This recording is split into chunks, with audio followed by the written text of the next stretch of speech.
has shown signs of easing, creating opportunities for interest rate cuts in major economies, including our country. However, services inflation and lagged wage adjustments continue to disrupt the normalization of interest rates. On the other hand, despite the downward revision of our country's 2024 growth forecast during the MTBPS, medium-term prospects have shown some improvement. The South African gross domestic product growth is projected to average 1.8% between 2025 and 2027. A tentative return to confidence is reflected in the rebound of financial markets, a stronger rand, and comparatively lower sovereign borrowing costs. Honorable Premier, you gave a clear mandate to ensure fair procurement processes in the province. Therefore, in an effort to address socio-economic challenges facing the province while stimulating economic development, the province is implementing its provincial procurement strategy in the procurement of goods and services and the implementation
my apology, MEC. Can the member that is struggling with the phone be assisted, please? Thank you. Continue. So the department will receive additional equitable share funds of 15.6 million for contractual obligations, which include 10.8 million for the autumn and summer games and 2 million for the maintenance of the Schoemansdal Museum and 2.8 million for other operation costs. Vote 11 is Cockstar. The budget increases by 213.5 million from 2.7 billion rand to 2.6 billion rand. The additional equitable share resources include 50 million for human settlement infrastructure projects, a once-off allocation of 50 million rand to support the Section 139 intervention in Tabazimbi, the 50 million for legal fees, and 3.6 million for other contractual obligations.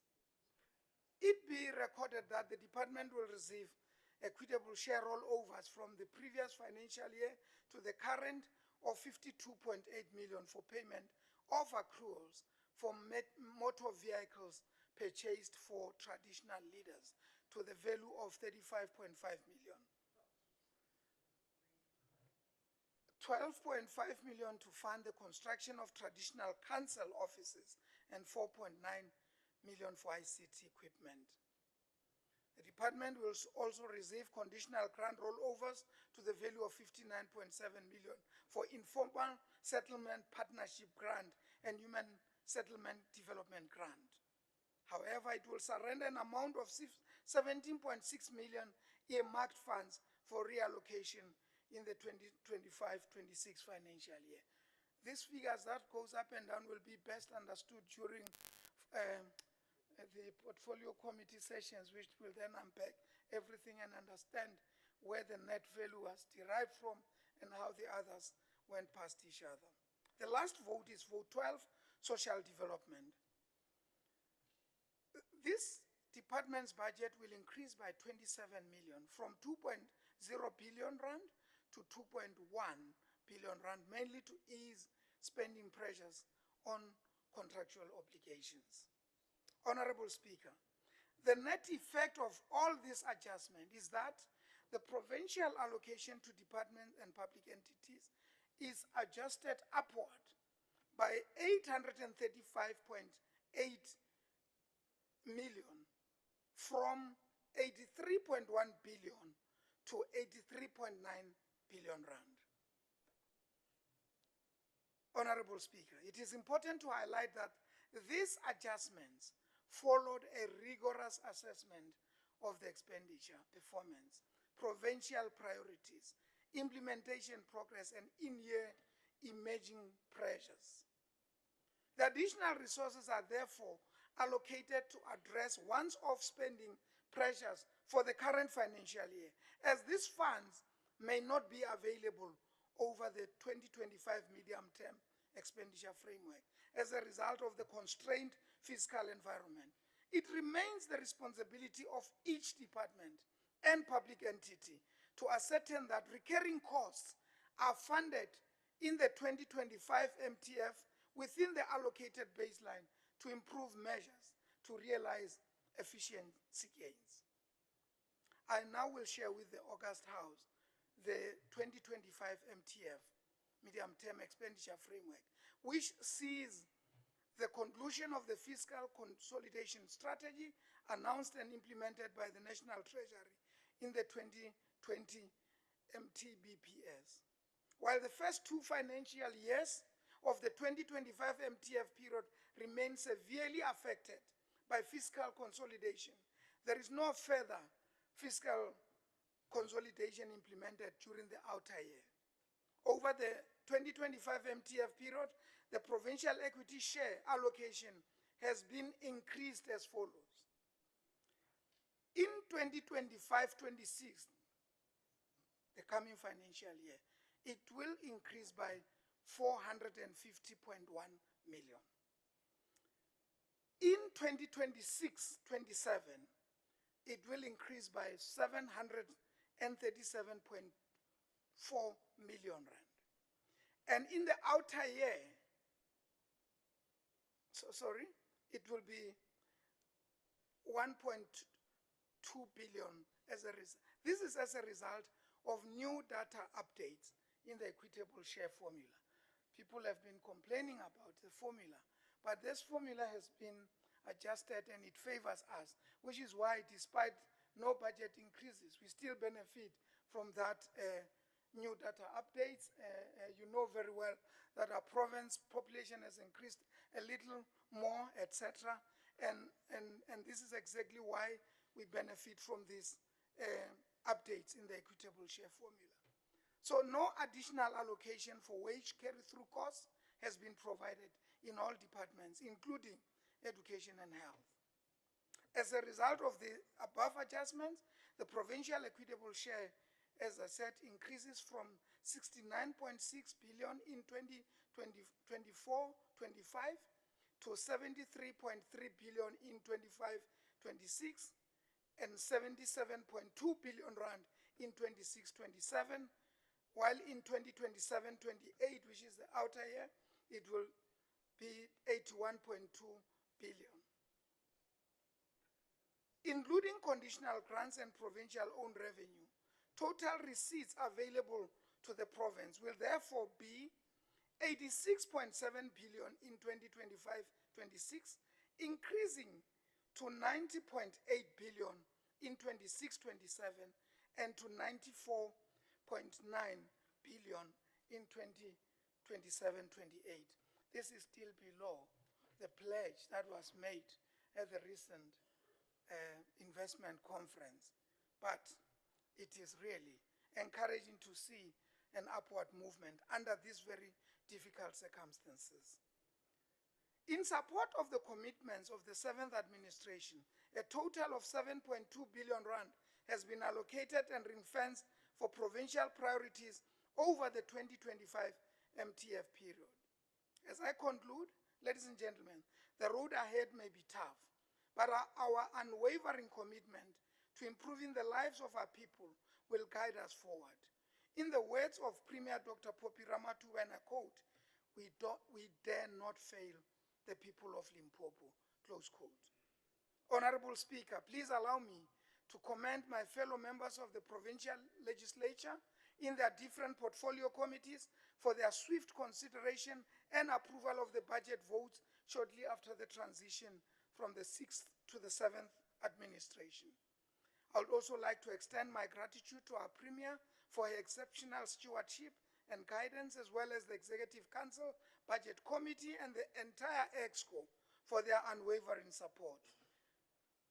It will be remiss of me if I do not include the fact that the Portfolio Committee on Finance has played a very important role in its robust oversight in our finances, and which is why we are where we are.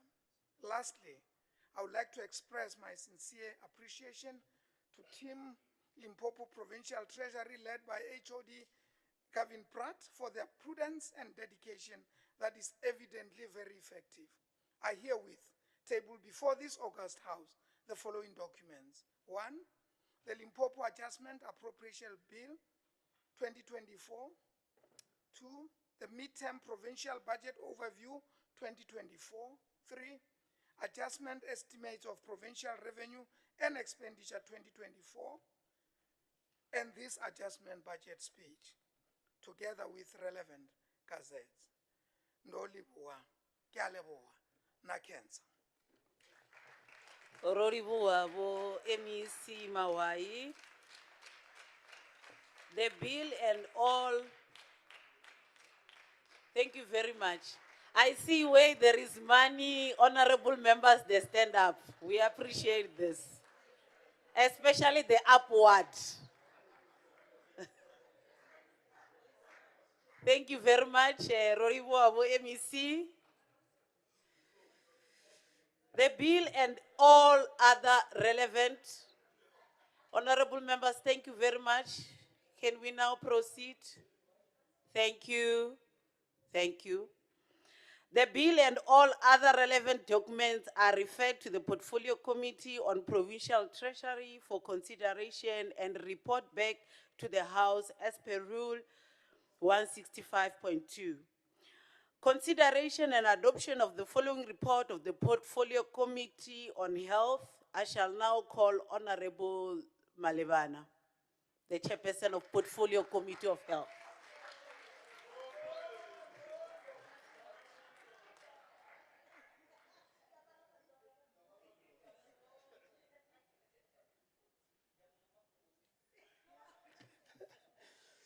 Thank you very much, dear Speaker, for the opportunity.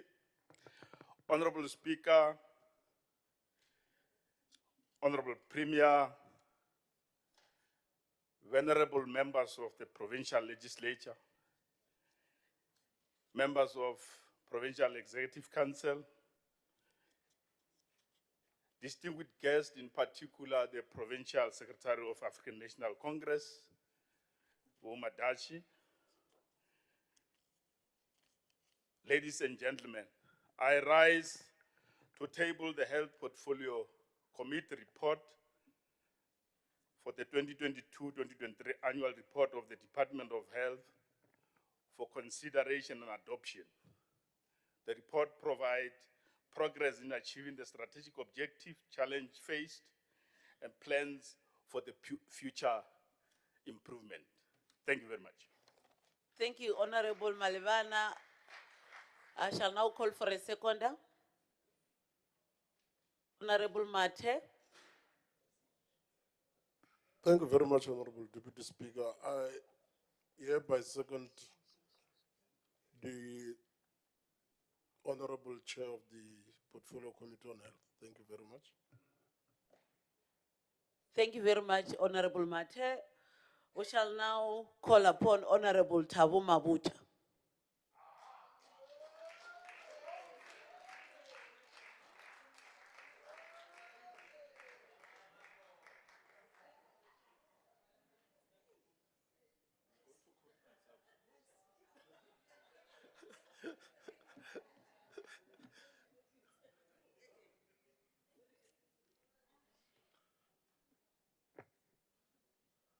Madam Speaker, Madam Deputy Speaker, the Deputy Chief Whip, and the Whip Party, members of the Limpopo Provincial Legislature, Honorable Premier, members of the Executive Council, ladies and gentlemen, our distinguished guest, our Provincial Secretary, Bomadaje. Thank you for the opportunity to address this August sitting of the Limpopo Provincial Legislature on the occasion of the consideration and adoption of the report of the Portfolio Committee on Health 2022-2023 annual report. As I do this, I would like to take this August house down memory lane and remind honorable members that the Department of Health in our province is situated at a revolutionary house called Fidel Castro Ruz House, 18 College Street, Polokwane. The ceremony to name the building was held in May 2016. It happened as part of commemoration of the 20th anniversary of the formal South Africa-Cuba bilateral cooperation. During the ceremony, Cuba made a commitment to support University of Limpopo's medical school, which to date has produced several medical doctors, and it is still producing more, including registrars. Fidel Castro, the former president of Cuba, after whom the building is named, espoused the concept of primary health care, PHC, through which he made Cuba a success story with few parallels when it comes to health care. During this occasion, 8 years ago, the building that houses emergency medical services of the department was also named after the freedom fighter, Dr. Ernesto Che Guevara, not Che Selan. Che, as he was popularly known, advocated for social medicine. He believed that the best way to deprivatize healthcare was to put it in the hands of the people. I believe that in as much as we are advocating for the NHI, we will be taking healthcare into the hands of the people. So the sooner we implement it, Honorable MEC, the better. Madam Speaker, the ANC has over the years since its establishment and accession into power advocated for the provision of universal free quality health care for all its people in terms of Section 27 of the Constitution. A model which prioritized the concept of primary health care as championed by Fidel Castro, as well as his comrade Che Guevara. So it was not a mistake that the department at that time, in 2016, under the stewardship of the former MEC and the current Premier, Dr. Ramathuba, chose to name the building after this outstanding and distinguished community health workers. As you remember, Comrade Che Guevara was a medical practitioner. So it's not an accident that the buildings were named after them. Today, the department has established ward-based primary health care outreach teams, WBPHCOTs. Through these teams, the ANC has lived up to the dream of Che Guevara of putting public health care in the hands of the people. These teams, supported by other categories of health professionals, have managed to integrate community health workers and communities and formed a bridge between the communities and healthcare provision within our facilities and the communities they serve.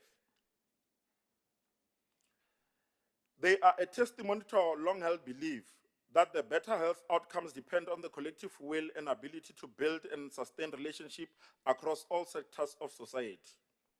It is through these teams that bring together other government departments, development partners, institutions of higher learning, research institutions, civil society organizations, organized labor, hospital boards, health councils, our organs of people's power, that we can mount an onslaught on health malfeasance that continue to plague our people, employing the primary health care approach.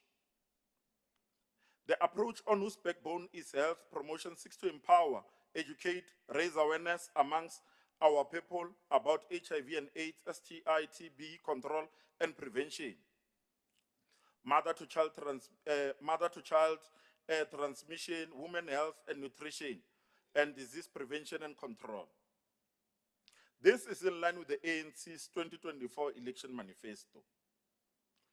Madam Deputy Speaker, ward-based primary health care outreach teams are confronted with a rise of a demon in the form of foodborne diseases and deaths, which have raised alarming proportions among school children. In Kansani District Hospital recently reported 92 cases of learners who were attended in casualty at the hospital due to alleged food poisoning at Zumeri Primary School. 11 of these children were admitted for further observation, while the rest were assessed and discharged with medication. We are happy that all the 11 learners have also been discharged. That's why we're making a call, honorable members, that let us encourage our community members not to register spaza shops on behalf of illegal foreigners. This scourge can be defeated if we coordinate all our efforts and energies and work together through multidisciplinary ward-based healthcare outreach teams. We must broaden membership of these teams and invite South African police, municipalities, and regulatory bodies to address these incidents. Our outreach program must focus on proper food storage, availability of hand and dishwashing facilities, and ensure that food outlets are registered and comply with the minimum health regulations and standards. Madam Speaker, history has shown that the people are their own liberators.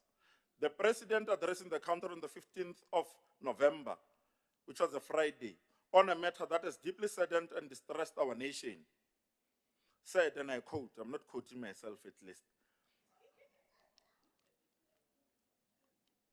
The president commented as follows, open quote.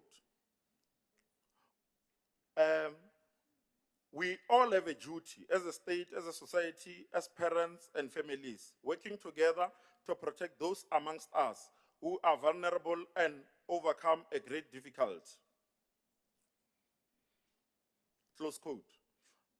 Madam Deputy Speaker, our efforts to deliver quality health care for our people will not be possible if we do not recruit and train healthcare personnel to deliver these services. We need to increase the number of professional nurses, operational managers, specialists in our healthcare facilities and clinics to strengthen and deliver quality primary health care. The ANC has committed itself to move decisively towards the implementation of the National Health Insurance, NHI. This requires proper health infrastructure, skilled, knowledgeable personnel, and a single electronic health record. Because what we have observed as a committee is that the state is being overburdened by medical legal claims, whereby there's a collusion between some lawyers and some patients. To some extent, you'll find that a patient steals a file, then compels the department to produce a file, whereas they know that they've stolen that file. Then when the department is unable to produce that file, the department will be legally liable. So we are calling upon UMEC to ensure that we move quickly towards this electronic healthcare system and reduce this medical legal. We cannot tolerate instances of high vacancy rate, especially within district health services program, whose sub-programs include primary healthcare services, HIV and AIDS, STI, mother, child, women, health and nutrition, and disease prevention control. All these programs are at the core of our healthcare systems and should be given the requisite support to ensure that we improve and deliver quality healthcare for all. In conclusion, Honorable MEC,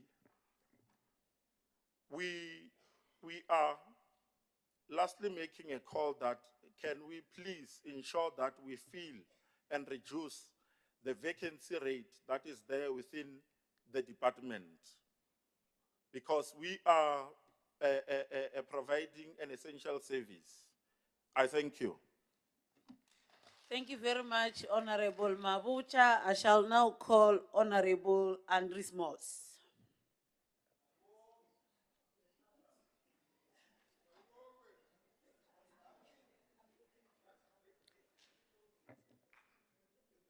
Honorable Speaker, Honorable Premier, esteemed members of the Executive Council, leaders of opposition parties, and members of this House and guests. Honorable Speaker, the department utilized 99.6% of its budget for the 2022-2023 fiscal year, resulting in an unspent balance of 103 million. The under-expenditure can be attributed to several factors, including delays in the delivery of infant warmers and incubators by the service providers. It is imperative that the department imposes penalties on these departments and providers when they fail to adhere to their contractual obligations. There cannot be delays when we have babies waiting for incubators that they desperately need. A delay was also experienced in the delivery of the MRI machines, which are urgently required by our province. Delays were also experienced in the delivery of ultrasound machines, anesthetic machines, electrical surgical drills, ventilators, and theater ceiling lamps, as well as in the completion of fence installations at various healthcare facilities around the province. The department reported an underspending of the conditional grant by 32,376,000 on the National Health Insurance Grant. I had the understanding that the NHI held significant importance for the department. However, their substantial underspending suggests a lack of seriousness regarding this matter. Insufficient and inadequate measures were implemented to avert irregular expenditure totaling 2.238 billion. The primary factors contributing to this figure included a security tender valued at 176 million, a maintenance contract amounting to 595 million, and a grocery contract worth 45 million. The AG indicated that the department violated the 5 fundamental principles of procurement: equity, fairness, cost effectiveness, transparency, and competitiveness. The department needs to organize its operations and adhere to the relevant laws and regulations. The overall 22-23 financial year performance numbers of targets were 60 and only 30 were achieved. This department is not operating in the manner that meets the expectations of the residents of the Limpopo province. I thank you. Thank you very much, Honorable Andres Moss. I shall now call Honorable Evelyn Wilson.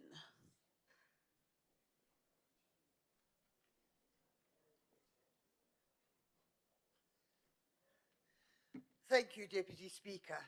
If ever there was a disaster looming with regards to the well-being of our citizens, it is definitely in the Health Department. The Department of Health is in ICU, with the entire focus being on managing one crisis after the other. Simply put, it is on life support with little chance of recovery. With a damning report from the AG and a very clear lack of correlation between the departmental reports and those that the AG is investigating, it would also appear that there is either a total lack of honesty from the departmental reports, or some sections are no longer on life support but are already brain dead. The most crucial management areas, namely revenue and asset management, strategic planning and performance, have been declared non-compliant by the AG. Why? And again, we are playing with the lives of the men, women and children in Limpopo, and the department simply cannot get the most important basics right. It is little wonder that this department is facing 9.9 billion rands worth of medical legal claims. And those claims do not include the astronomical cost of the legal gurus who are supposed to contest these claims. Sheshego Hospital has lost cases to the tune of 34.5 million, which was not budgeted for, but must be paid. There is no doubt that there is now a shortage of funds to keep the operations of this hospital going. There will be no money for equipment and tools of the trade. There will be no money to adequately staff the facility, and this is just one facility of the 7 facilities in total who have to pay medico-legal claims. It is a miracle that we are not facing more medico-legal claims.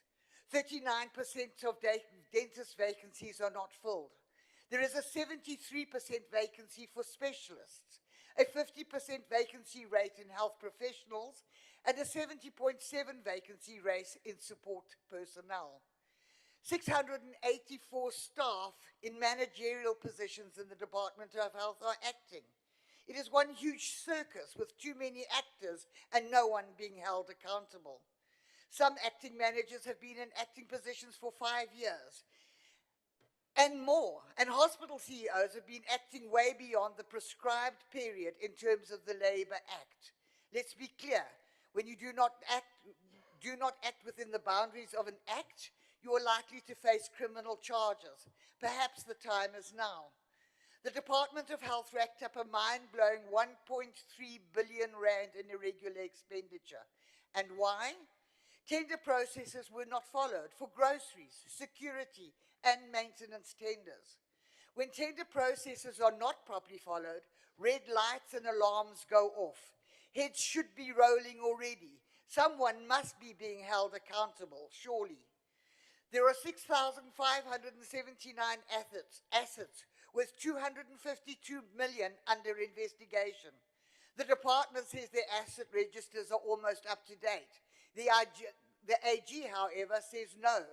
We know 72 critical radiology machines alone do not meet compliance. The AG has stated that there are huge internal control deficiencies in the department, and that there is no way to identify and prevent duplicate or overpayments to suppliers. Really? The department, there is a request to write off 108 million on outstanding patient fees, but with no internal controls, who knows if these monies are actually accounted for or not? The department clearly would not know. In conclusion, Speaker, the Department of Health's primary focus is to ensure that they deliver quality health services to the people of Limpopo.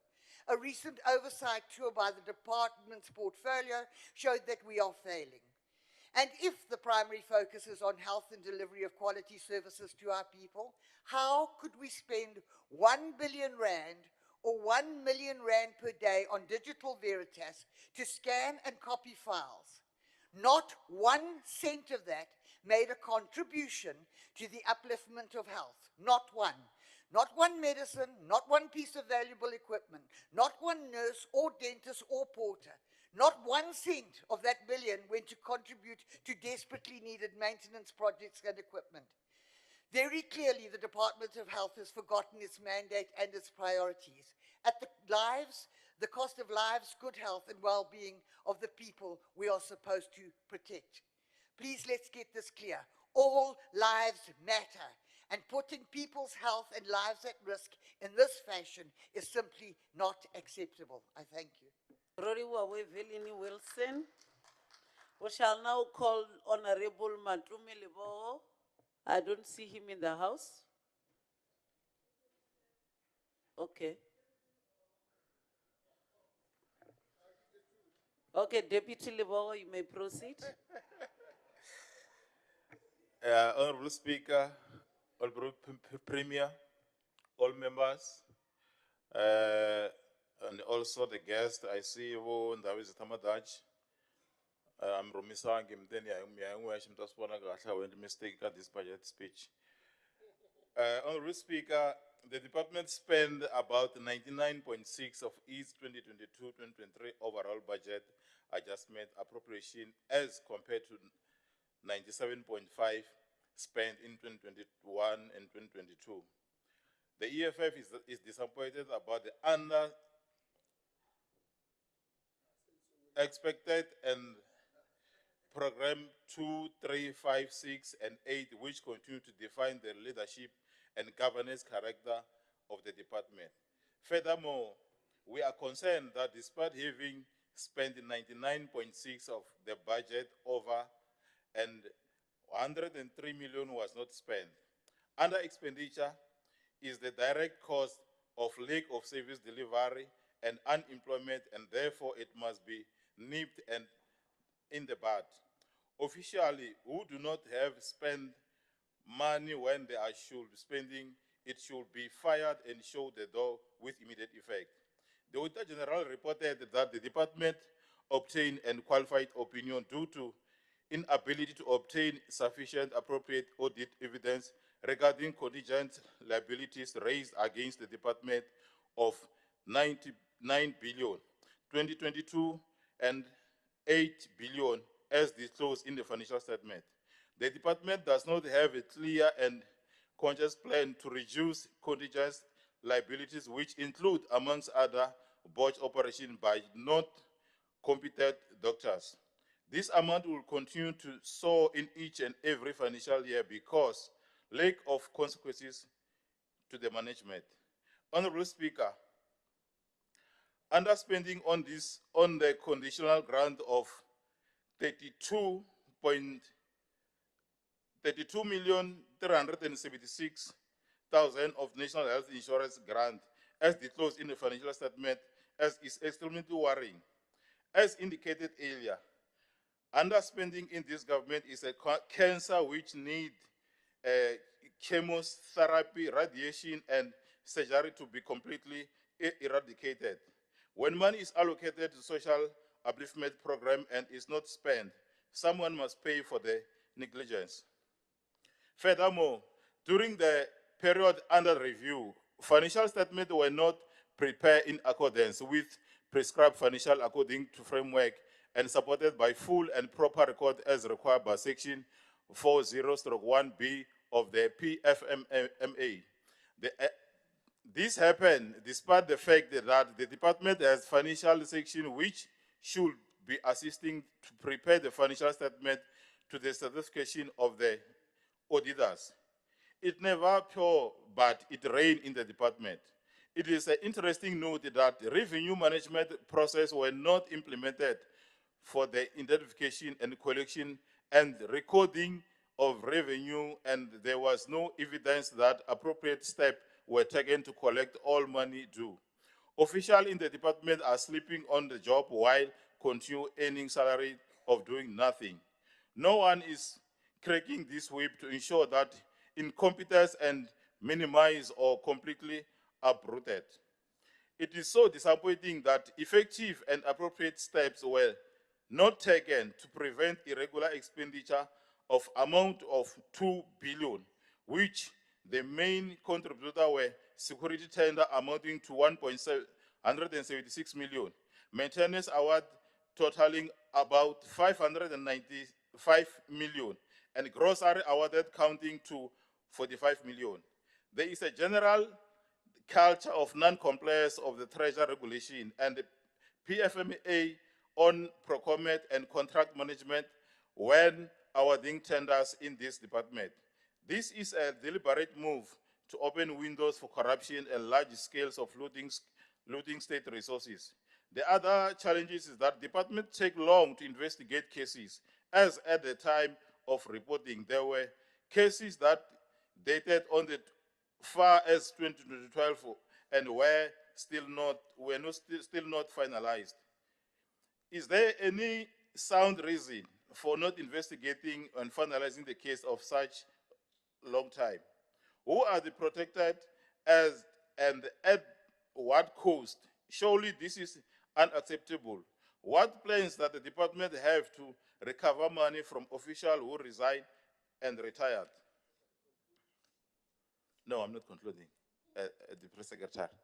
With regard to the district health service, the department achieved 15 targets and could not achieve the remaining 15 targets of 30 set target of the year under review. It should be known for this house that the department does not have any capacity to achieve anything. Furthermore, it is regrettable that only 109 of 23% of the 482 primary healthcare facilities attain and maintain the adult clinic status in the 31 March of 2023. This means that majority of our clinics are not in position to provide primary health care for our people.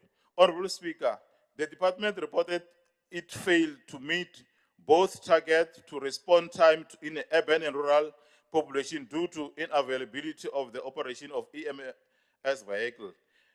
For urban response, there was a drop in response time that 4.8 against the target of 4.6 as compared to 52.5 achieved in 2021 and 2022. On the other hand, the rural response target of 70% and achieved was 5.9% of the financial year under review. The vacancy rate paramedics was at 77.9, 27 posts filled in and per 122 number of posts of approved establishment. And yet, ambulances are being purchased on annual basis. This does not make business and service delivery sense. Lastly, the department reportedly mediocre legally claimed to the value of 7 billion. The claims are insane, bearing in mind that money could be channeled towards the service delivery. I thank you. Thank you very much, Honorable Baloyi. We shall now call Honorable Dr. Malivana.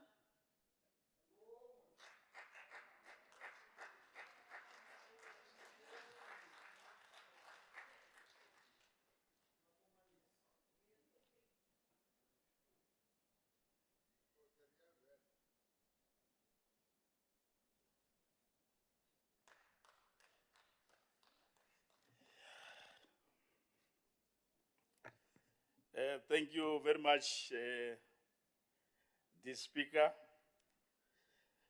May I acknowledge the Honorable Speaker of this House, esteemed Premier, honorable members of the Provincial Legislature, members of the Executive Council, distinguished guests, in particular the Provincial Secretary of African National Congress, ladies and gentlemen. I rise today to present the Portfolio of Health report on the 2022-2023 annual report of the Department of Health. Our ANC healthcare policy is anchored on the concept of primary healthcare, which is a patient-centric approach delivered through clinics. These institutions are vital to our 2024 national and general elections manifesto, where we committed to expand the ideal clinic program to improve the health care quality. An ideal clinic embodies elements like good infrastructure, adequate staff, available medicine, and effective administrative process. These elements are crucial and are conditioned to the national health insurance, which we aim to implement swiftly. Regrettably, there are a number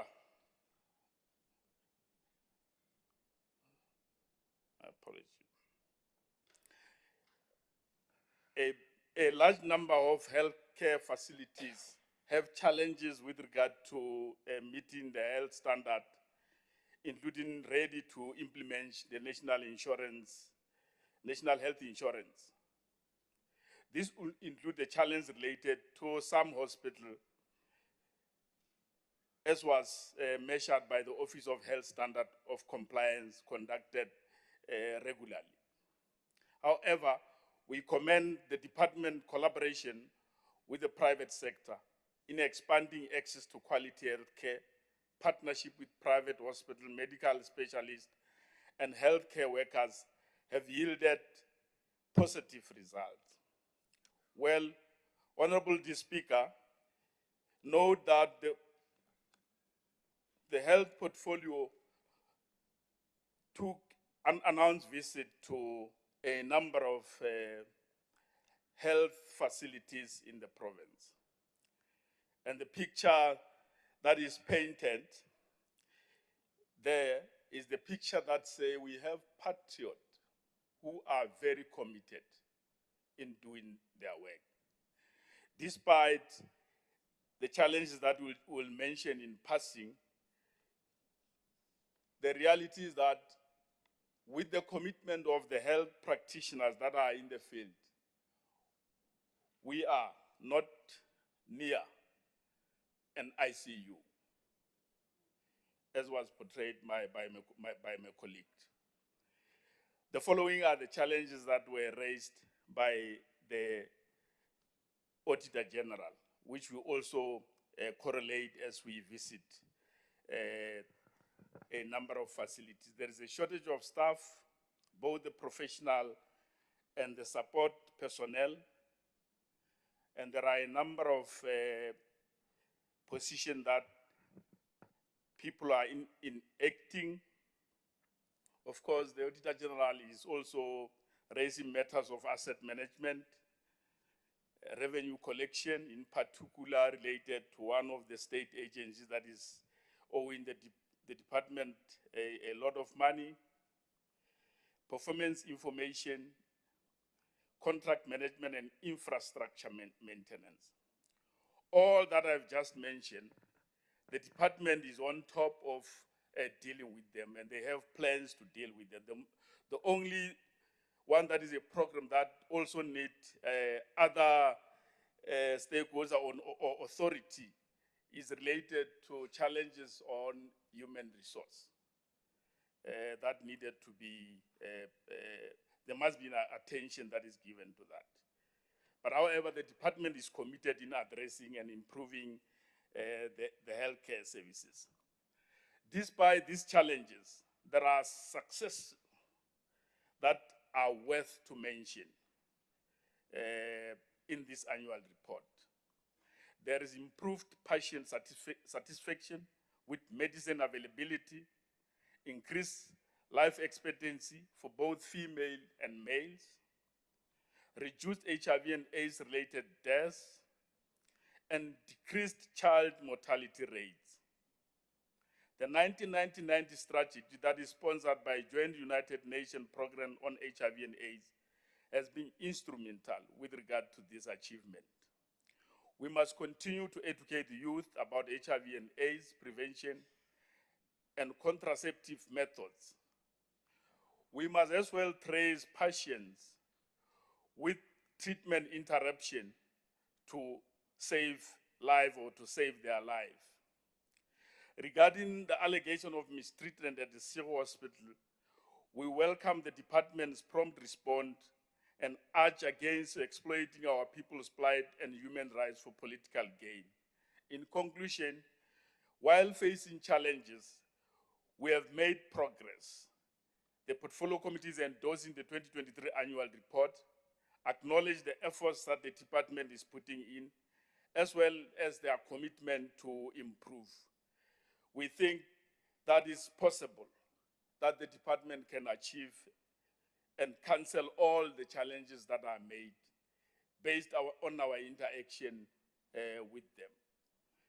Of course, the department must also be aware that the allocation that are given mainly for all programs, but in particular for NHL, must be spent so that we get more money with regard to that.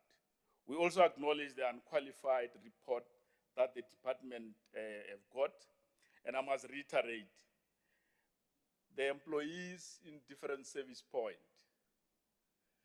and with shortage of staff, they are extremely not sleeping on duty.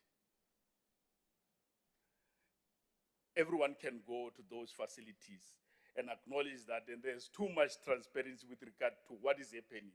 That's why we are able to articulate the problems that are there. But we can resolve them if there is commitment to all stakeholders as we go forward.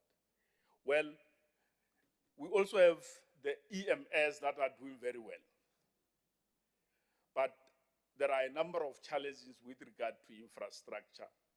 Sometimes, on an exceptional basis, the time is not met, but it can be observed as all time not met. This patriot and these employees are doing very well, and we want to dedicate this debate and this report to all employees in the health department and urge them to continue and represent us very well. And we are saying to the MEC, deal with the challenges that they are resolvable. Thank you very much. Thank you very much, Honorable Malevana. We shall now proceed to the debates. MEC, you will respond after all the debates. Chairperson, we shall now move for consideration and adoption of the following reports of the Portfolio Committee on Health. Dr. Malevana?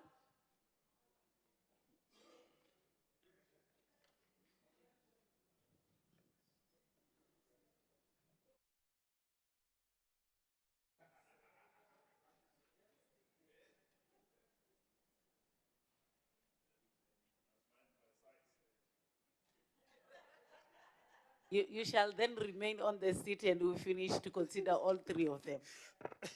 Okay, thank you very much.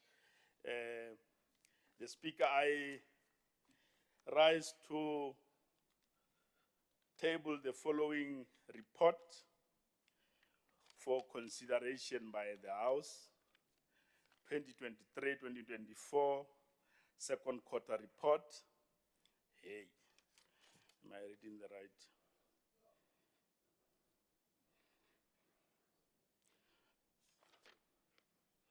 It's not. First quarter, Honorable Malevana.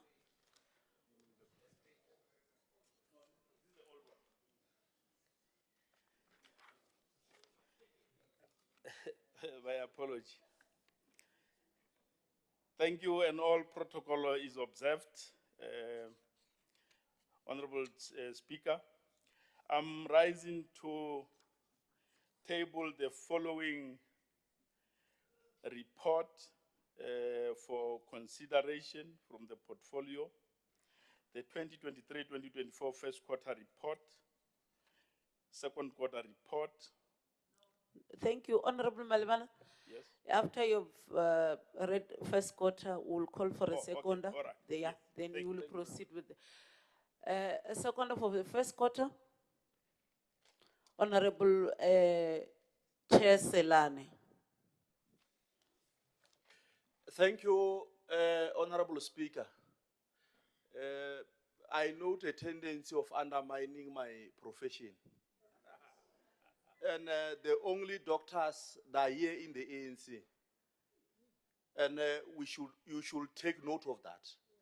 When you address me, you must address me professionally as Dr. Chair Selane.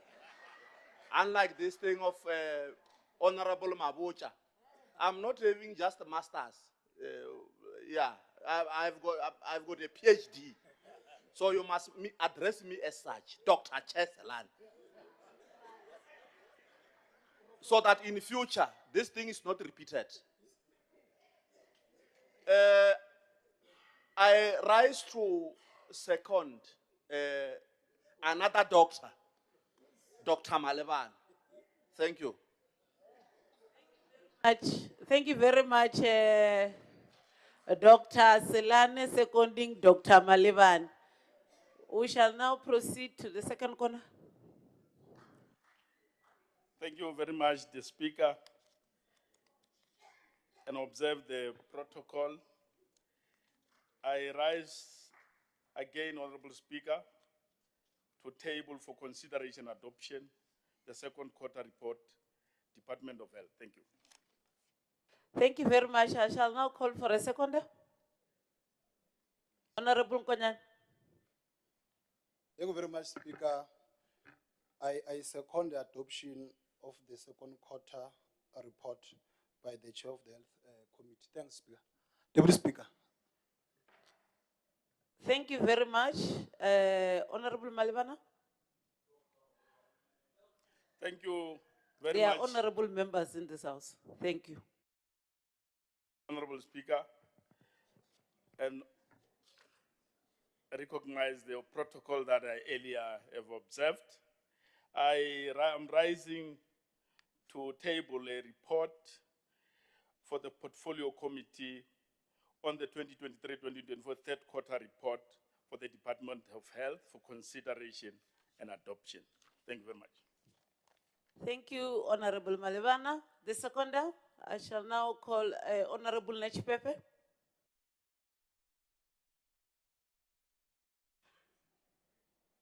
Thank you, Honorable Deputy Speaker.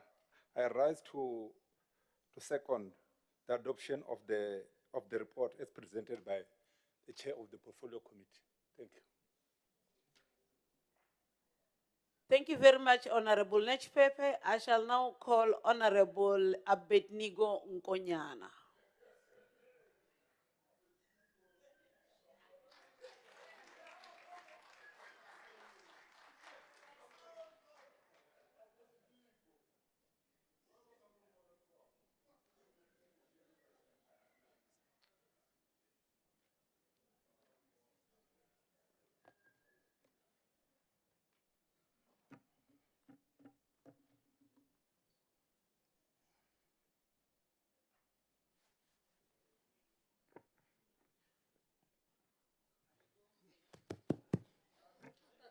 Thank you very much, Deputy Speaker.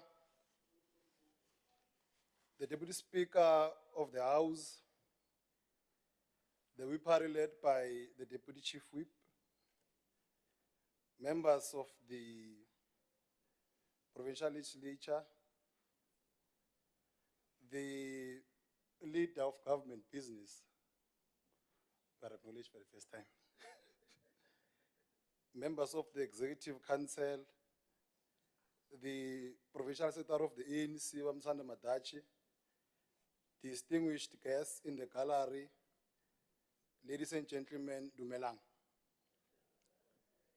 It gives me pleasure, colleagues, to participate in this debate about the performance of the Department of Health during the first 3 quarters of 2023-2024 financial year.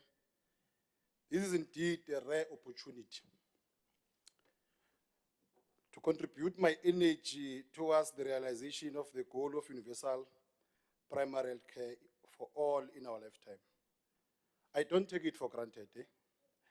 We applaud the leadership of the Department of Health in our province for their perseverance and determination to deliver on this noble cause to our people. A man that does not listen to others nor continues to pull others down, such a man can never lead a revolution by the people. We have observed how those perceived to be novices continue to lead. Our beloved novices continue to rise to the occasion. I commend the Portfolio Committee on Health led by the Honorable Doctor on their commitment to the betterment of the health system in the province. I further commend the Ministry of Health, Mayor Dieketseng Masesi Mashiro, for a commitment to the work of the Portfolio Committee. The MEC and the entire team, colleagues, continuously avail themselves as and when required by the Portfolio Committee. And I think it needs to be applauded on that sense because our work is easier. Me Mashiro bariki mufukeng wa Pulungwana. Re a reta phahla. The ANC-led 7th administration is moving mountains to ensure that the people who gave us a 74% mandate are reaping the fruits of their confidence in us. The people of Limpopo knew that on my left, not PS, on my left, there'll be loneliness, less attendance of all legislature programs, including committees, especially by the red ones, led by some fellow who suffers inferiority complex, who climbs buckies to insult women. Another one, the blue, comes once in some last oversight visit, and as usual, she quickly rushes to Wikipedia for some stats and comes and constructs a debate against a well-researched report. It now shows that the ANC is alone here.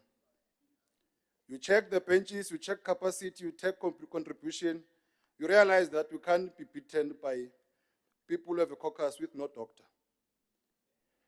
A closer look into the reports points to a department poised to deliver on the NC's 2024 elections manifesto promise of quality health care for all by implementing the NHI to reduce the cost of medical care and to ensure that health care is available to all, especially the poor. The NHI is a health financing system that is aimed at achieving equity between the rich, interestingly, and the poor. Health financing system is just one of the 6 building blocks of pillars of the health system. There seems to be a consensus in society on the 5 pillars, which are leadership and governance, access to essential medicines and other commodities, health workforce, health information systems, and health service delivery. The health financing system has sparked rigorous and often heated and furious debates within society, especially amongst the well-to-do and the rich. In their views, sharing the macro of health resources with the most vulnerable sectors of our society is taboo. Advantageously for the poor, the ANC has always taken side with them. Some still believe that private hospitals must remain for the rich, whereas dilapidated and old buildings perceived to be surgeries in villages belong to the poor. Even under this fierce resistance and a big fight back from the rich and privileged, predominantly found in one organization that is represented here, will always side with the poor. It is our intention and resolve to reverse the skewed distribution of resources within the healthcare financing system. This system punishes the poor.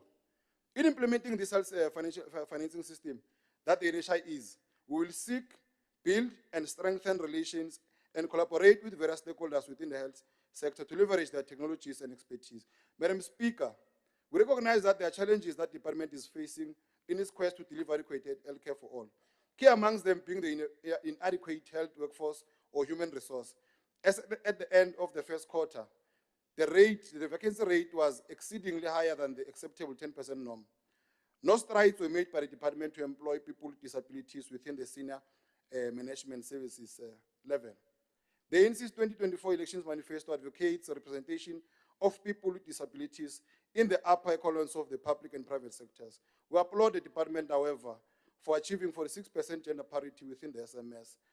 Out of a total of 63 SMS positions, 29 are occupied by females. Albongwe. This is in line with the ANC's policy of continuously ensuring that black people, women, and other vulnerable groups are well represented in both public and private sector, in the professions and artisanal sectors towards the growth of a vibrant, non-racial and non-sexist middle strata, critical to national development. We must, as a matter of urgency, Madam Speaker, fill all the vacant and funded posts within the health sector, with special attention being paid to those professional nurses, ops, and this category of employees is critical to the successful implementation of the NHI. Our recruitment strategy should always seek to build and advance a capable professional and developmental state imbued by the ethos and principles of Batupili that are at the center of the public services. The government has introduced the National Anti-Fraud and Corruption Strategy, which is anchored of 5 key priorities. Those are the promotion of whistleblowing, professionalization of employees, enhancing good governance, oversight, and accountability, improve integrity, transparency, and credibility for the procurement system, as well as strengthening the resource of the anti-corruption unit. It is encouraging that the department is doing well in this area, having established the Financial Misconduct Board and Ethics Committee. These are anti-fraud and corruption watchdog bodies that must be supported and strengthened in line with the key priorities of the strategy. Worthy of praise is the fact that all SMS members in the department have presented their disclosures in terms of the public services regulation. All these small steps cumulatively and collectively advance for the ANC's resolve to tackle corruption, encourage public accountability, and implement severe consequences management for corrupt activities in the public and private sector. Madam Speaker, as I conclude, I wish to remind honorable members that the ANC's 2024 Elections Manifesto calls upon all of us to prioritize job creation, invest in infrastructure development, tackle the high cost of living, invest in people, and defend democracy, and advance freedom. The health sector is not immune from implementing all these priorities. Our programs are in many ways geared towards their attainment. We must find more ways and more creative means to ensure the realization of this dream. Madam Speaker, as I conclude the issue of quoting and unquoting people, I will leave it today. Thank you. Thank you very much, Honorable Nkonyane. Hey, the quoting is interesting. We shall now call Honorable Andres Moss.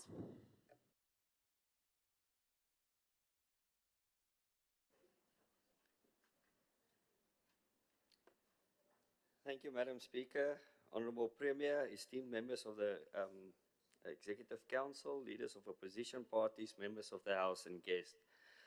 Gore eswanetse go itisa pele bopele jo boboche jabo dubi pra provincie ya revenue kagia bajale bashla lelewe ki dikara long chamotia sepetele sa jelesini hajabale sheshloka meshini ya khoslacha diaparo ya esamoha elejo sia emo sia so. Deputy Speaker, on a point of order. Sorry? Deputy Speaker. What's the order, Honorable Nkanyane? Can our language not be ambushed like this? Thank you. Aye. Thank you very much. You may proceed, Honorable Andres Moss. We can hear you. Thank you, Madam Speaker. Moshoma wag bagobogone. Boonop vereis die loodgieter en dreineringsstelsels volledige rekonstruksie as gevolg van die onbehoorlike beleining van die pype wat verdere kostes vir die belastingbetalers sal meebring wat verhoed kan word. Die departement het nie sy teiking met betrekking tot die pasiëntervaring in terme van die sorgtevredenheidskoers bereik nie gedurende die tweede kwartaal. Daar is opgemerk dat die primêre fokusareas die beskikbaarheid van medikasie, toegang tot gesondheidsdienste, netheid en die duur van die wagtye ingesluit het. Honorable Speaker, tertiary hospitals Honorable typically Speaker. process sophisticated medical Order, technology. Honorable Speaker.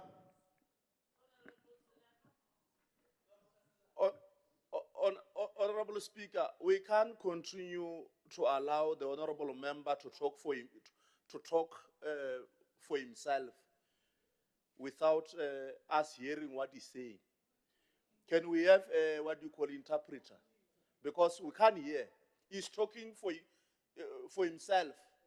We can't hear. Can we please be assisted with the interpreter?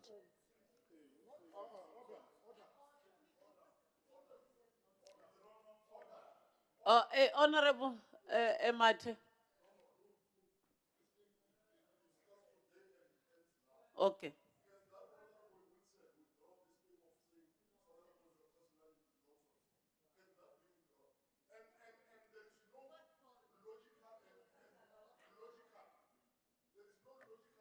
And a normal human being that would want to defend what Honorable Wilson said. So if she wants to play that game, we are more advanced. We will play her and we will defeat her. She must know. If she's not going to withdraw, then it's going to be a norm how we relate with her. She's going to speak there. We'll show her nonsense also, and I withdraw it.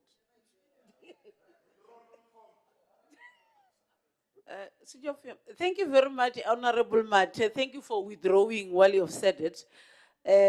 Honorable Wilson, may you please withdraw? And Honorable Jacksmali, I don't think there's any other issue that Honorable Moss can continue. Honorable Wilson, thank you. Deputy Speaker, no, I will not withdraw. I've come from the National Assembly. We may even use that word in that spectrum. It is quite parliamentary, and I will not withdraw. Thank you. Honorable Speaker.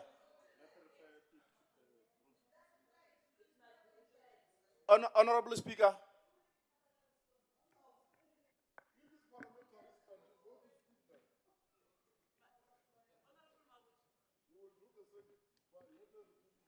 Thank you very much, Deputy Speaker.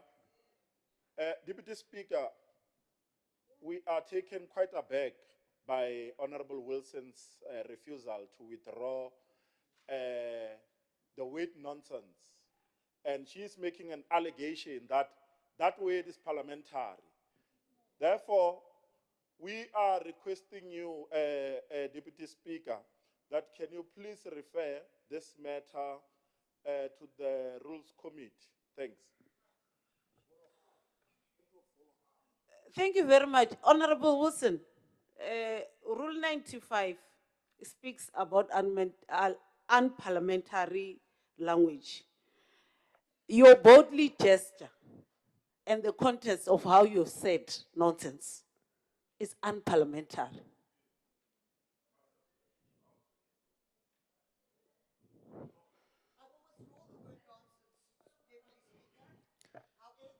No, there's no however. You must say, I withdraw, and that's it.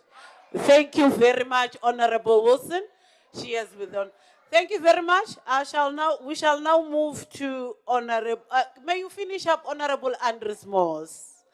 And please, can we have the earphones on for the interpreters? Secretary, can we make sure that interpreters are interpreting while Honorable Andres Moss is doing the debate? Thank you. Honorable members, she has withdrawn. Now we are going to proceed with the House. Yes, she has withdrawn. I've refused the whatever. We are going to proceed. Thank you very much, Honorable Andres Moss. Tertiary hospitals typically possess sophisticated medical technology aimed at improving the delivery of prompt, thorough and specialized healthcare services. Nevertheless, the department indicated a significant underutilization of funds amounting to 30.5% or 29,420,000 rand for machinery and equipment during the second quarter. A similar trend was observed in the first quarter, where 6.9% of the budget was underspent.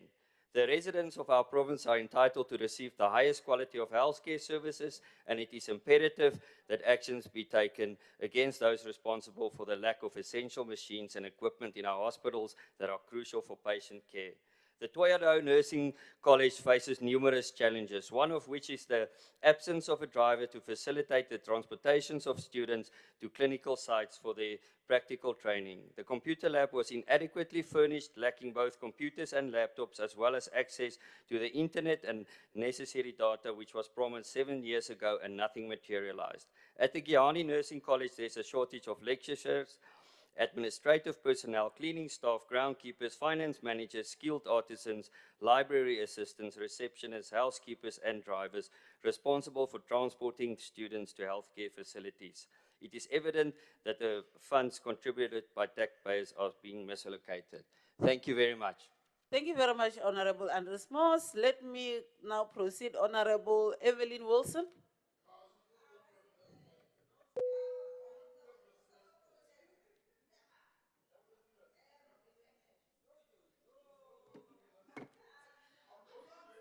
There will be no greater day in this house when people will eat their words. Order, Honorable Chair. Honorable Speaker, order.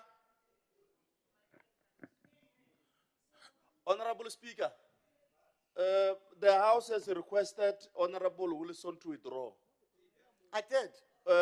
for her unparliamentary words against Dr. Cheselan and against this majestic house. I did. Before she speak, she must publicly apologize so that she can proceed with her speech. Thank you. We are going to be like EFF today. You are going to see miracles.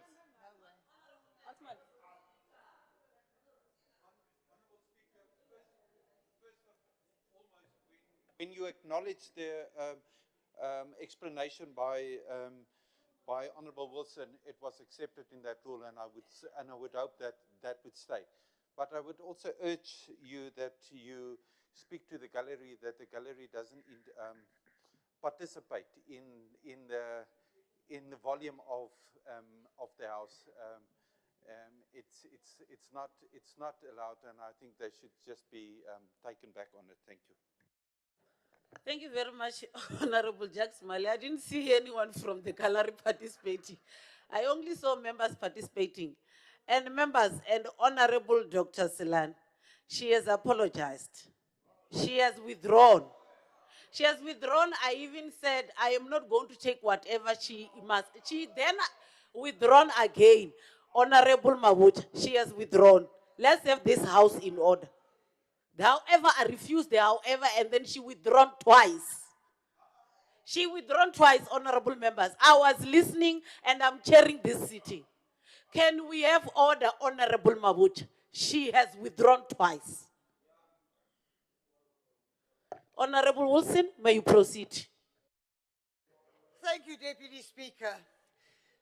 I want to refer to an earlier speech. There is a difference between the left and the right. We don't wait for portfolio oversight to do our jobs. We are visiting clinics and hospitals. Point of order. Point of order. I've got all day. Let's go for it. Point of order. Point of order is a procedural point, Madam Speaker.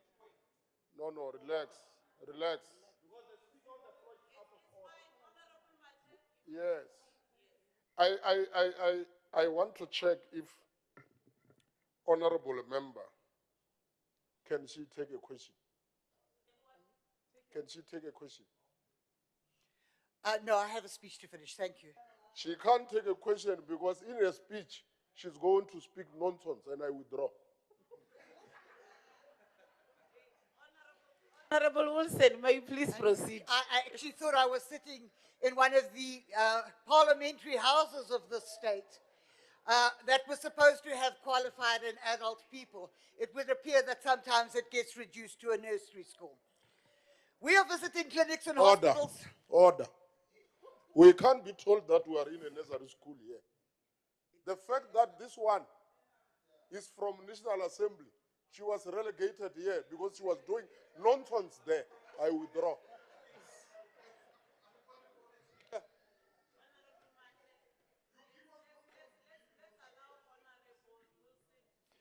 On a point of order, Speaker. Just in this House, we refer to each other as honourable members and not this one. So can I ask that that reference will be made as honourable manners, just like we make reference to doctors and each other's profession, but we do refer to each other as honourable members. and not as this one. Order, Honorable Speaker. Honorable Mate was raising an order. He can't raise an order when there is an order. The order must be ruled first before any order can come. Can you please rule on the order of Honorable Mate? Thank you. Thank you very much. Honorable Dr. Silan, there was no order in what Honorable Mate said. I am saying that, Honorable Silan. Please, may we proceed? I know what Honorable Mate wanted to address. He wanted to address the issue of nonsense and withdraw it at the same time. That was the whole content of whatever that he wanted to raise. Can we now proceed with this House, Dr. Silane?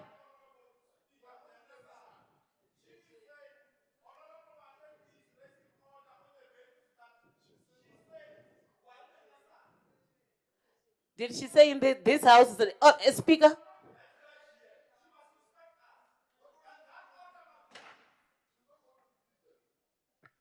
Chair, Deputy Speaker, I want to agree with the honorable member who said what Honorable Wilson, even though she finally withdrew, but must be referred to the Rules Committee. I suggest that this matter be closed on that note, that this matter, we must look at the recording and make sure that we're able to present the matter in the next sitting. Yes. Thank you very much, Speaker. The matter will be referred to Rules Committee. Honorable Wilson? She still have a minute. Thank you very much. There is almost much talk about the NHI and the pending rollout thereof. It's a pipe dream, particularly in Limpopo. Order. The AG was clearly, I'm not going to be able to finish the speech, Deputy Speaker. I have just heard them say, Deputy Speaker, there's you an will order not there. finish your speech. And I will this depart. honorable member must not tell you how to run this meeting. Myself. I'll see you in the Ethics Committee too. Thank you. Thank you very much, Honorable Wilson. We shall now call Honorable Lebo. I guess Honorable Baloy is coming in for Honorable Lebo. You are welcome, Honorable Baloy.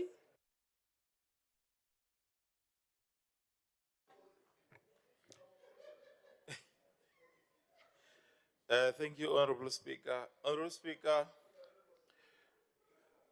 what progress has been made, if any, with regard to the audit action plans?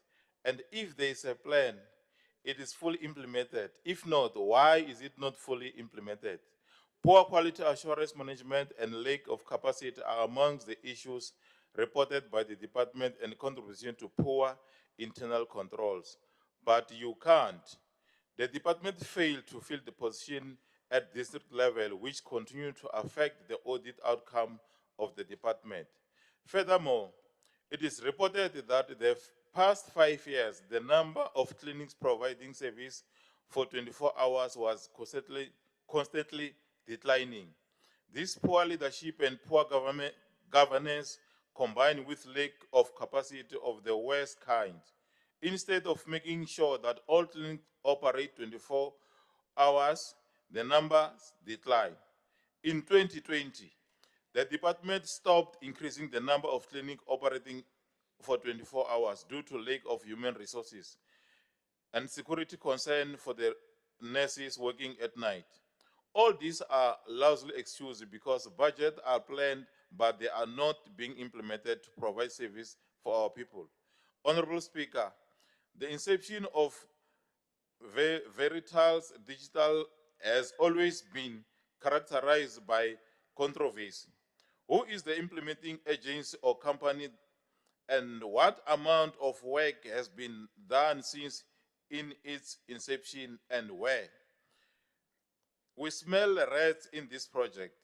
Can we get full report on this project regarding the work it does and its mandate? A report submitted on the 13th of April 2023 indicated that the contract started in May 2022 and the department spent 249 million as of 31 March 2023. Where was this money spent? A breakdown will assist in this regard. Honorable Speaker, the department should provide the status report with regard to implementation stage of Limpopo Academic Hospital. What is the progress status of this project? What are you making progress, or you are just forever digging the ground or discuss that we are working? Can we get a report indicating the number of children under 5 years affected by malnutrition and also plan to resolve this matter? What plans do you have in place to address the cleanliness issues at health facilities? Majority of these facilities are dirty and worsening the health situation of our people, and in some instances, resulting in death. The report indicates that the patient certification experience of care in regional and tertiary hospital show that the department didn't perform well in 4 priority areas of availability of medicine, access of care, cleanliness, and waiting time. Can we get a progress report regarding the provision and function and laundry service in clinics and hospitals? Why do you want to utilize the private law firm to deal with medical litigation? And does this mean that you don't have capacity? What is the role of the officials hired to ensure that such litigation are reduced? What is the plan to deal with ART treatment interruption for both adults and children?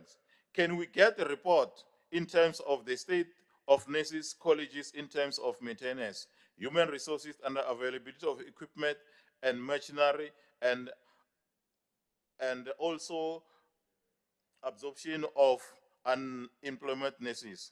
What caused delay in the employment of 2,000 EPWP workers as cleaners in healthcare facilities? Lastly, we demand the department fill this post permanent to sustain livelihood of our people. I thank you. Thank you very much, Honorable Baloyi. I shall now call Honorable Malevan.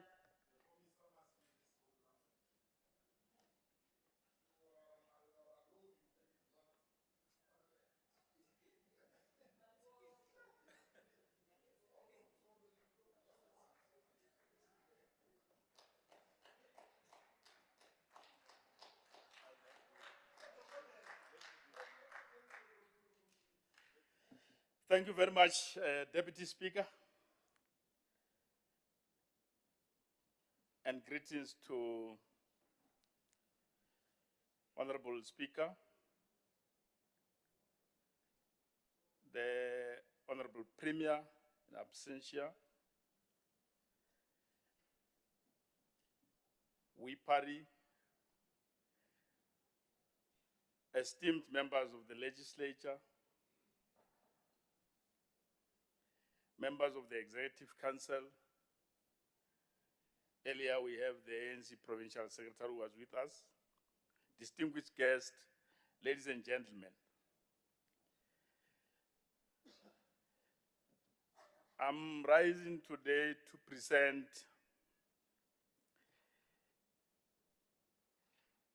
the 2023-2024 quotas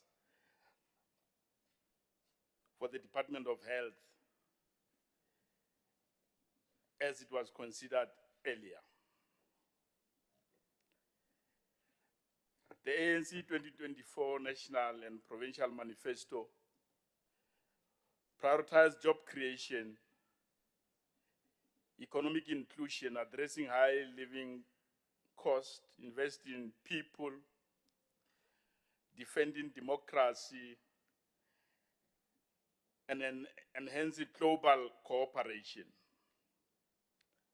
Our health department plays a vital role in achieving these goals, in particular through its facility program and infrastructure program. We normally does not mention it. We acknowledge the department efforts in paying over 90% invoices within 30 days, totaling to 19,470 invoices. We need to applaud them. But this aligns with our commitment to support small enterprises, entrepreneurs, and cooperatives, particularly women, youth, and persons with disability, and military veterans. This is the part that I didn't hear anyone paying attention to it with regard to this department. And going forward, for sure, the department can account on matters like this, because that's what they're doing with regard to the residual queue under a program that I have just mentioned, which is health facility program that have potential for job creation through capital infrastructure, completion and filling of vacancy posts, as it was said by honorable members earlier and now as they were on the stage. We'll encourage the department to absorb new students from diploma in nursing colleges and increasing capacity and reducing unemployment in the province in particular. However, challenges persist with regard to the medical legal claims that arise from patient safety incidents, highlighting the need for improved care and security.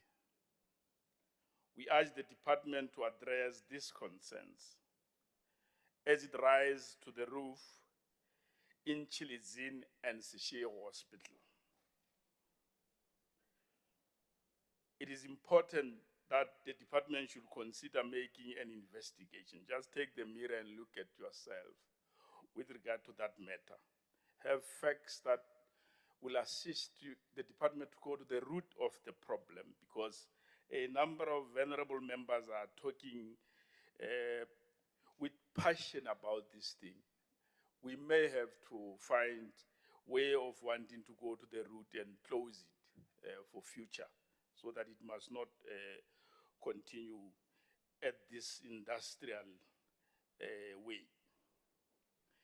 To sustain services, Honorable Speaker, revenue generation is crucial. We commend the department efforts in collecting revenue without debt collectors and encourage engagement with data entities, the popular one being the Road Accident Fund.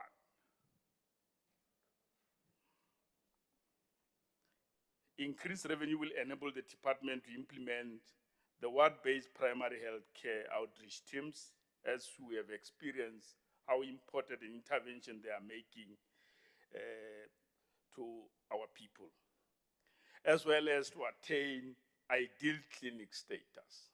This is very much important, that if we can get the clinic right, a number of problems that we are having are going to be resolved. We're saying so because after visiting few of them, we have confidence that there is an opportunity cost that we are losing there. More resources are needed for specialist services, as well as training and research. And this we learn from the department. We want to encourage them to do more on those fields, so that they can be able to make intervention necessary to deal with a number of matters that are not exactly bigger problems, but they are symptoms of what is, or what I'm talking about. Once we deal with this matter thoroughly, we'll resolve the problem as we see by our eyes as we visit there. Of course, we are convinced and needed not to doubt the department leadership when they make commitment. And we'll do our work with regard to make sure that we play our oversight until we get to the stage that other members of the legislature think we are at. I'm not convinced yet that the department can fail. We applaud the dedication, the courage of health sector workers once more and commit to supporting the department. We call for concrete action to address prevailing challenges and report on practical impacts, and particularly in job creation. Honorable D. Speaker, I want to just mention our visit to Hayani Psychiatric Hospital and want the attention of the department for a number of matters. Of course, we need attention in all facilities that we have visited. But there is an attention there that Honorable MEC may be knowing about the people who are looking after that facility in one of your units, in security units. That we feel that there must be an intervention. It will resolve 50% of the problems that are there related to patient escaping and so on. It's a matter that you need to pay attention to it, and pay attention, you will get more information about it. We endorse this report, acknowledge the department efforts and its commitment to resolve a number of challenges that are there. Some of them have been closed by the Auditor General, and 3 of them are continuing. We are saying we may have to deal with them now under the current constraint that the department have explained and explained again. We take that, but I think there must be something that must be done going forward. I think we can strive for a better healthcare services in the province. We have extremely a big potential to be better. And the fortunate and unfortunate part, because this service, healthcare, it also declared as a human right in the international arena. So we dare not to fail our people so far, because they still believe we can do better, except those who have criminal mind. Thank you very much, Mr. Speaker. Thank you very much, Honorable Malebana. We shall now call the MEC of Health, Honorable Dieketsing Mashihu, to come and respond.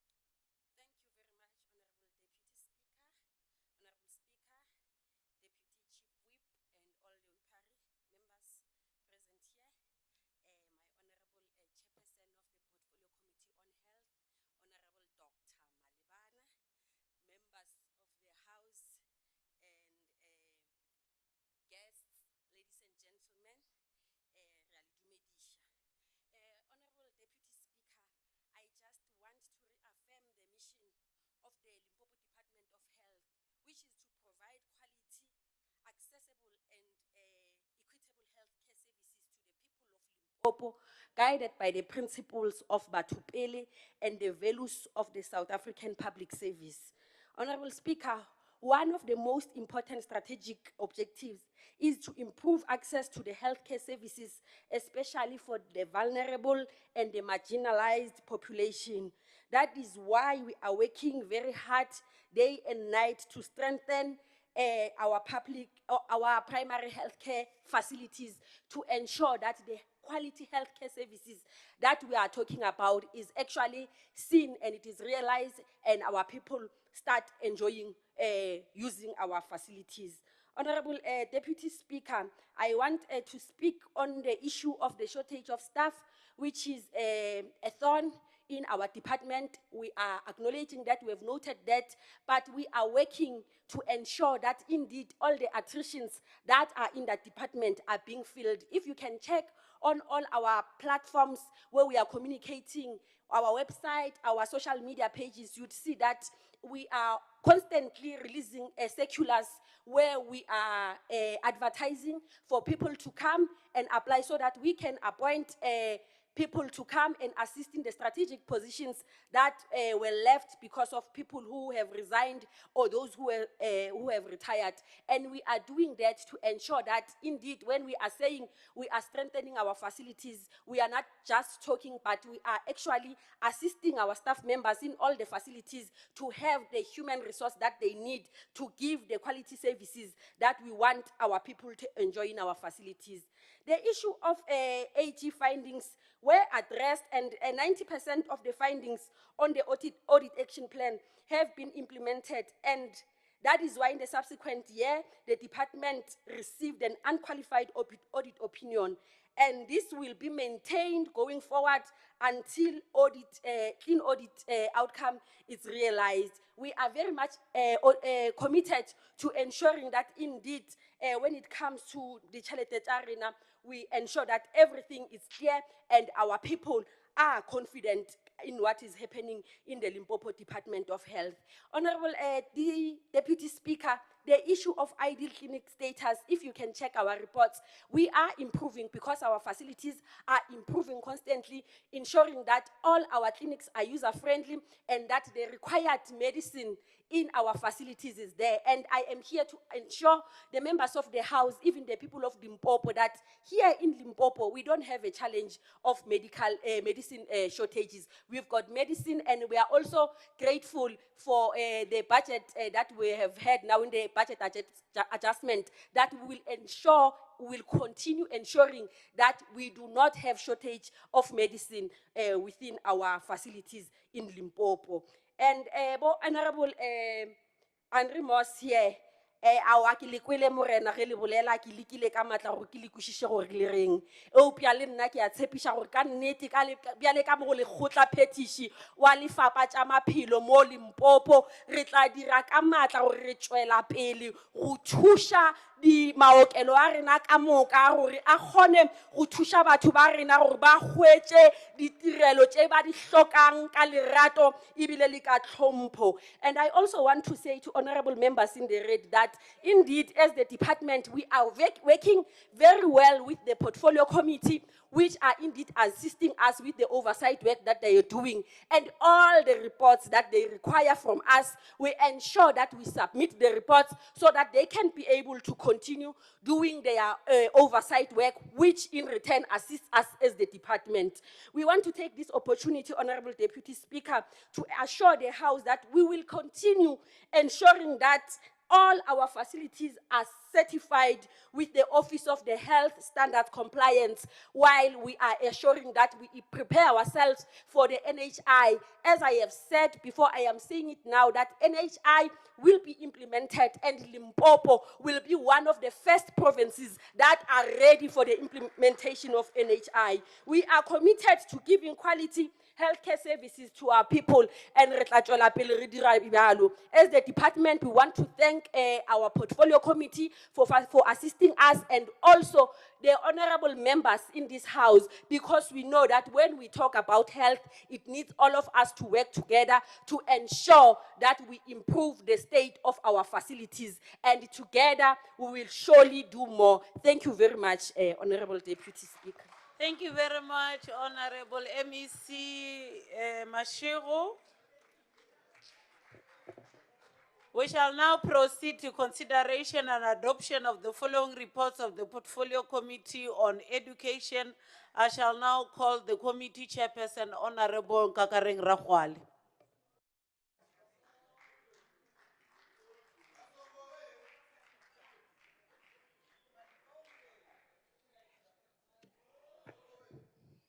you so much, Honorable Deputy Speaker. Let me reserve my formal greetings for the later presentation.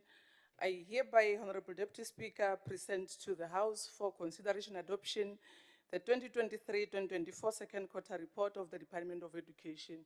I so move. Thank you very much, Honorable Rakwale. I shall now call on a seconder. Honorable Mukuli. Thank you very much, Madam Speaker. I, Honorable Esther Mukwele, hereby second the 2023-2024 quarterly report as presented by the Chair of the Portfolio. Thank you. Thank you very much, Honorable Rakwale. I hereby present the 2023-2024 third quarter report for the Department of Education, Honorable Deputy Speaker. Thank you very much. I shall now call for a seconder. Honorable Mantata Mahasela. Thank you very much, Honorable Speaker. I, Mahlodi Caroline Mantata Mahasela, rise to second the move by the Honorable Rakwale. I thank you.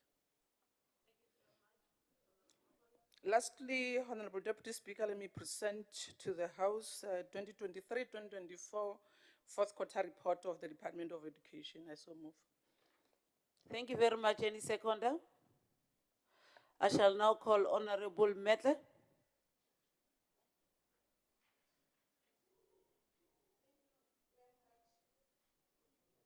Thank you very much, Honorable Deputy Speaker. I, Honorable Medle, do hereby support the move by Honorable Nkakarin Rahwal. Thank you very much, Honorable Metle. I shall now call Honorable Mnisi Gloria Zunisani.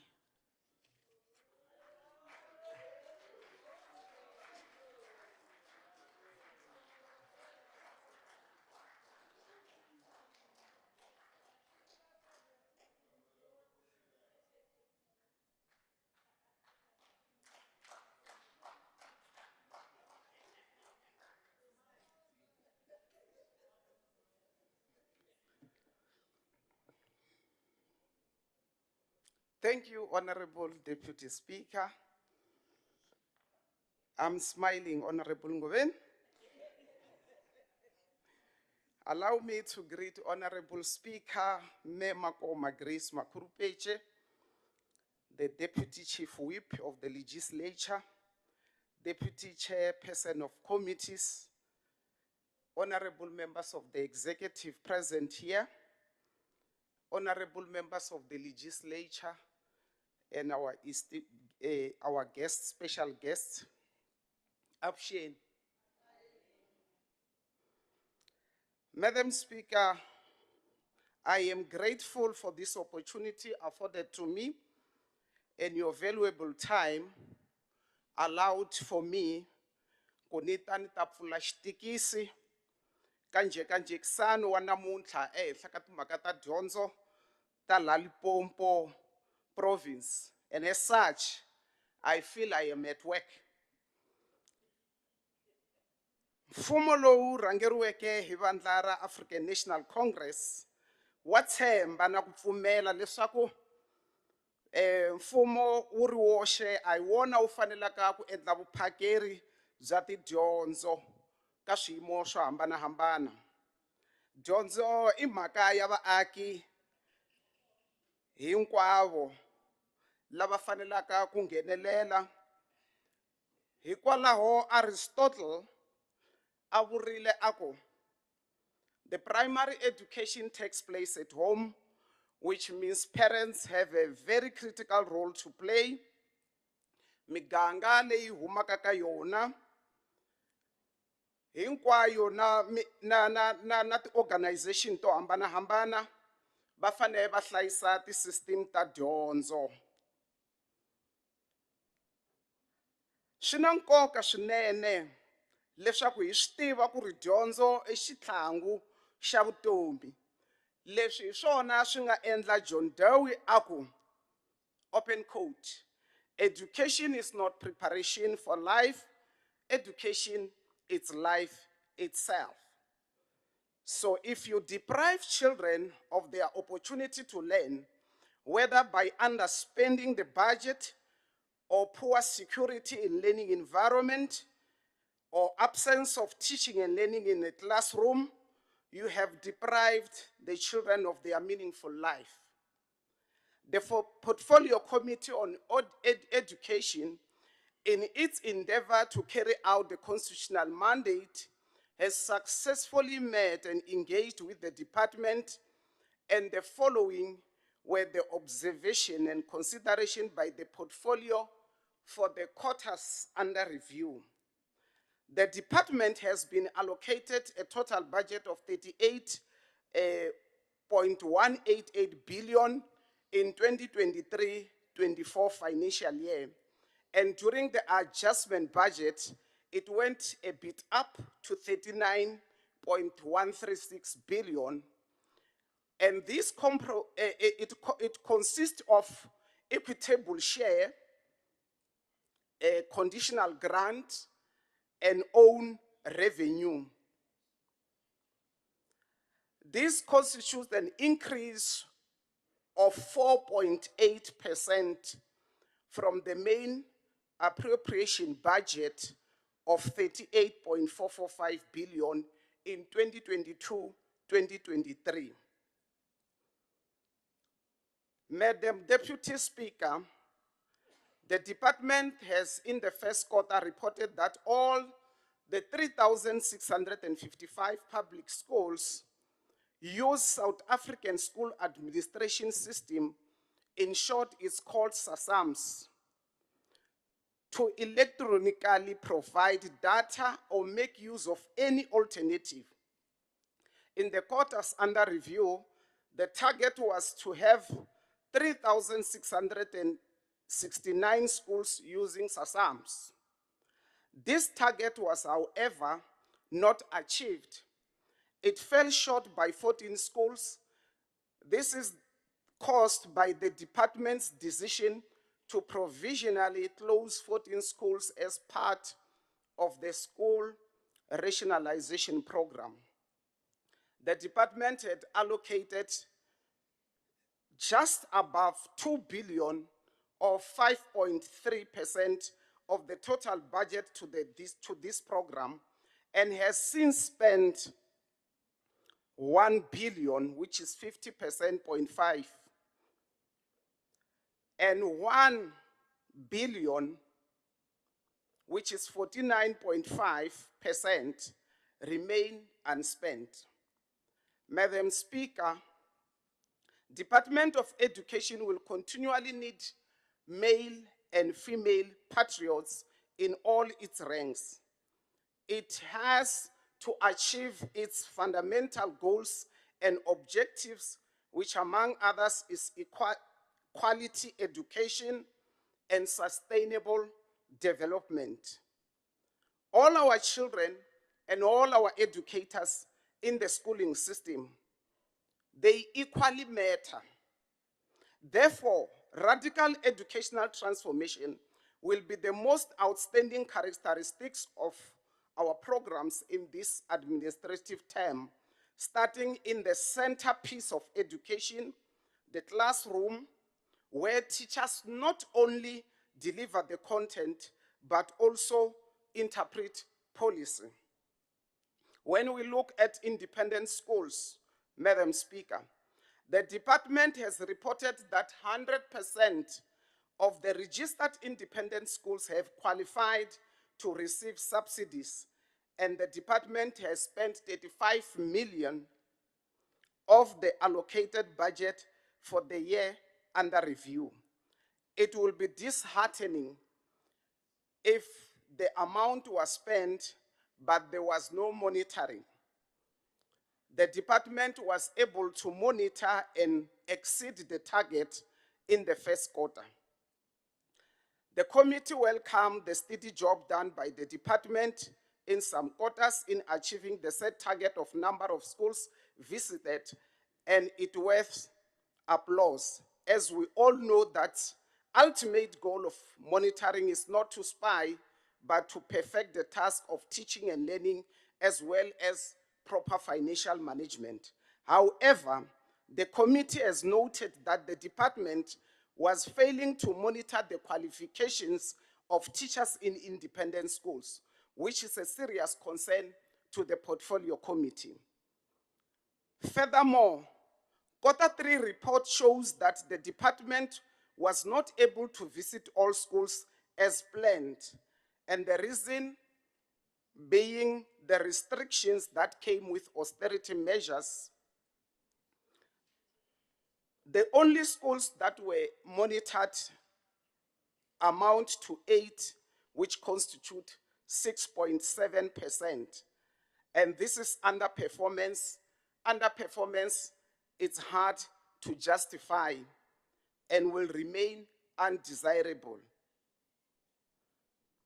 As a remedial plan, the department needs to ensure that program of action is designed and implemented to restoration of quality education, and also ensure other necessary intervention through investigation in relation to unqualified teachers in the independent schools. Madam Speaker, as I have highlighted when I started, we all have a role to play in education as communities, stakeholders, interest groups, young people, and etc.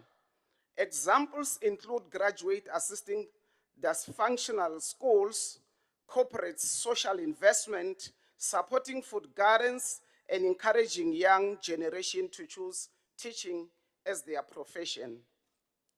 When we look at early childhood development, a program close to my heart, ECD, as we shorten it, has been moved from Department of Social Development to the Department of Education. The shift does not mean anything shifting in terms of the targets. The targets for the NDP remain the same. And the NDP has made it clear that ECD should be made top priority in all the measures to improve the quality of education and the long-term prospects of future generations. Additionally, to make 2 years of quality preschool enrollment for 4 to 5 years olds compulsory before grade 1. The NDP targets that by 2030, South Africa should achieve high quality, universal early childhood education and quality school education with globally competitive literacy and numeracy standards. The National Development Plan and indeed the ANC manifesto guide our strategic and operational trajectory in how we plan, articulate, and execute our programs within the limits of our financial package. We believe resources by their nature are limited, but proper planning and prioritization can take us to desired levels of performance, and most importantly, we can only effectively achieve the targets set by the NDP if we first establish the exact population of children between 0 to 5 MEC and study and understand the growth trends of this population. I'm not quoting myself, I'm just stating the facts. Safety in schools. Honorable Munisi, you are left with 1 minute. Safety in schools, our children and our teachers continually suffer traumas because of the unsafe environments where they find themselves on a daily basis. We have seen or witnessed cases of bullying and gangsterism in schools, which the department must pay special attention by making sure you assess and know which school needs support. The infrastructure, it's also a very critical area where we need improvement so that the environment where our children and teachers find themselves motivates them, bring about better outcome for the learners, because that's what the facts say. A good environment can change everything. In conclusion, the committee is supporting all these reports, and we want to implore the MEC for Education to make sure that the department implement all the recommendations made by the portfolio committee. I thank you, Deputy Speaker. Inkomu. Kenta Honorable Munisi. I shall now call Honorable Andres Moss.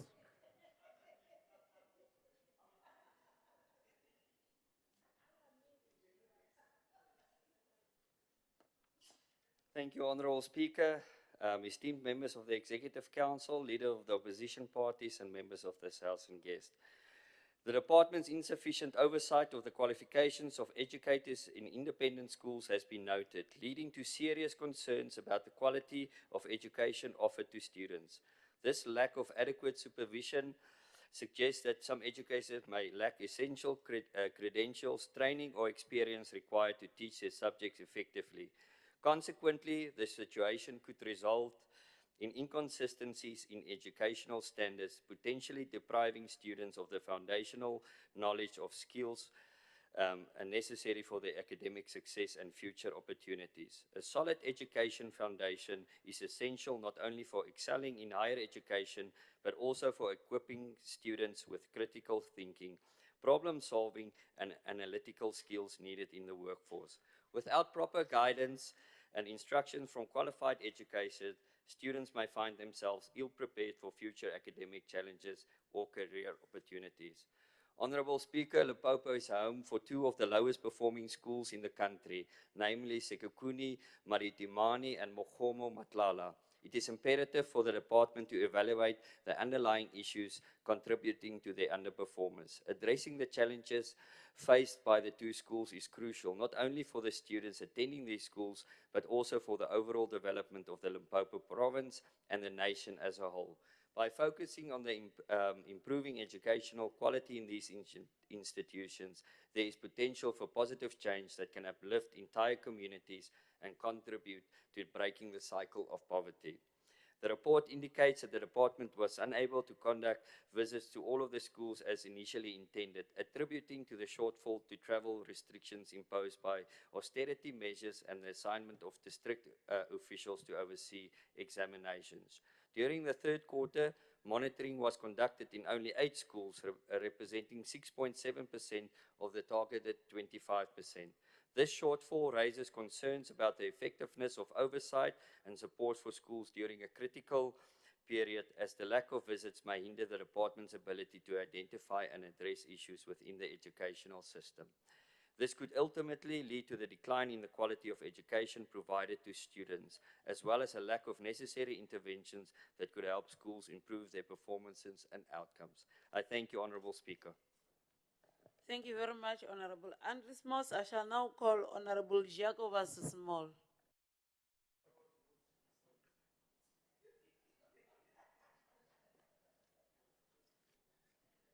Thank you, Honorable Deputy Speaker, colleagues, members of the executives, members of various departments that are sitting here, officials, good afternoon. As we end the year, our attention is once brought back to our 94,214 learners, 30,416 part-time candidates writing their Matric final year-end exams, or for the most of our learners hoping to be promoted because of their dedication, hard work, and the support from our schools. It is at these junctures we need to ask ourselves, did this government do enough to assist our learners and educators? Did this government produce a conducive environment for our learners to flourish? Before I express myself on the department's performance, I want to thank every parent, guardian, teacher, invigilator, and principal for their efforts to support our learners during this period of exams. Honorable Speaker, as we measure the department's performance, I cannot help to wonder why this province set out such low benchmarks to achieve, and in doing so, we are continuously highlighted for the high dropout of our learners every year. Allow me to highlight a few of these low benchmarks. So only 60% of our learners in grade 1 to 3 must be able to write and read with meaning in at least one official language. Only 60% of our grade 6 learners should be able to pass maths literacy.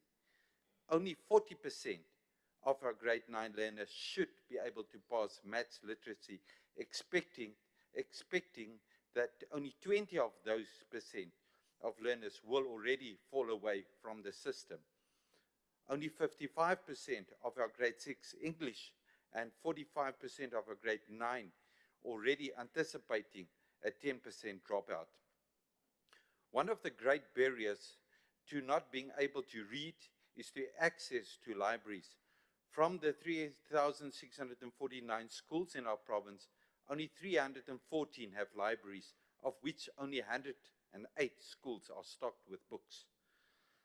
Life has moved on into the fourth industrial revolution, where artificial intelligence, better known as AI, is integral in availing opportunities, and so it should be, and lead to start playing a big role within our education system.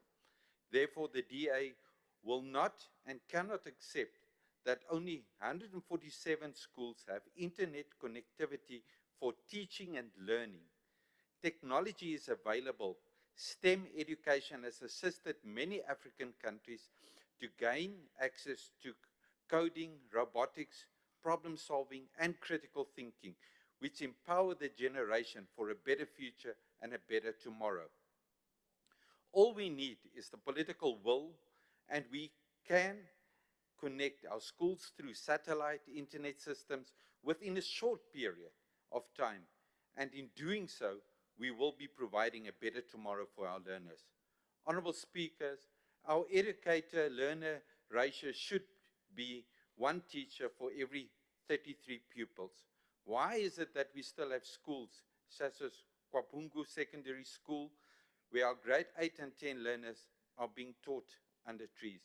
Why still have we schools like Songo Combined School at Large School Drift in Elias Motsoaledi with over 90 learners in a classroom?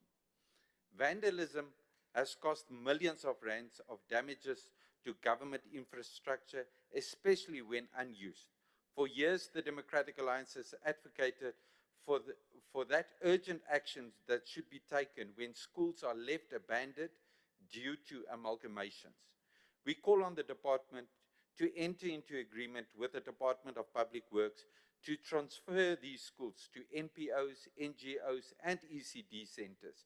Those buildings are infrastructure assets we cannot waste and leave to dilapidate. The Democratic Alliance welcomes the efforts to increase the total of children having access to ECG programs. 148,928 children have access.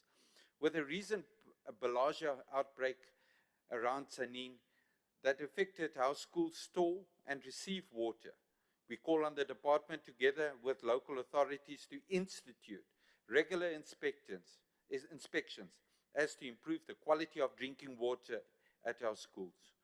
Although the department received an additional As you funding during the conclude, MTF, Honorable Smali. thank you. An integral part of the program academic performance of the National School Nutrition Program, with this in mind, is therefore very tragic that it has been grossly mismanaged in these provinces. Cases of suspect food poisoning are received frequently.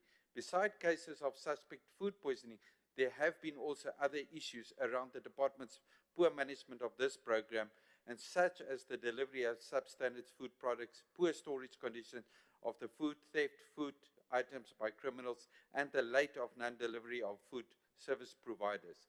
The department needs to ensure that all kitchen facilities meet health standards and work closely with local authorities to conduct regular inspections to assess the compliance and quality of our food providers to our learners. I thank you.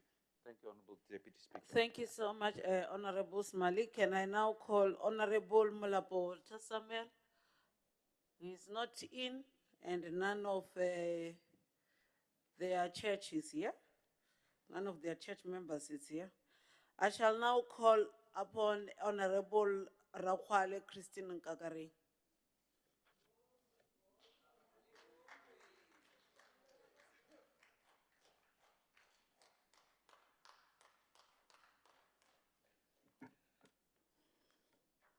Honorable Moses, you walk out.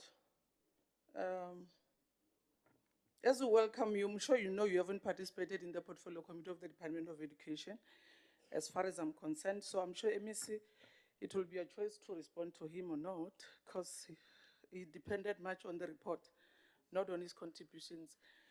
Honorable Deputy Speaker, Honorable Speaker, Mema Komama Krupeja, Honorable Deputy Speaker, Metabo Mamrobela, MEC is present, Honorable Deputy Chief Whip of the Majority Party, fellow members of the Portfolio Committee on Education, honorable members of the legislature, invited guest, Towel.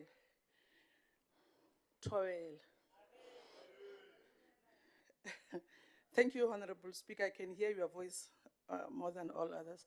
Allow me to state that as a result of the NC-led government, the hard work from the education family, including educators, departmental officials, business community, philanthropists, and other many stakeholders, teaching and learning is way functional in all the schools in Limpopo.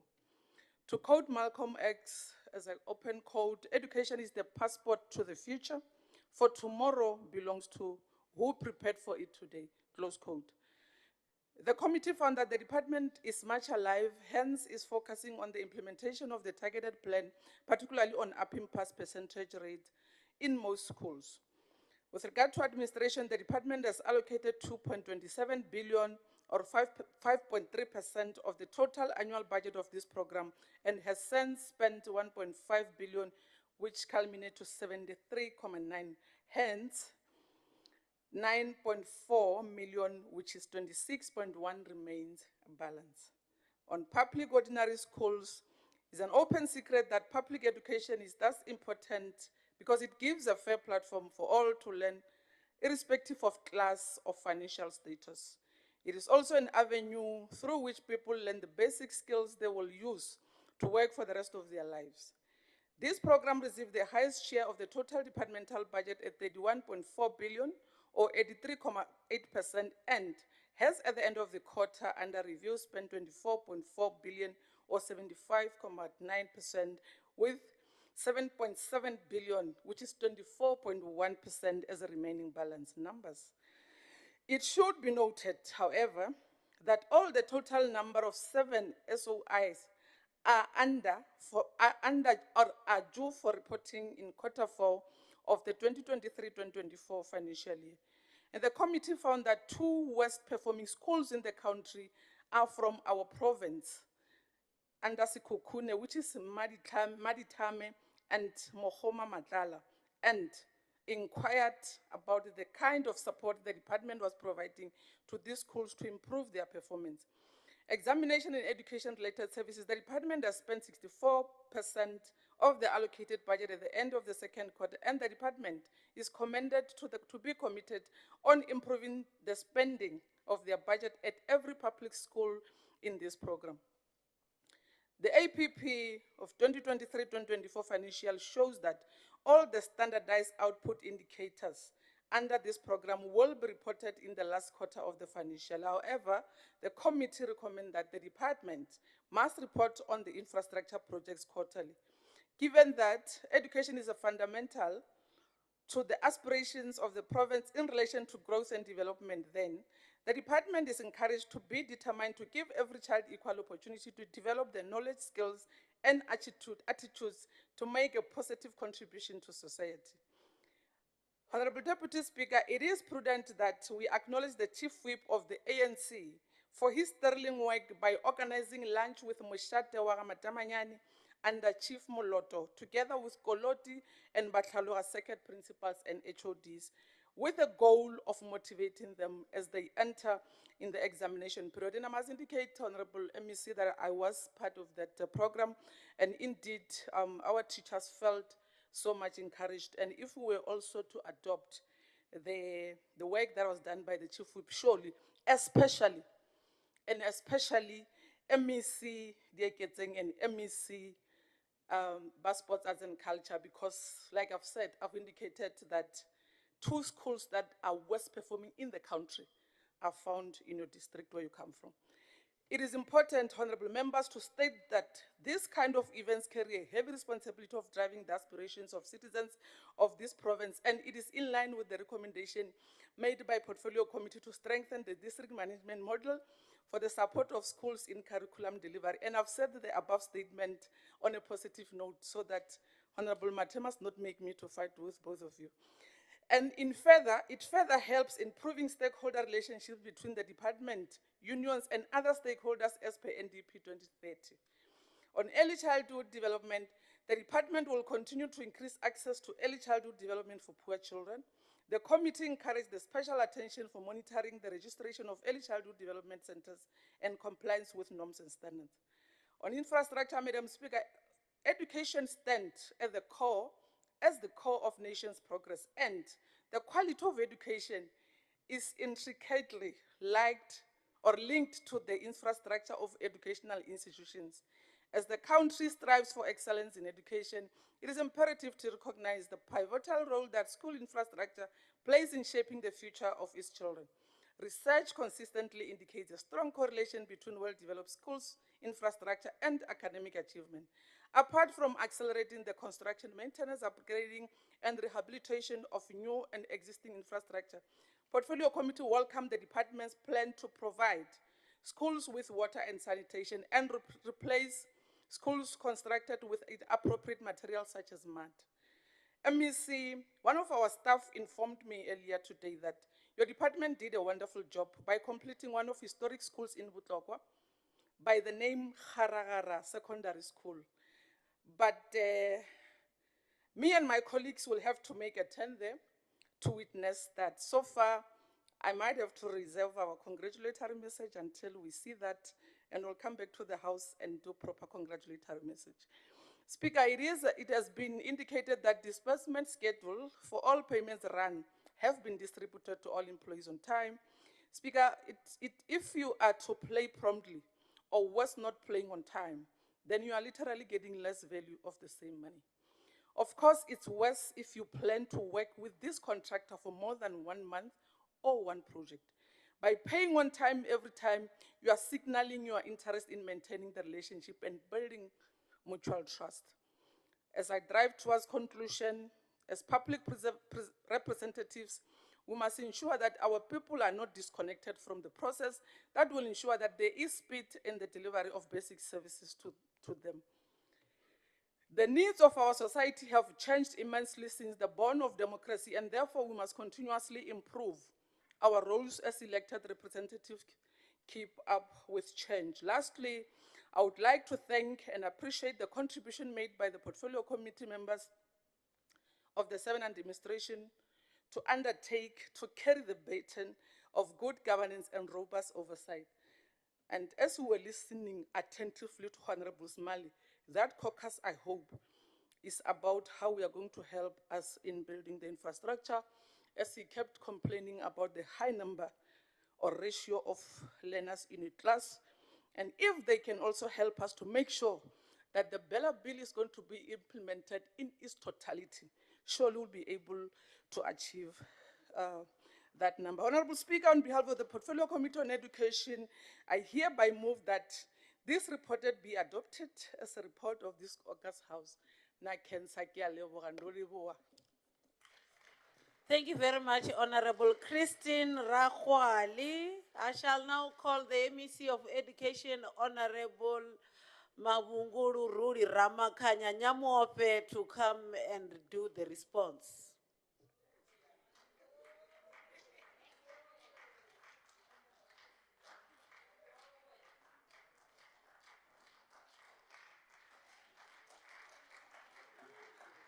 Koribuwa di Masiari,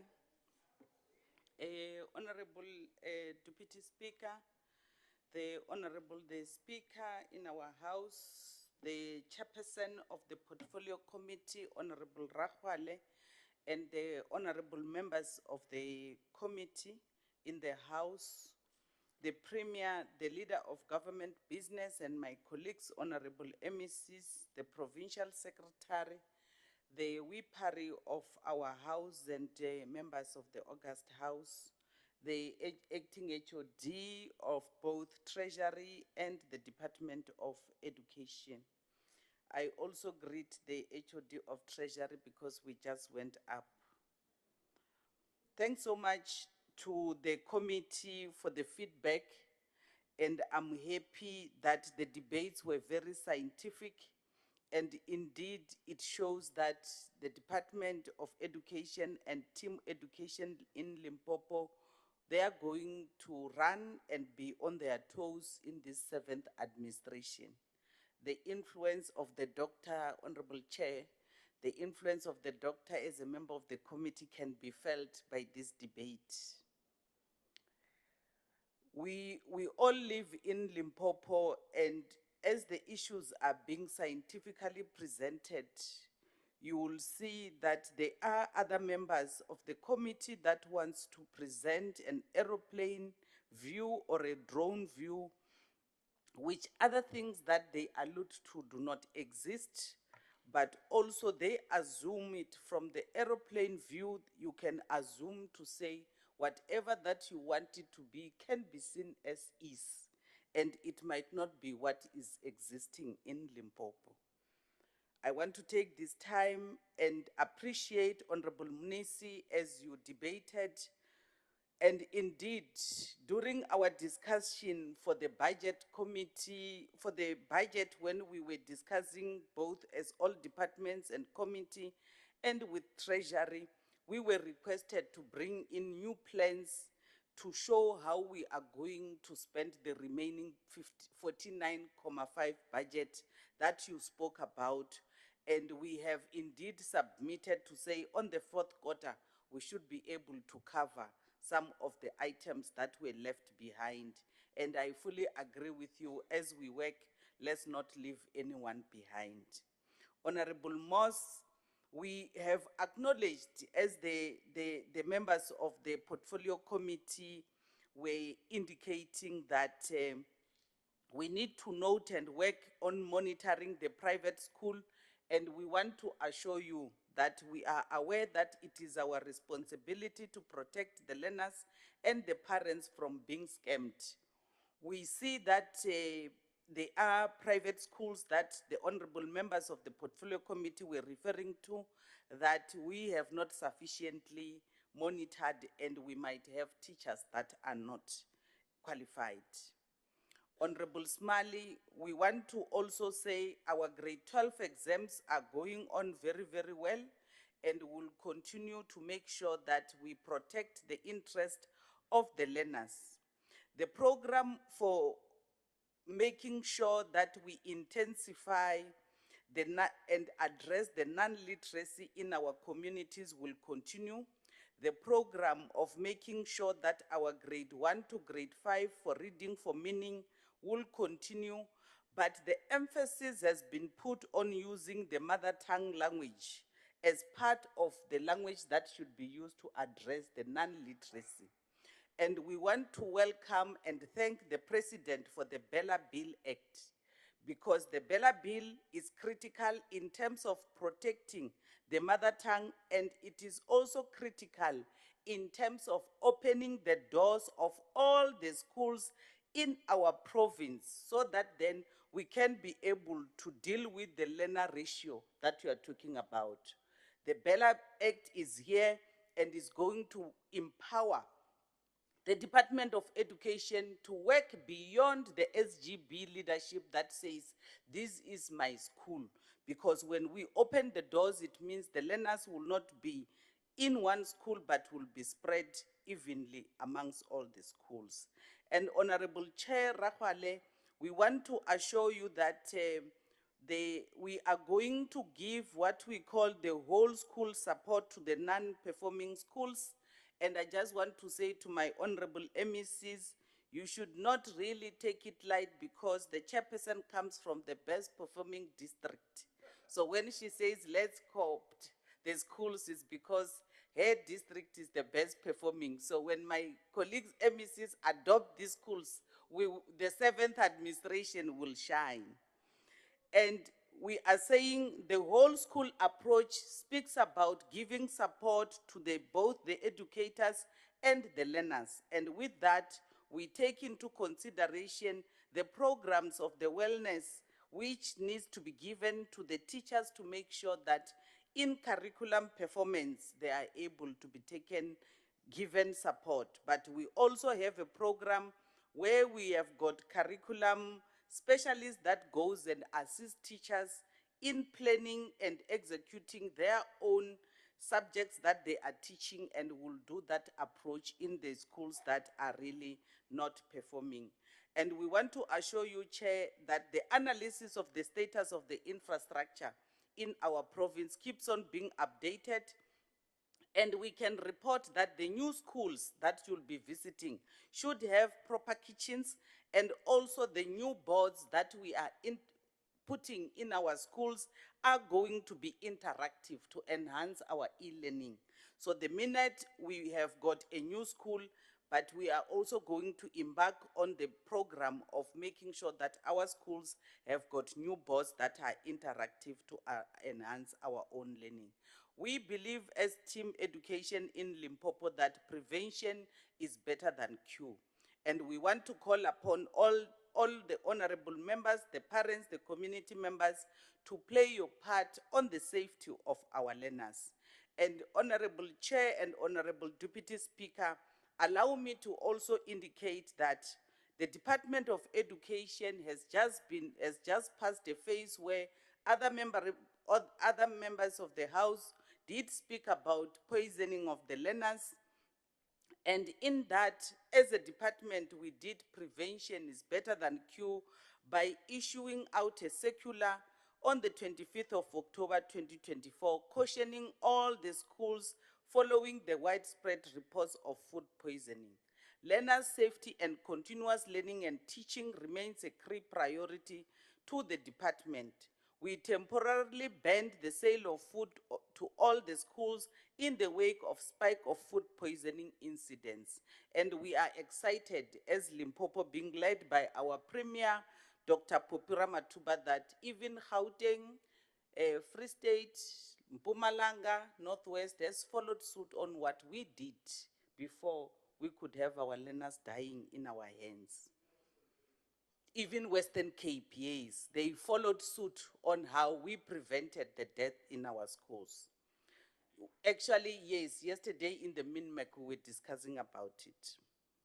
Schools and vendors have been given time to ensure that they fully comply with all the health and regulation. All vendors operating within our school premises must have a formal service level agreement with the school governing bodies. We will ensure that all food vendors selling in our schools meet requirements. In response to food poisoning in our schools, we have worked with the Department of Lidet, the Department of Health, to engage community structures, education stakeholders, and small business association to prevent further incidences. And I'm sure we have seen the police have started to raid all the spaza shops in our provinces. With the SGBs, we have ensured that our vendors within our yards have got certificates and have signed the SLA. We have since, Honorable Chair and our Deputy Speaker, we have since taken a decision that school gates will be locked and only accredited vendors will be allowed to sell in the school yards.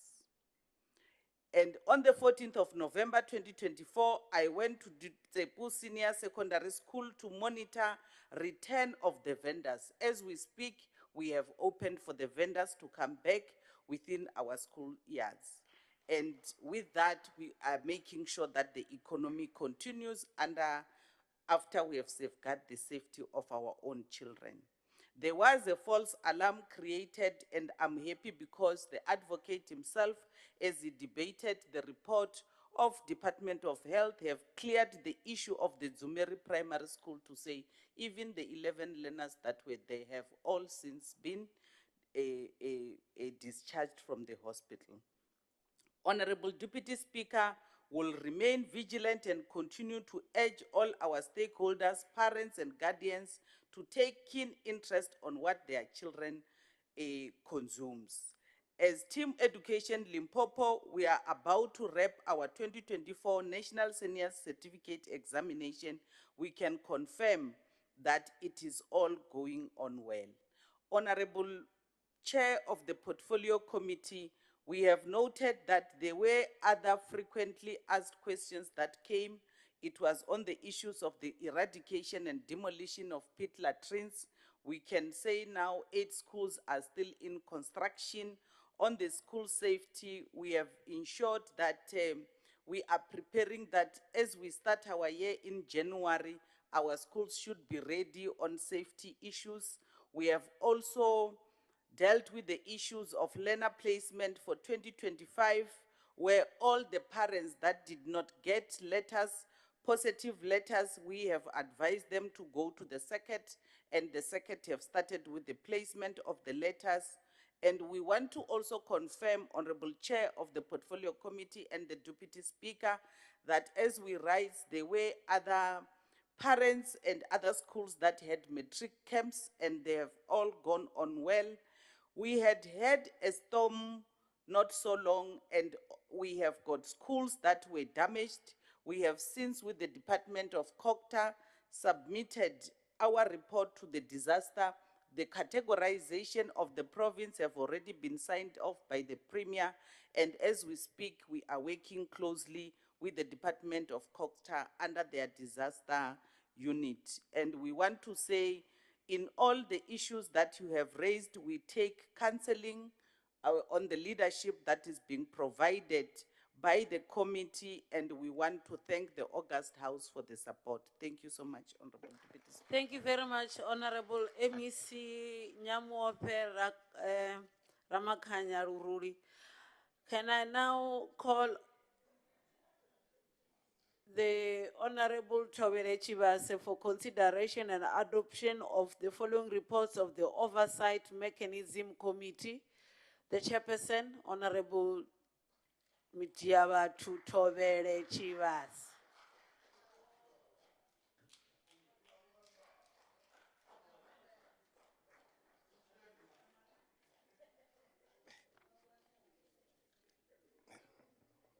Ndawu ya ndolo iwe ndari ufa wafa.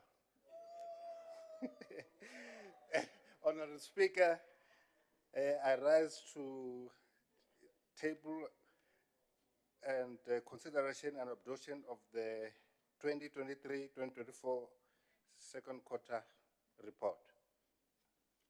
Thank you very much, Honorable Tobere Chibase. The seconder. Let me go to Honorable Matric.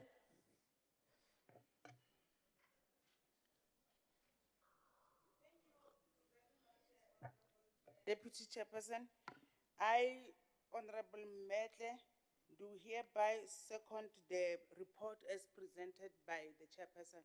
Thank you. Thank you very much, Honorable Tobere Chibase. I rise to table 2023-2024 third quarter report. Thank you very much. May I have the seconder?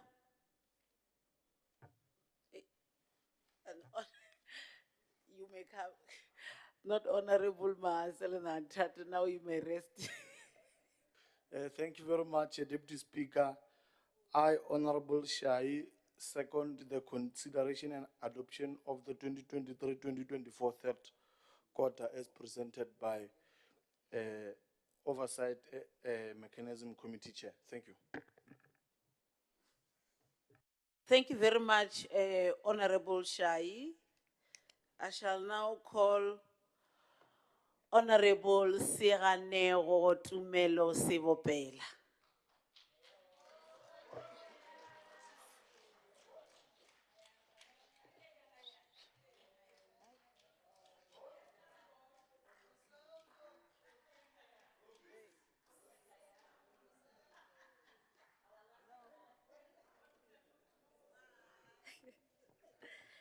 Honorable Speaker, and Honorable Deputy Speaker, the Honorable Deputy Chief Whip, and members of the WIPARI, the Deputy Chair of Chairs, members of the Executive Council, honorable members of the House, and colleagues.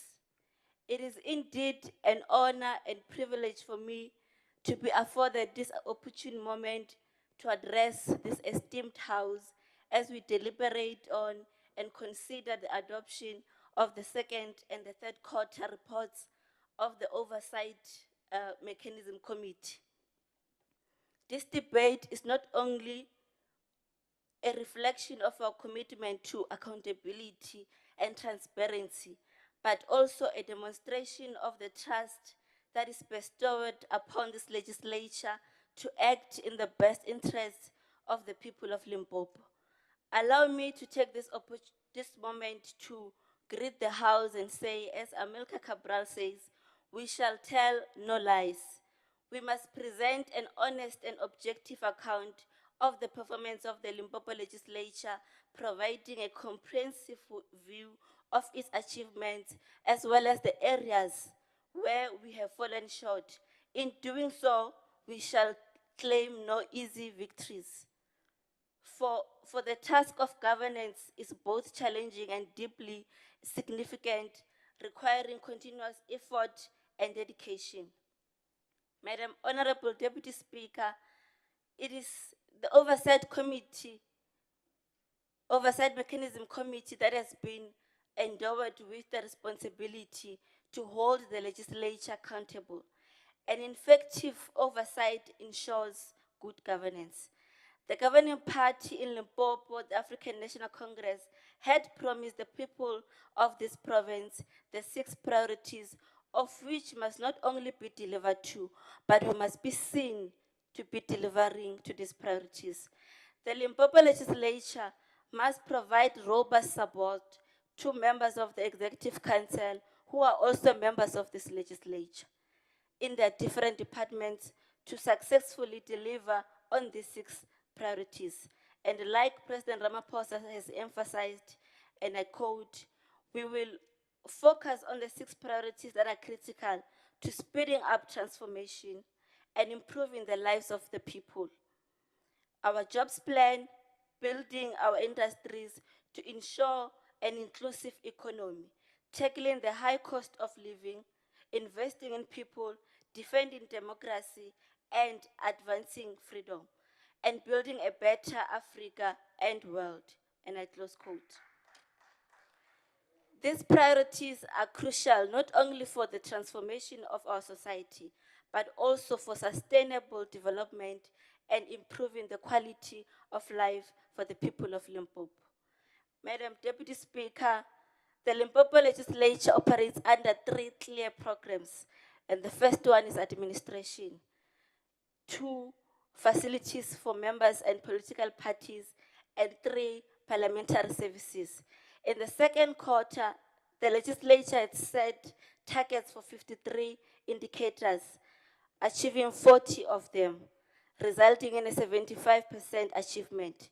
And in the third quarter, they've set out targets for 46 indicators, meeting 36 of them, which equates to a 78 achievement rate. Deputy Speaker, with regards to administration, this program has got 6 sub-programs, which includes the Office of the Speaker, the Office of the Secretary, the Financial Management, Corporate Services, Internal Audit, and Member Safety. In the second quarter, there were 28 targets, and 23 of them were achieved. This translates to the 82% achievement. And in the third quarter, there were 8 targets, and 4 of them were achieved, leading to a 50% achievement. The average of the 2 quarters is then 66%, which is tolerable. And the legislature should put a lot more focus and effort on administration, as it has been identified to have underspent some of the budget, specifically in corporate services, which contributes immensely to underperformance. The 61% of the allocated budget that was utilized in the second quarter, while the 74% was spent in the third quarter. Therefore, to address this issue of under expenditure, the legislature is encouraged to develop a turnaround strategy to enhance their performance and improve overall efficiency. It is also important to note that the Office of the Speaker, Office of the Secretary, and the Financial Management, IT, and Member Safety have all achieved their targets as they have planned. Furthermore, mo go tšwetša taolo e lego at yona administration, Madam Deputy Speaker, there's a good story to tell. The legislature has 30 members in the senior management services, and 15 of them are women. As Ruth Bader Ginsburg famously stated that women belong in all spaces and places where decisions are being made. It shouldn't be that women are the exception, and I close quote. So the legislature is indeed leading by example, and as we normally say in this house, it's a Malibongwe era. On program 2, which is the facilities for members and political parties, in the second quarter, 3 out of 4 targets were achieved, resulting in a 75% achievement. And in the third quarter, there was a target of 1, and it was overachieved, as 3 were attained. Although this achievement is commendable, the legislature must be cautious not to set low targets in order to overachieve, as this could undermine strategic planning and goal setting. With regards to parliamentary services, this one involves 8 sub-programs, and I will not mention all of them. In the second quarter, out of 21 targets, 14 of them were achieved, and in the third quarter, 10 out of 16 were achieved, leading to a 67% and 63% achievement in both quarters, respectively. The ideal situation is that when the targets are set, the intention is to deliver quality services that meet the needs and expectations of the people.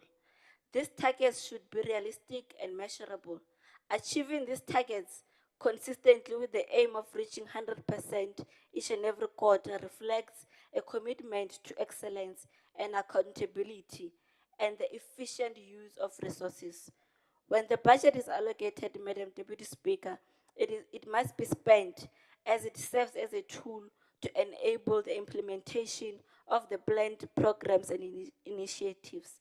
The legislature is then implored to strive towards the achievement of the above set goals so that the 6 priorities can be realized and that the systemic challenges are addressed, improving the overall well-being of the people of this province. In conclusion, Madam Speaker, we welcome the 2023-2024 second and third quarter reports as an account of the performance of the Limpopo legislature and a commitment to continue to serving the people of Limpopo province and therefore creating a better life for all. Thank you. Thank you very much, Honorable Tumelo Sibopela. May I now call Honorable Hermanis Franz Max. He's going to make a maiden speech.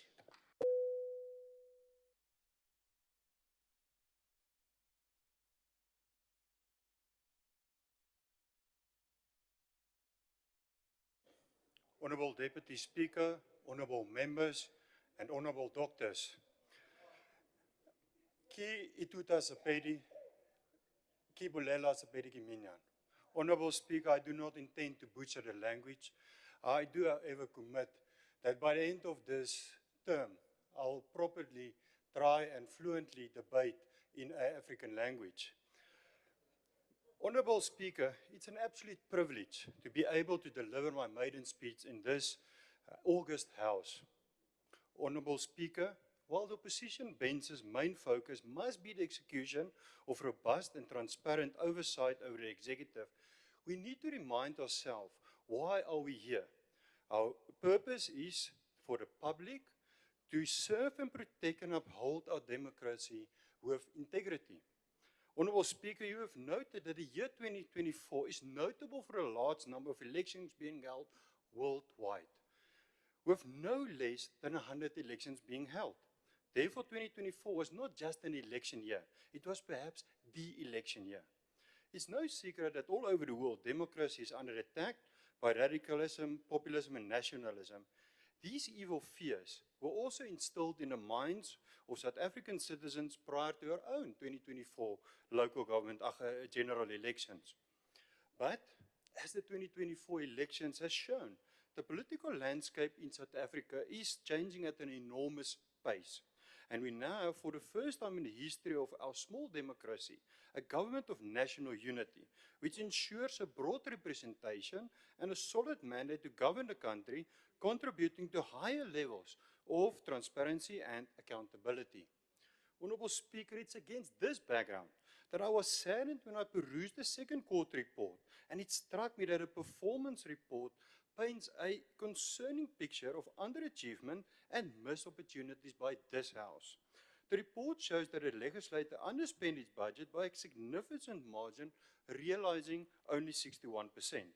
This underspending represents a failure to effectively utilize public funds to the betterment of Limpopo. Matters turns for the worse when you consider that the core functions of this legislature are oversight, lawmaking, and public participation.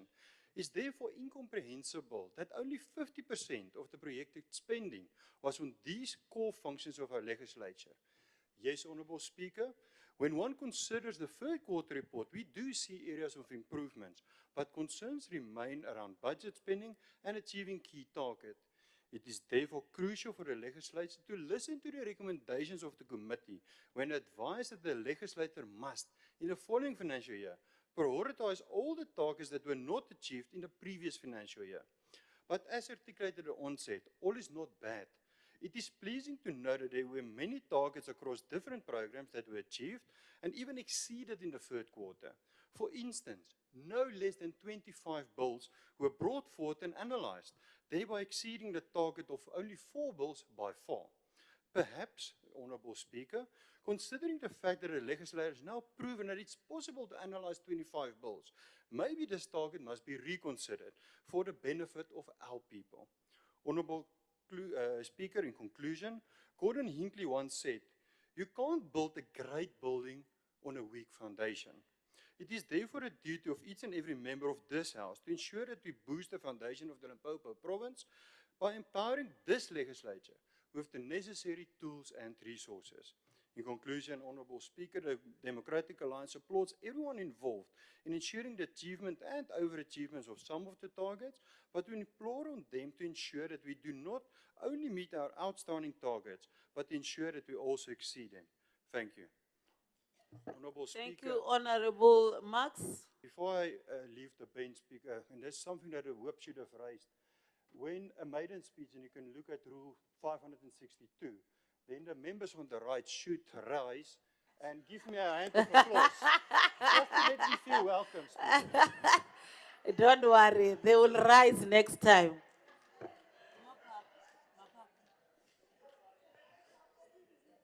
They will definitely rise next time. Can I now call Honorable Molapo Walter Samuel? Our honor, we then now call Honorable Tobere Chivas.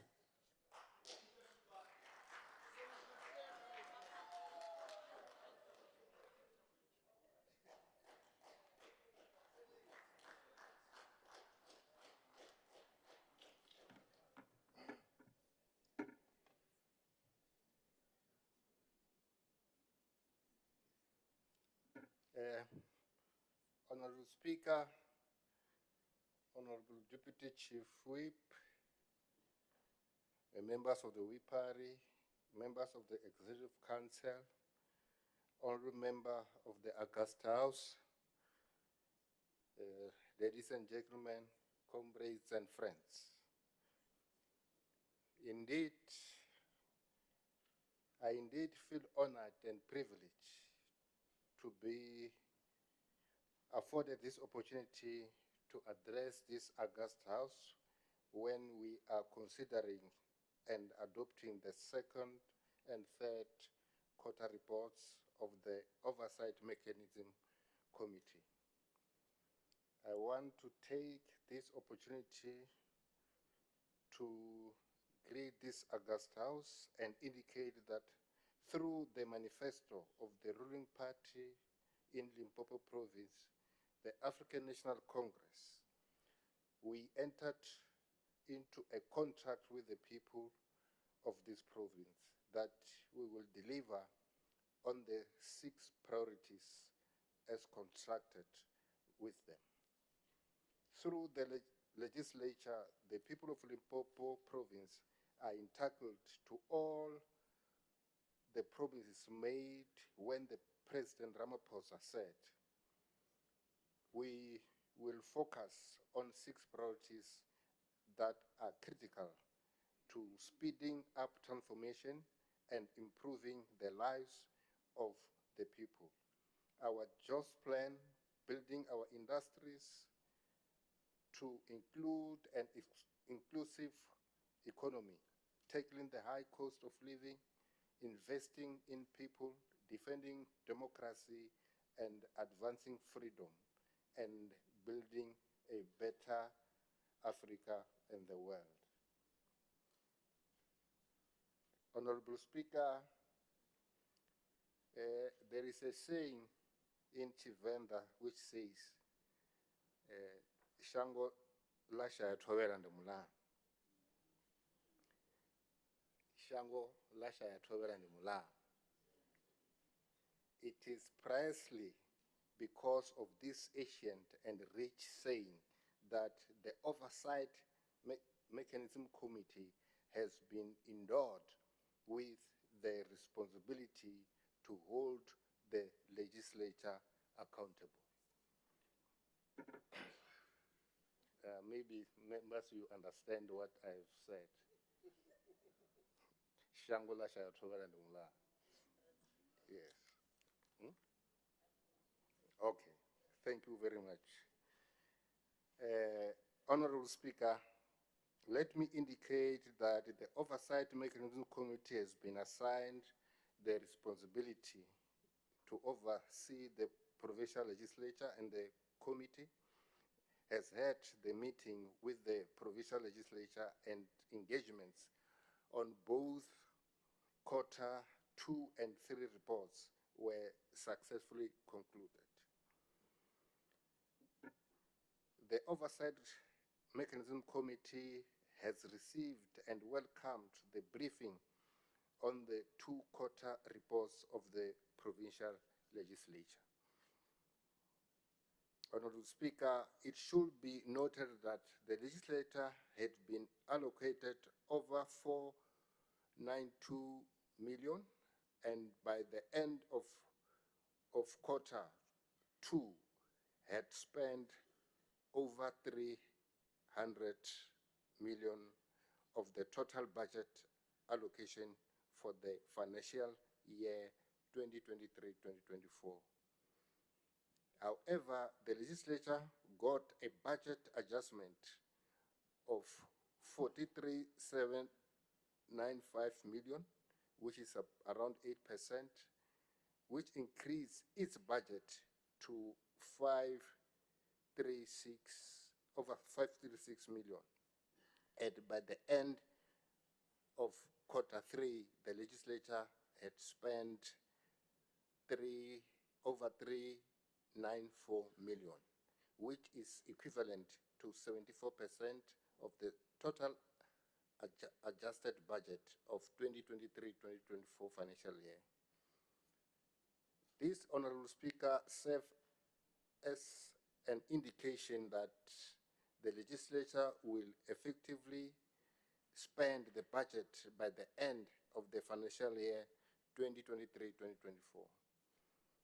The committee raised with a concern on number of issues and resolved that the committee be furnished with an update on committee disciplinary cases, update on national key point infrastructure, both at Parliamentary Village and Luwahumu offices.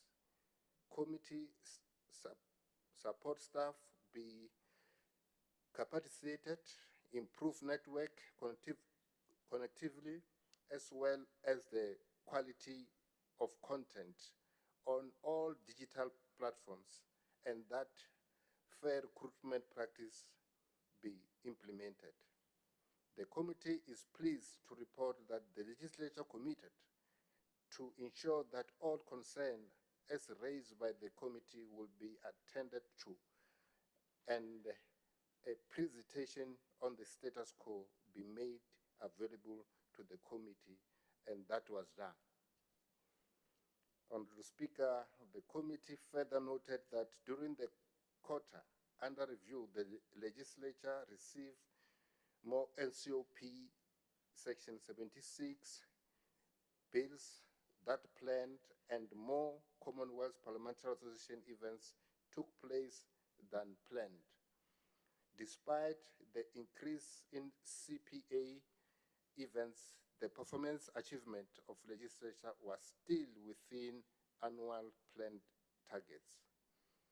Honorable Speaker, as I conclude, the committee has noted that for the successful achievement of priorities as planned in the Provincial Legislature Annual Performance Plan for 2023-2024 financial year, there is a need for an oversight committee to play its oversight function in a way incomparable and different to the approach followed when exercising oversight function over the state departments. Hence, the committee has made the recommendation to the legislature for performance improvements, both for financial and non-financial performance. The committee emphasized improvement on the capacity of risk management, performance on internal audit, the outputs of research services, and on procurement processes and other functions, as well as maintaining the relationship between budget spent and the actual output linked to impact in the life of our people. Honorable Speaker, it is the committee responsibility to ensure that the provincial legislature continues to improve its performance to retain the clean audit. The AG audit findings over previous financial year have shown that the legislature has a great potential of retaining a clean audit and thereby set a very good example as an oversight body to the departments. The Oversight Mechanism Committee is hopeful that with the support rendered to the legislature, it is highly possible to maintain the clean audit and prove to the public that we live the gospel that we preach. Honorable Speaker,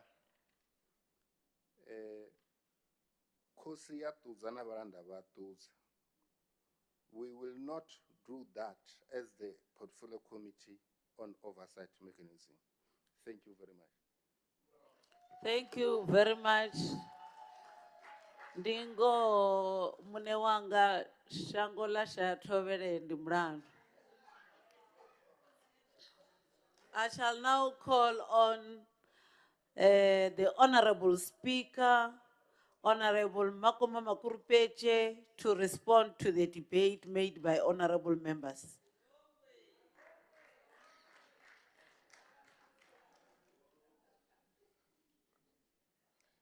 Deputy Speaker, thank you very much for the opportunity. Let me greet the Honorable the Premier, Dr. Poppy Ramatuba. She has not left the sitting.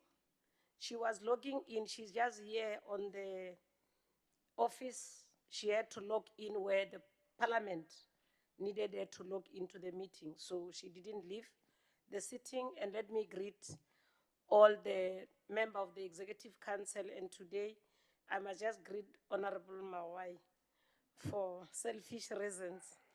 And as well, let me greet all honorable members, but specifically, Votawere, na committee yavo, re ko ba dumedisa. Masera Dobala Namus. Thank you very much. I want to greet the Malibongwe era. Malibongwe. Watinti Bafazi, Watinti Mbokot. Thanks very much, the Deputy Speaker. I'm just giving here the opportunity to respond on the observation of the honorable members. Allow me to appreciate the comments and inputs and suggestions put forward by the chairperson and members of the oversight mechanism. Your oversight work contributes significantly to the improvement in the way resources are managed at the Limpopo legislature. It further enables the speakership to account before this House on the decisions or actions taken when committing the legislature's resources. As we debate this report, which are the second quarter and the third quarter of the 2022-2024 financial year, it is very exciting to report to this House that indeed we think you have given the correct reflection, especially when Honorable Sibopela was deliberately talking to each of the targets. And she has told us nicely to say, but that the following targets you have not achieved, but the other targets we were able to achieve. And indeed, we'll strive for equity in the legislature. 50%, it's something that will never fail the people of the province to ensure that we achieve that target. But as well, we'll have to follow up on the areas where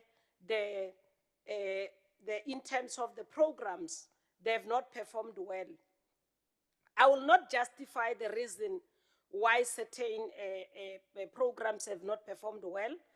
And I know that we have a responsibility to ensure that we take your advice that indeed what your budget, what your target, as well as the expenditure and the achievement, there must be equity in between so that you are able to make sure that the achievements you have achieved as well as the budget you spend were on the same page. Because our budgeting process can't be a thumbsuck. Obviously, even the targeting, when we put out the targets, cannot be a thumbsuck.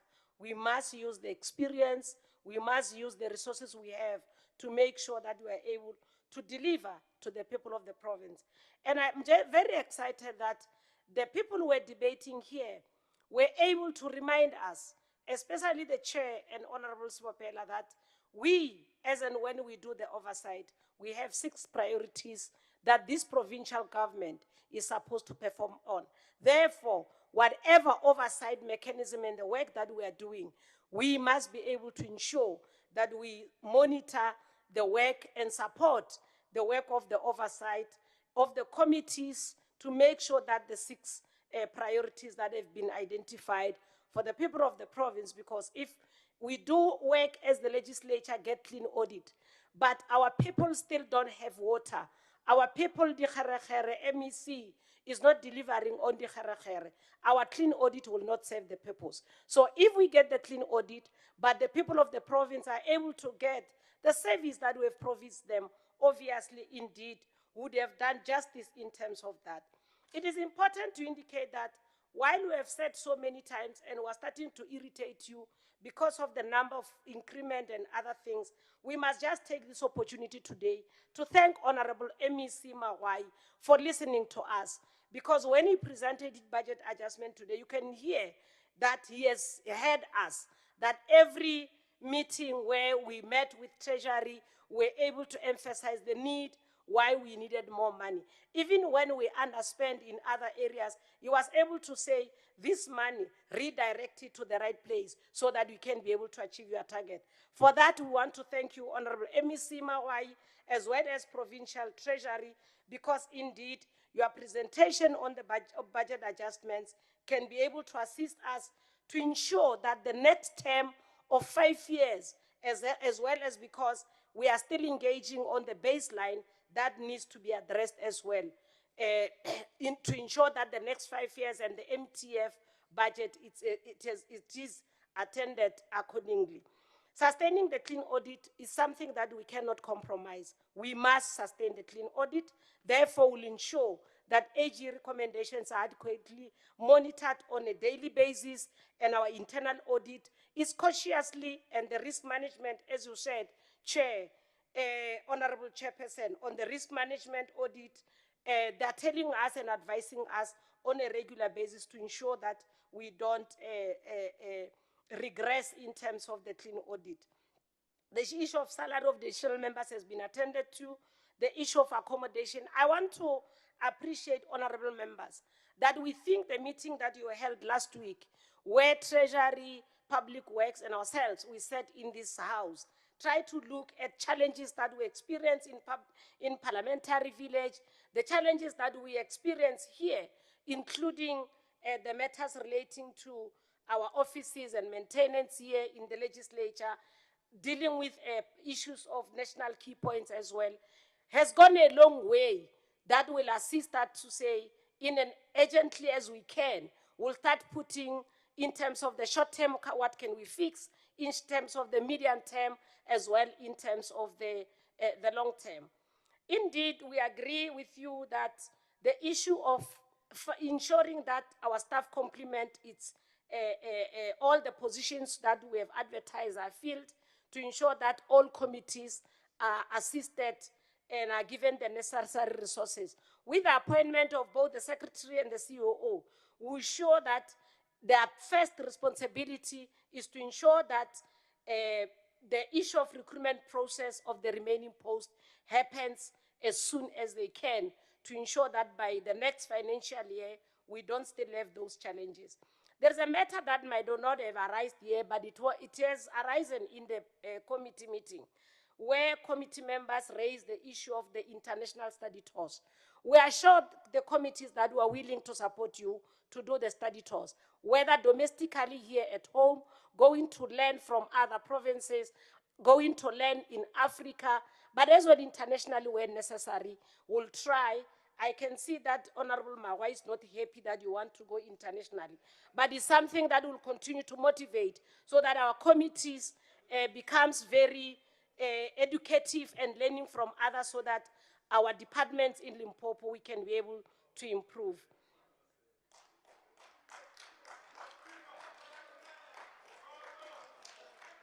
As I conclude, Chair, let me take this opportunity to say we will continue to raise a matter.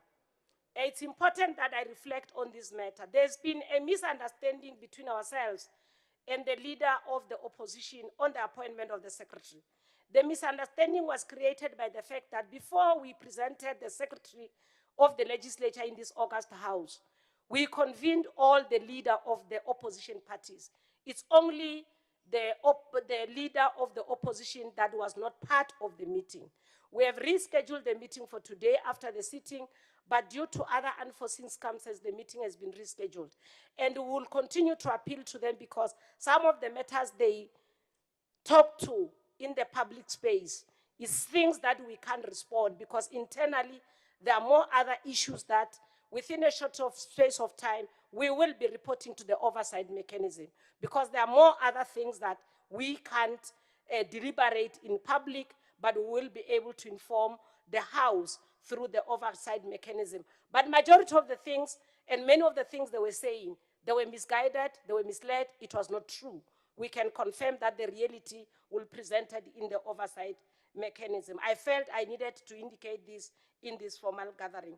As I conclude, Deputy Speaker, I would like to thank the chair of the oversight mechanism, Honorable Wichivase Midiabatu, Kennedy Prince, Iwe Maila Usunja, Iwe Chivasasha Midiabatu, for ensuring that the legislature account before this August House. I also appreciate the dedication and the commitment of all honorable members of the oversight mechanism for ensuring that the legislature resources are effectively, efficiently, and economically managed. Na cancer, no libuwa, realebuwa. Thank you. Ralevoa, Speaker Rasa Limpopo Legislature. Honorable Speaker, I must say that you have injected some excitement after you have spoken about the study tours. Yeah, you can hear that. They are saying Fambla agrees. Thank you very much. We shall now proceed to the consideration and adoption of reports of the Portfolio Committee on Sports, Arts and Culture. I will then call the committee chairperson, Honorable Falaza Mudaka.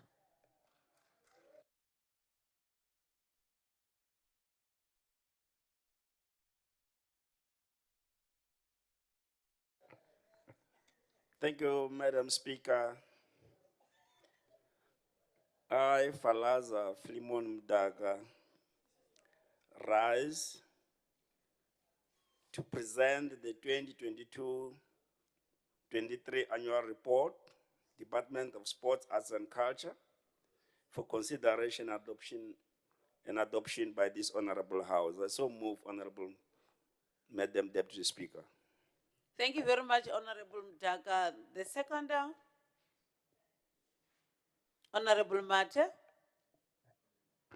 Thank you very much. I stand to second the chairperson of the Portfolio Committee on Sports, Arts and Culture. Thank you very much. Thank you very much. I shall now call on Honorable Nenguda Doerani, Alton.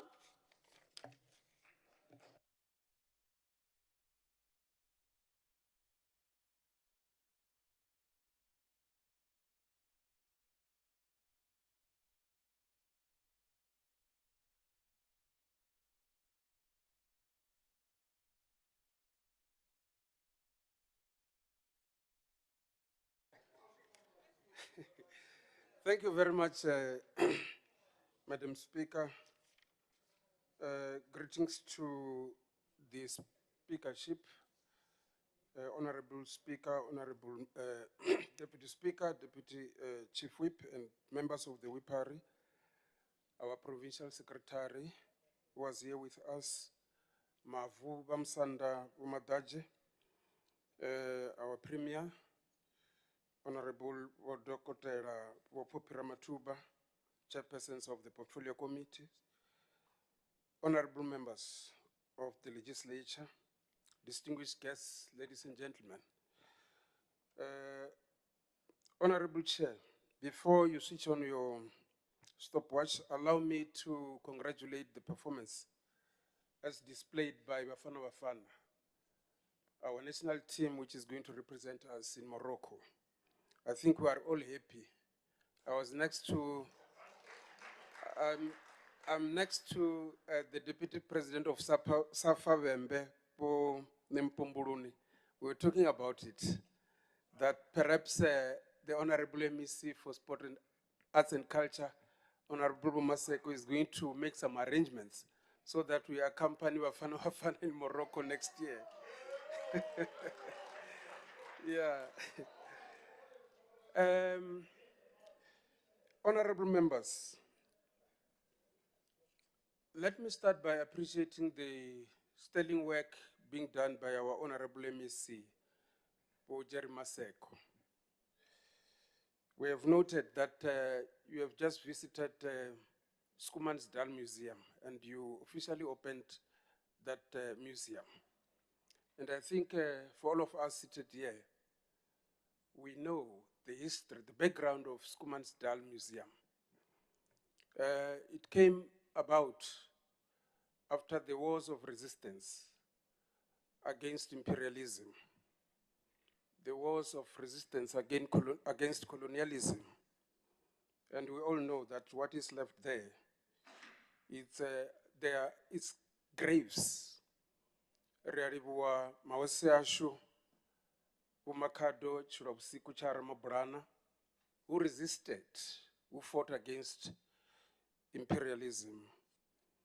They fought against the aggrandizement of land by the imperialists. We also noted, Honorable MEC, that you are doing a lot in making sure that you make follow-ups with regard to the liberation routes. We know that there are plans for the erection of monuments in remembrance of our struggle for liberation. I will mention the Battle of Mutare in particular. We know what we are doing together with your collective. Thank you so much. The annual report indicates that sport, arts and culture is playing a cardinal role in socio-economic development within our province. Madam Speaker, the Department of Sports, Arts and Culture is also guided by the National Development Plan, which aims to eliminate poverty and reduce inequality by 2030. The Limpopo Development Plan emphasizes the critical role that sport, arts and culture play in promoting wellness and social cohesion, together with the major benefits accrued to both the education and health sectors.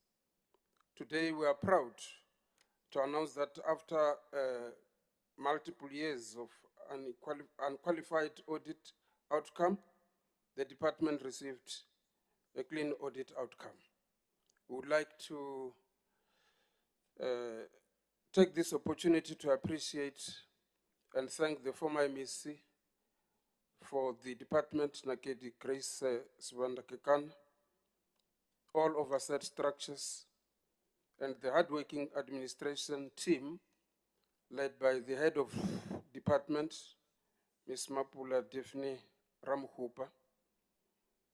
Working together, we can do more, Honorable MEC and honorable members of this August House. As guided by the manifesto of the African National Congress on job creation and skills development, there are programs developed to support the growth of sport, arts and culture, providing opportunities for artists, performers and athletes to thrive and contribute to the province's economic vitality.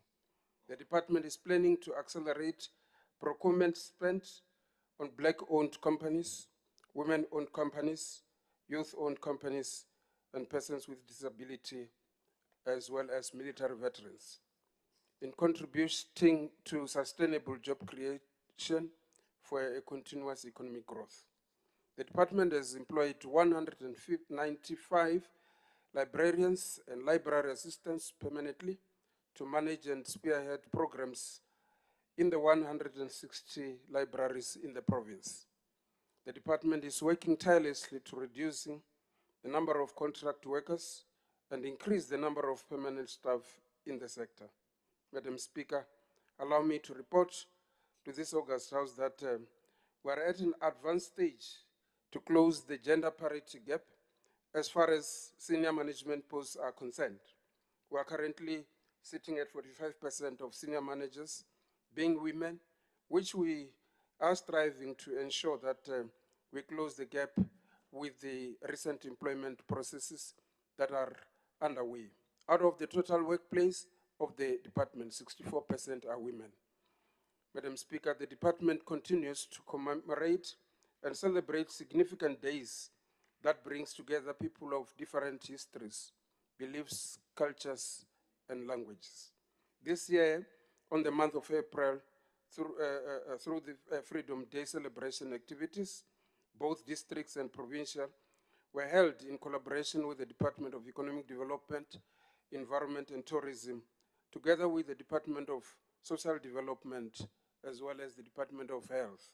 The department managed to reach out to 5,600 people of diverse ethnicity, culture, and heritage. Freedom Day celebration further contributed immensely to the growth of the economy through the creative and cultural industry.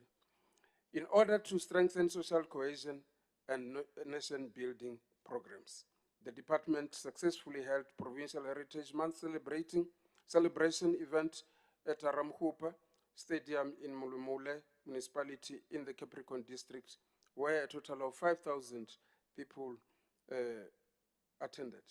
The celebration was marked by heritage walk, cultural parade, and performances to showcase the diverse culture and heritage of the province. Madam Speaker, allow me to report to the August House on the much anticipated provincial theatre project that has commenced. The theatre is invested to reach 40% at the end of this financial year. The completion of the project is intended to grow the artists and theatrical sector on the province that contributing to the economic growth of the creative industry.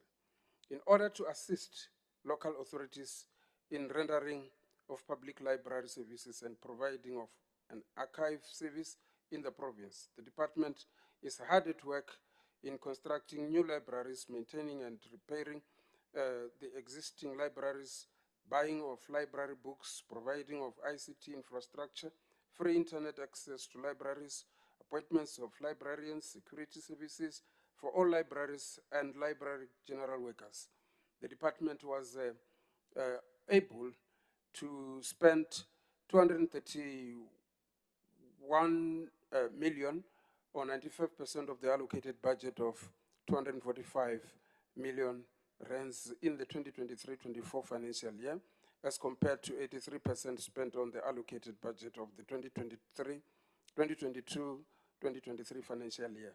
This proves that the department is indeed hard at work in rendering a public library services and providing of an archive service in the province. We heartily appreciate the contribution from the mining sector of Itahom towards the municipality to construct Twickenham Library and the Masia Traditional Authority for the construction of Hamasia Library. Madam Speaker, in conclusion, the department continues to provide itself on the partnership it has with the Department of Basic Education, particularly around the renewal and revival of sport, arts and culture. In the 18th of July 2024, the department celebrated Mandela Day through Provincial Junior Libapali Games with more than 5,000 children under 5 years from early childhood development centers in Fitahomu towards the Sekukuni district. Madam Speaker, in the quest to strengthen the relationship with professional football clubs in the province, the department met with the 3 Premier Soccer League representatives to discuss our collaboration with the teams. We appreciate our PSL teams, Magezi Football Club, Polokwane City, and Sekukune United. I just want to remind the honorable members present here today that this coming Saturday, our own team, Magezi Football Club, will be playing Sundowns. And we are very much optimistic that through our support, the trophy is coming back to Limpopo province. Honorable MEC Ubasko Makamu. Ndiko honori wochwanga mandori ido buyana kapu ichi buyana magezi. We are very much hopeful and optimistic. Ari supported team way ndiashu iko disa zubuya ka province yashu. Ndiko utamori buwa Madam Speaker, Deputy Speaker, honorable members, both one wafano na kensa Rialibuwa Kaiponde ise marambo chafuka na chawazi ndawendo. Roribuwa Honorable Nenguda, the Dobizavo Honorable Jack Valile Avao, Bo Honorable Hermas Franz Max Avao, the Dobizavo Litwalo Avao. I shall now move to Honorable Falaza Mudak. Oh, Max, you are here. I've called you. Oh, sorry. I thought you were not here. Because no one was standing up. I'll excuse you, Honourable Speaker. Honourable Speaker, apologies, Speaker. Let me just get to the right one. Honourable Speaker, I rise today to express my deep concern regarding the performance of the Department of Sports, Arts and Culture as reflected in the 2022-23 annual report. While the report attempts to paint a picture of progress, a closer examination reveals a worrying trend of mismanagement, underspending, and a failure to deliver on key mandates.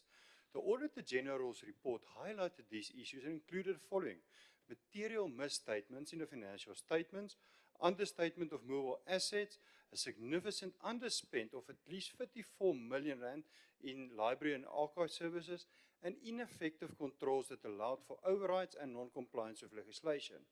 The material misstatements in the financial statements raises serious questions about the department's financial management practices and their commitment to transparency and accountability.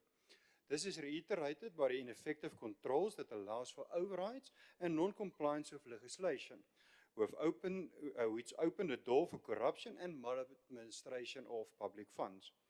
On a similar note, the understatements further illustrate the department's inability to accurately manage its resources. It does not take much to appreciate that underspending on libraries has a direct impact on service delivery, delayed the construction of libraries, and hindered access to vital resources for the people of Limpopo. This all points to a systemic problem within the department where regulations are ignored, financial misconduct is allowed to occur. I respectfully submit, Honourable Speaker, that the department's response to these findings are inadequate. While it is commendable that the department acknowledged their shortcomings and outlined improvement plans, these plans lack detail and fail to inspire confidence in their ability to address the root causes of these issues. Honourable Speaker, things are different in DA-run municipalities. You would recall that in the DA-run Mngeni municipality, the municipality has recently opened a new Mpombeni stadium. When the DA took over this project, there was a short of at least 3.5 million rand. The construction site has been vandalized and there were serious challenges in getting it open. The DA team has worked hard to allocate resources and complete the stadium, creating a public space for all to enjoy. In contrast thereto, our department tries their best to shift the blame to the Department of Public Works and the appointed contractors.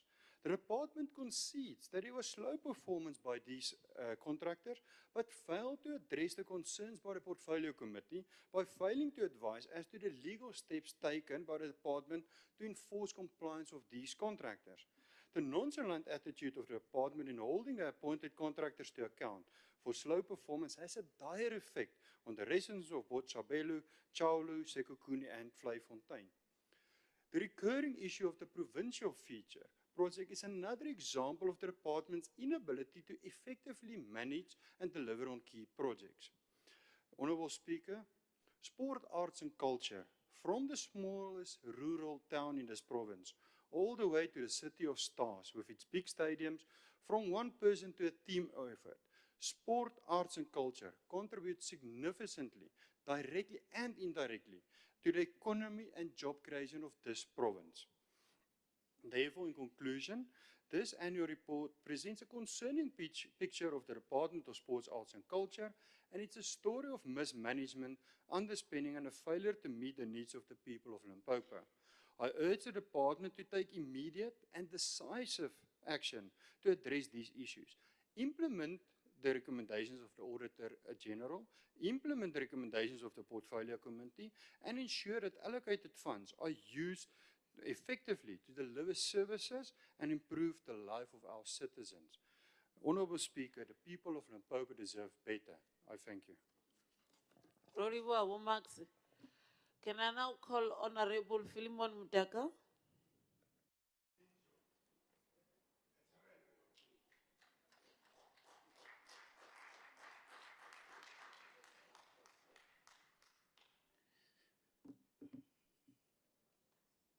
Thank you very much, Honorable Deputy Speaker. And greetings once more to yourselves. Honorable Speaker, allow me to pass my greetings once more to the Provincial Secretary of the ANC, who was with us this morning, Bomsanda Madaje, the Premier, who is around but busy with other matters. The chairperson of the Limpopo House of Traditional Leaders was also here with us this morning, Wasungowe. The Chief Whip and members of the Whipari, members of the Executive Councils here present, honorable members of this august house, invited guests, colleagues, and friends in the gallery, ladies and gentlemen. I greet you all in the name of the African National Congress. Madam Speaker, our work, or the work of the Department in Sport, is guided by the Freedom Charter that says, doors of learning and culture shall be opened. The government shall discover, develop, encourage national talent for the enhancement of our cultural life. The caliber in cultural life, in sport, and in education shall be abolished.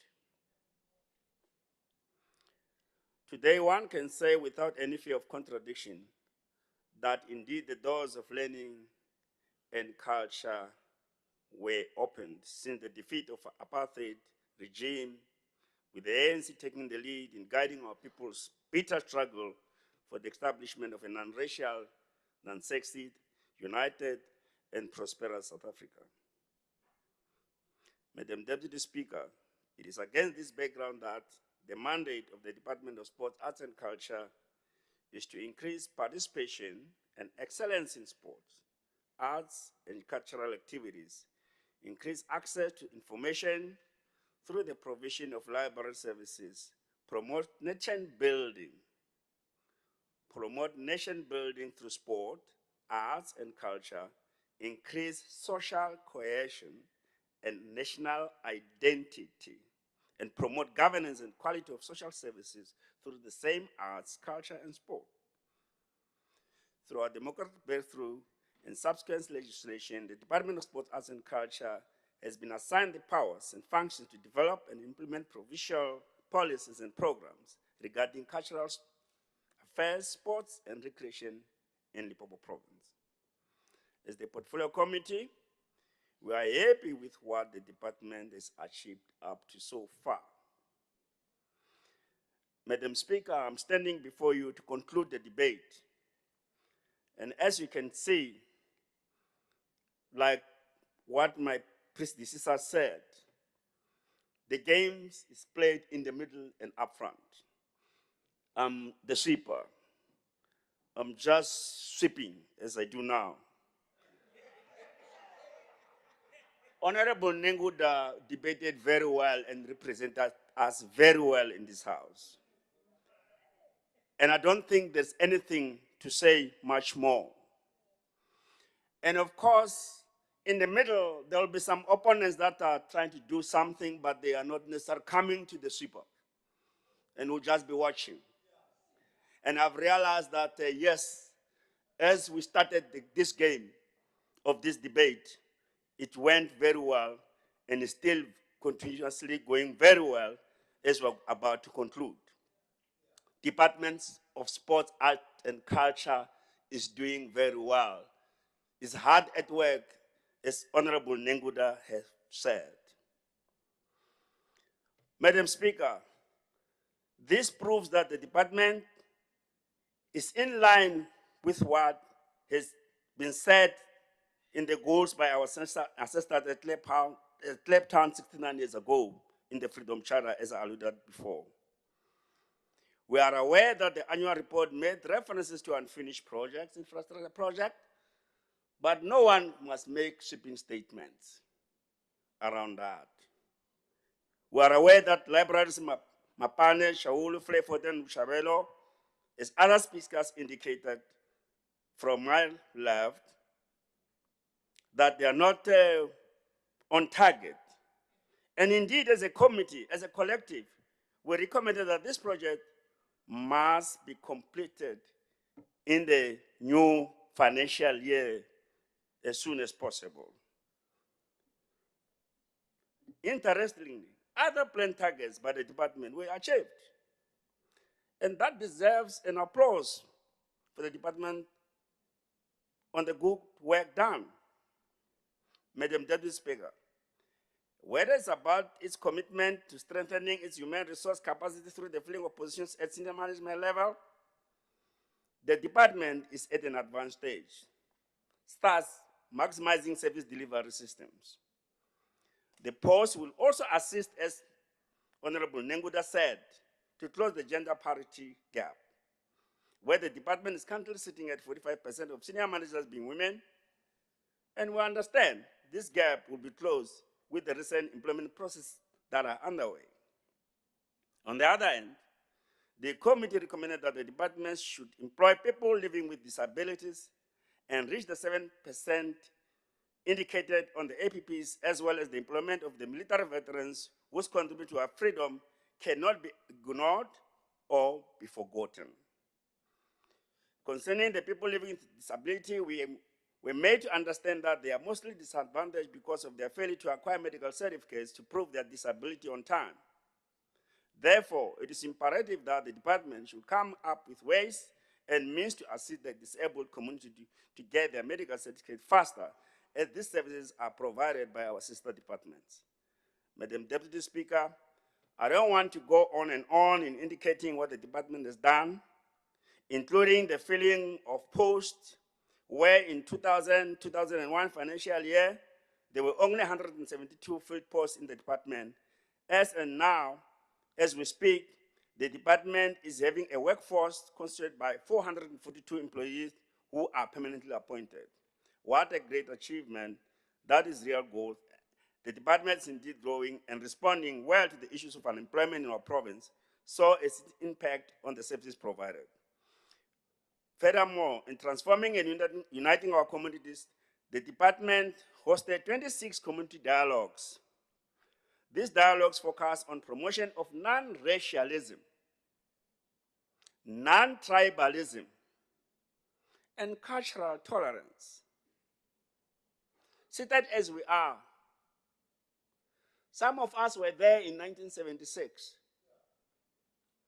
We don't want to be reminded of the past and how we responded to the issues then in this house. So whatever we do, we must make sure that we are guided by what this department is trying to do, to unite us from the divide that we used to experience in the past because of apartheid and colonialism. The hosting of Mapungubja Arts and Cultural Festival, Kuluma Bukanyi programs in the 5 districts to promote and preserve culture and heritage enabled our community to share good memories and experiences across ethnic divides, and that contribute to nation building and peaceful coexistence. Madam Speaker, as I move towards conclusion, just to mention but a few highlights, because I've never heard it's like the department is doing nothing from my friends on my left. 900 schools, hubs, and clubs benefited with provision of equipment and attire.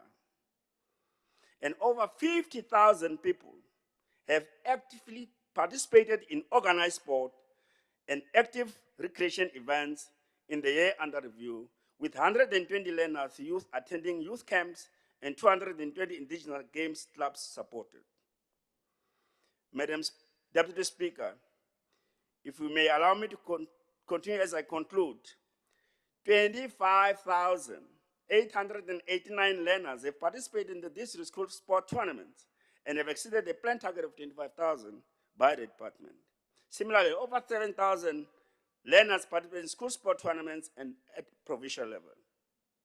More learners participate in the National School Sport Championship, and 19 school sport structures were supported. Madam Speaker, I can talk on and say a lot about what the department is doing. I just want to conclude by emphasizing, and I realized that others were laughing, this and what is happening, and that as a province, we're always having at least 3 teams in the national Wherever they move it, they go somewhere else and do whatever. 3 teams are there. Other areas have got dololo, nothing. That's why some are even moving to other provinces from this province. And I want to also join Honorable Nenguda, that Magais, that some of us saw when they were still at Vodacom, when they were still playing there. By the way, I'm also the chairman of a chairperson of a football team, my Indies. So we used to meet with them in national championships of Vodacom and so on. Now, as we speak, they're going to face the giant Sundowns, but they are also giants in their own rights. And I want to emphasize, we are going to bring the cup back in Limpopo. Sundowns once beat us as my Indy 7-0 in 1 year in Johannesburg. And they came to Guyana. They were saved by the Almighty God. Because in actual fact, technically we won that game. So we're going to win even this one. There's no such a thing that they cannot be defeated. We're going to defeat them. I thank you, Madam Speaker. Thank you very much, Honorable Falazam Daka. I shall now go to, we are going back to the debate again. The MEC will answer at once. We shall now call on the chairperson, Honorable Falazam Daka, for consideration and adoption of the following reports: Portfolio Committee on Sports, Arts and Culture. I thought the game is over. Thank you very much, Honorable Speaker, Deputy Speaker. I, Falazam Daka, rise to present the 2023-2024 first quarter report, Department of Sports, Arts and Culture, for consideration and adoption by this Honorable House. I so move, Honorable Deputy Speaker. Thank you very much, Honorable Chairperson, Portfolio Committee, Honorable Mdaka. May I have the seconder? Honorable Matomani. Thank you, Deputy Speaker. I rise to second the adoption of the report as presented by the Chairperson of Sports, Art and Culture. Thank you very much. Thank you very much, Honorable Matomani. Honorable Falazam Daka.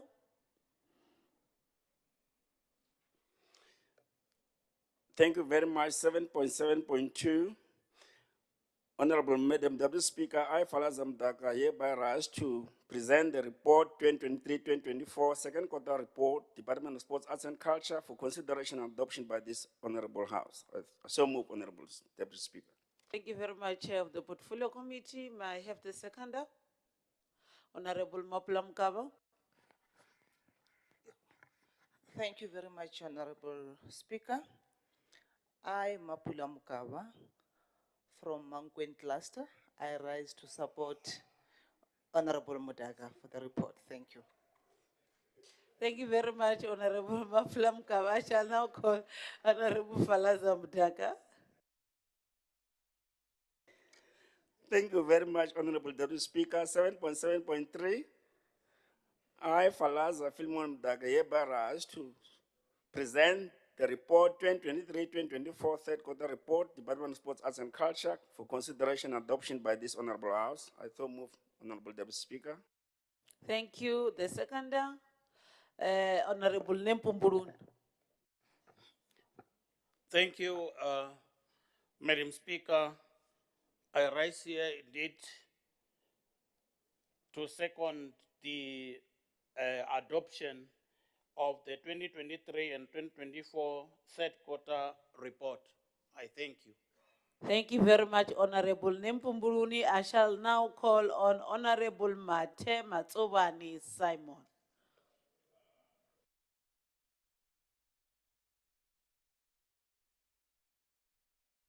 Malibongwe.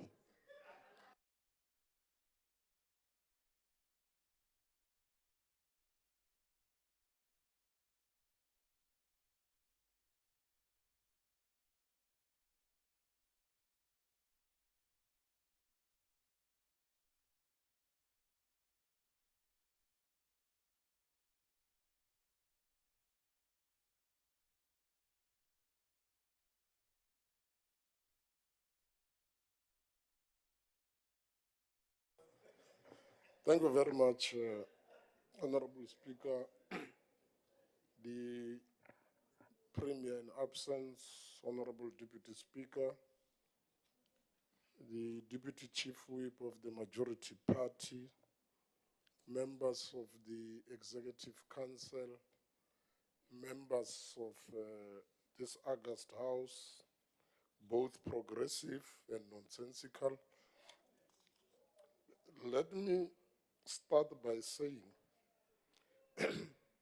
that when you wear a white shirt, it means you are not going to war. When you wear a white shirt, it means you are not going to war. But when you are pushed to a war while wearing a white shirt, you'd have to respond. So we are going to respond because wearing a white shirt means that we mean business. And when we mean business today, we mean serious business. There is a difference between business and serious business. So we mean serious business. All participants in this debates today were smiling because their departments received a booster from Honorable MEC of Treasury. It is only our department that did not receive a booster. But because we mean serious business, due to financial constraints, as the Department of Sports, Arts and Culture, we would have very limited complimentary tickets for Mapungwe Arts Festival. And the casualty in this regard would be one who decreased our money. So they will watch Zonke on TikTok.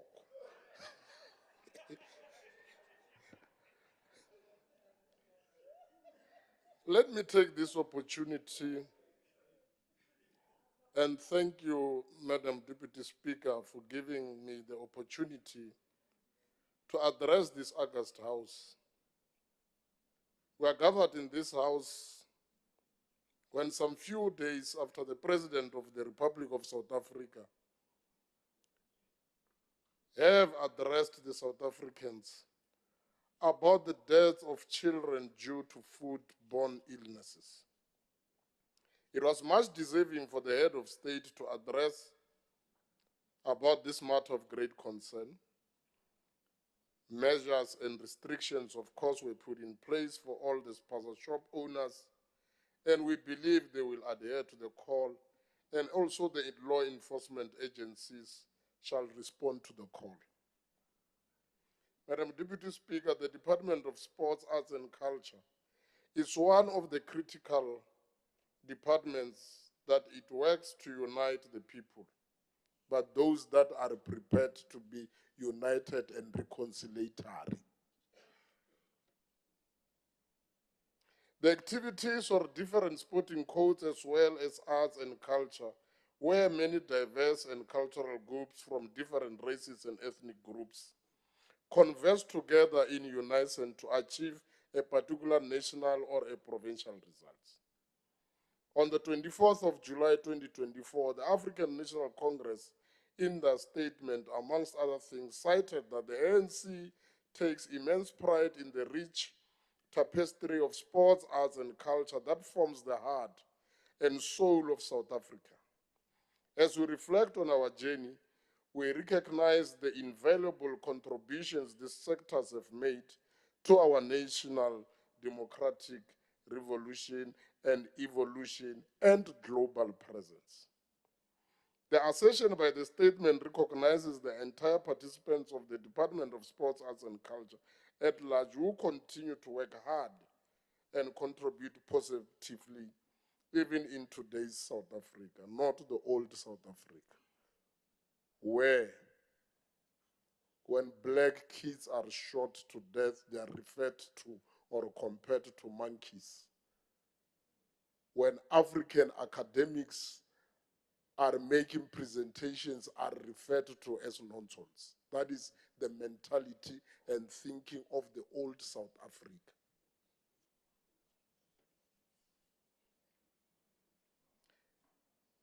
we are touching the nerve. And because when we are in minority, you can't collapse us when we debate, but when we are in majority, we will collapse you.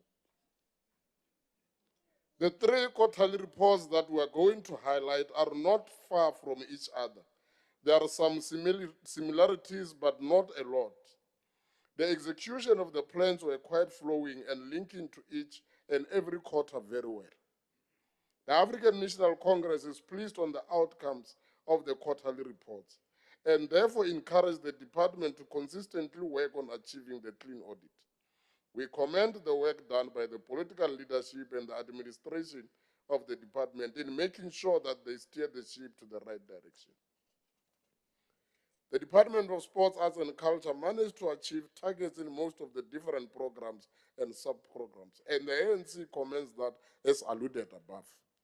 In the quarters under review, the department managed to achieve the following targets. 1, to successfully plan for the 3 campaigns for the gender-based violence and femicide per quarter. All of them were executed. The achievement of running this kind of campaigns will assist and change perceptions and stereotypes in our province. The ANC is advocating for the fight against gender-based violence and femicide. That is why in 2020, the ANC-led government launched the National Strategic Plan on Gender-Based Violence and Femicide to mainly and broadly navigate into tackling of all forms of violence and abuse against women and children, looking at legal reforms, support for survivors, psychological and social services, to mention few. During the launch, the president of the country described the GBVF as a second pandemic. Madam Deputy Speaker, on statutory and non-statutory bodies, the Department of Sports, Arts and Culture managed to achieve a target of assisting 2 organizations. The bodies that were supported are Limpopo Arts and Culture Movement and Moral Regeneration Movement. They were supported during the development and adoption of their business plans, and memorandum of understanding was entered into with the structure and allocation structures and allocation of 500,000, which was transferred for the implementation of their programs and activities.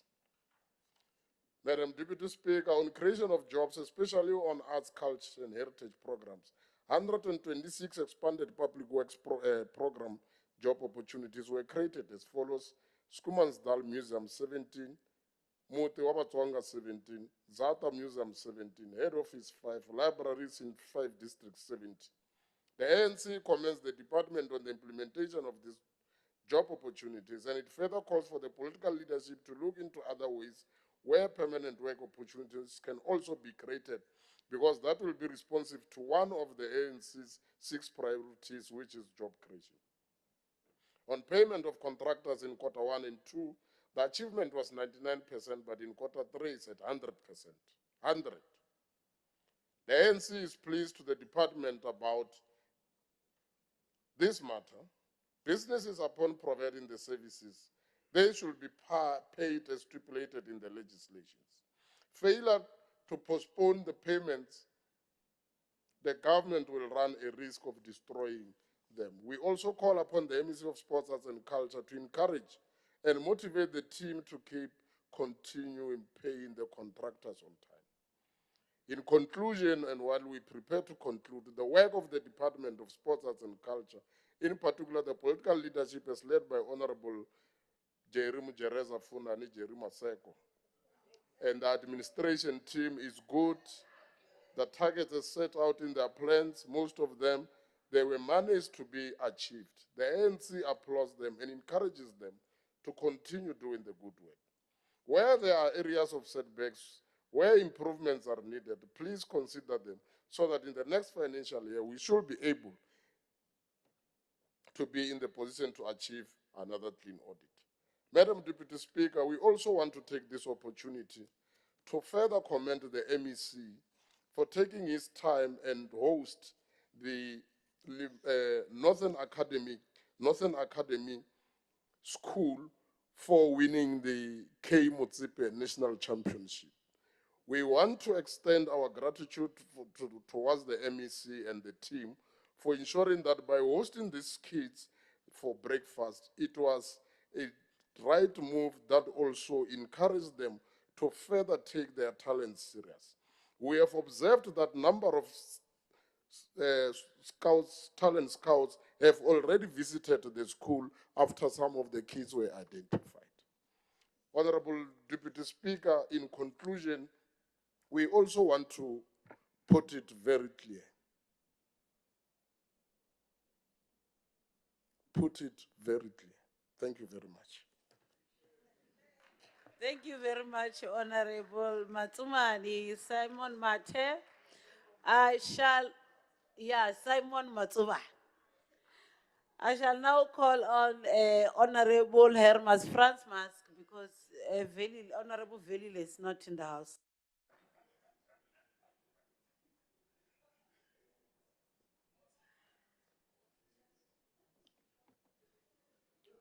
Thank you, Honourable Speaker.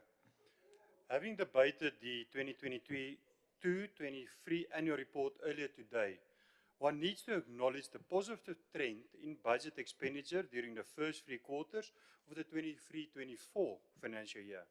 While we acknowledge the positive trend in budget expenditure, moving from a concerning 19% in quarter 1 to a more acceptable 70% in quarter 3, serious questions remain about the effectiveness and impact of this spending. The program under cultural affairs is a mixed bag of successes and missed opportunities.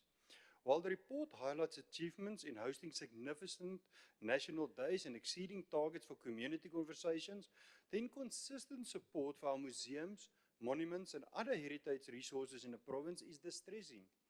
The absence of heritage sites such as Bokoni Malapa, Eersteling, Mujaji and Makapan's Cave, to mention just a few, is disappointing. Oversight visits at our heritage sites and local museums revealed dilapidated buildings and general lack of maintenance. This begs the questions to our MEC and head of the department. Is this how we protect and honor the heritage left by our forefathers? It is evident that the committee is serious in obtaining information regarding our museums and heritage sites, and therefore the committee requested from the department a report detailing the upgrades, renovations and construction done to all museums. One can only wait in anticipation to receive such a report. It is also worth noting that information on the department's statutory bodies like the Limpopo Heritage and Resource Authority has been limited, and the small amounts allocated to them indicate that this body tasked with the very important roles and responsibility with regards to Limpopo's heritage has been severely under-resourced.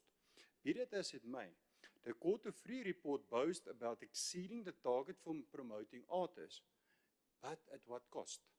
The significant jump in numbers from the planned target raises questions about budget overruns and whether genuine development is taking place, or are we simply chasing headline figures? The department's consistent success in delivering on the archives program is commendable. However, the same can unfortunately not be said of library and information services. The ongoing saga of the Mulamula Library failing to meet the completion targets underscores a chronic problem with project management and contractor oversight. The dismal 8% completion rate of Chowlo Library is simply inexcusable. The department is quick to shift the blame to their contractors and subcontractors, which only reaffirms a lack of proper management and contract oversight. Turning to sport and recreation, it begs the question, is the department overachieving on paper but underperforming in reality? The consistent support for sport academic is a positive sign. However, we must question the accuracy of target setting when a department consistently overachieves and seen with the provision of equipment and attire and the support for indigenous games. This suggests either poor planning or a deliberate attempt to present a rosier picture of performance than reality. Furthermore, the department's failure to consistently support local leagues, a crucial component of grassroots sport development, is deeply concerning. The department's failure to invest in traditional smaller sports such as blackball, pool, darts and even swimming is equally disappointing. Honourable Speaker, these reports paint a picture of a department struggling to effectively deliver on its mandate. We need to see a commitment to systematic change, improve training and enhance oversight mechanisms to prevent recurrence of these issues. We further need to see timeous and effective legal enforcement against non-performing contractors. We need to see a shift from simply spending budget to meet targets to ensuring impactful outcomes that genuinely benefit the people of Limpopo. We urge the MEC to address these concerns with urgency and provide clear, actionable plans to improve performance.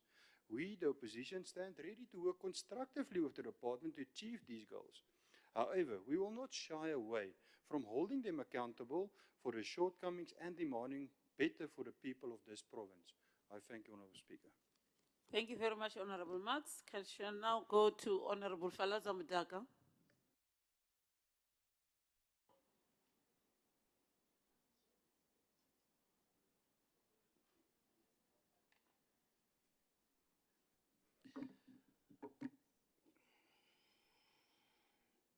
Thank you very much, Honorable Deputy Speaker, once more. I'm trying to time myself. Don't worry, we'll assist you. We've already timed. Thank you very much, Honorable Deputy Speaker. Honorable Madam Deputy Speaker and honorable members, our MEC is present. Allow me to pass greetings once more. Honorable Deputy Speaker, I'm delighted to be afforded this opportunity to address this August House on behalf of the African National Congress. There is a lot of sporting activities which are happening in our country, including in the creative industry. But I also want to join Honorable Nenguda earlier on to talk about one of the biggest highlights where Bafana Bafana, our South African football team, managed to qualify for the AFCON tournament that is scheduled for next year, 2025 in Morocco. And particularly that the speaker, Madam Speaker, has already indicated that now we'll be allowed to go and learn and also participate in other, countries. I believe that indeed the money for honorable members to go and join Bafana Bafana there, because we normally only see Mama Joy alone. So Mama Joy needs support. And honorable members must go and give courage to Bafana Bafana. They qualified without losing a single game. So we want to make sure that they also come back with the cup.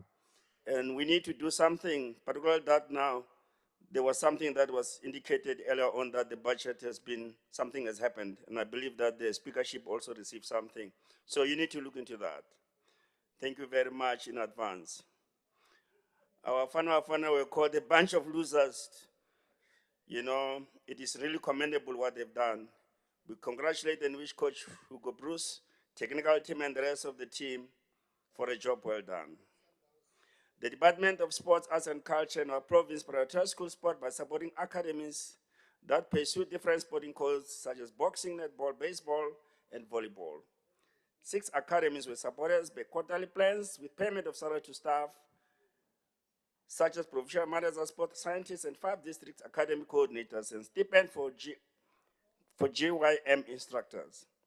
The African National Congress plays with the department in this area, and we also wish that the departmental administration, assisted by political leadership, can roll out a program for school sport and recreation that will cover all the schools, including those that are in rural areas.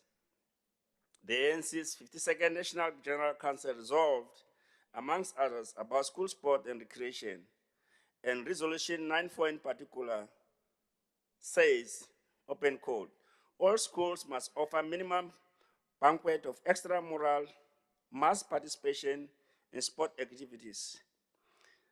The resolution speaks of inclusive approach at school level, close quote. The resolution speaks of inclusive approach at school level, not a particular class or strata in our communities. Madam Speaker, the Department of Sports, Arts and Culture managed to achieve a target by hosting one campaign on multilingualism, promotional campaign. The promotion of multilingualism targets in our province languages in the main. The campaign will also assist in language barriers amongst each other in our province to do away with tribalism once more and racism. It will also forge a unity and a peaceful province. The department have also managed to achieve a target on our historic events. In this case, we are referring to the Freedom Day and Africa Day commemorations, as Honorable Nenguda indicated earlier on. The events were organized by the department. The attendance was convincing in all the events. ANC is pleased about the department for organizing and achieving target on this kind of events, where the ordinary mass of our people are able to attend and grasp the true meaning of these events and the true fruits of our fight for liberation. Madam Speaker, on the most talked about project, the construction of the theater,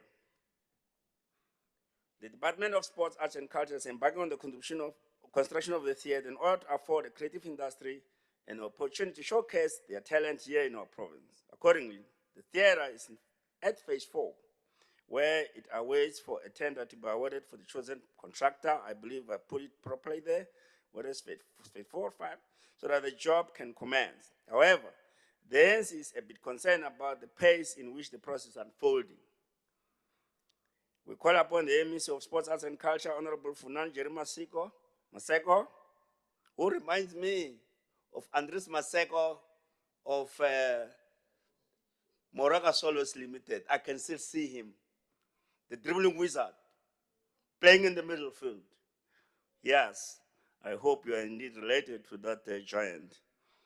The wait has been long, Honorable Maseko, about the delivery of the theater. Our people cannot wait any longer. Madam Speaker, on the libraries in Q1, it's supposed that the target was the construction of one library, but in this instance, the target was not achieved. It was reported that Mulamula Library will be completed, but unfortunately, it was not as it was stagnant at 87% for a long time. Q2 and 3 is not clear in terms of targets of libraries. The ANC further calls on the political and the senior management team to address this matter with the urgent deserves. In conclusion, Honorable Deputy Speaker, I want to say, however, the Department of Sports, Arts and Culture is hard at work, as Honorable Nenguda said. The department is hard at work. Yes, sometimes it's very difficult to spend 100% on the last day. So if you did not spend few percentages, it can't be like you were not doing any work. The department is hard at work, and that is commendable. But on the matter that relates to construction of a theater, the pace is not moving with the intended speed.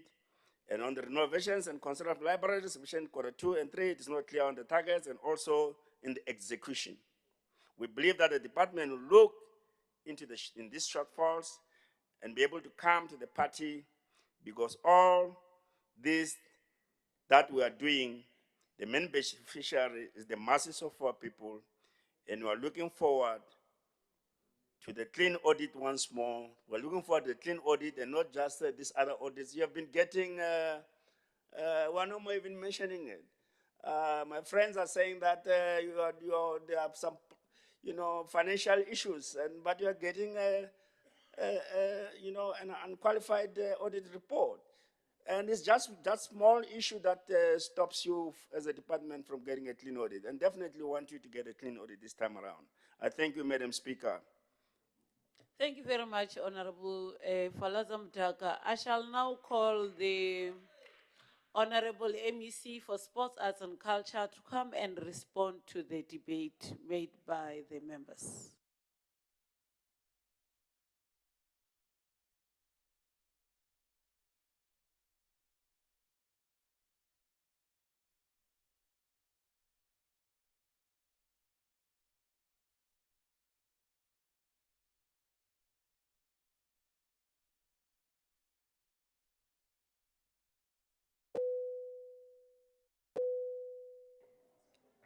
Is it okay now?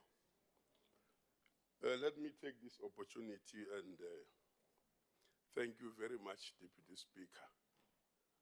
I acknowledge the presence of the Speaker, the Premier of the province, Deputy Chief Whip, Deputy Chair, the PS in absentia, members of the legislature, members of the portfolio committee, in particular the chairperson, my HOD and CFO, I know they are somewhere here. Dumelang, Ninjani. Before I go into my response,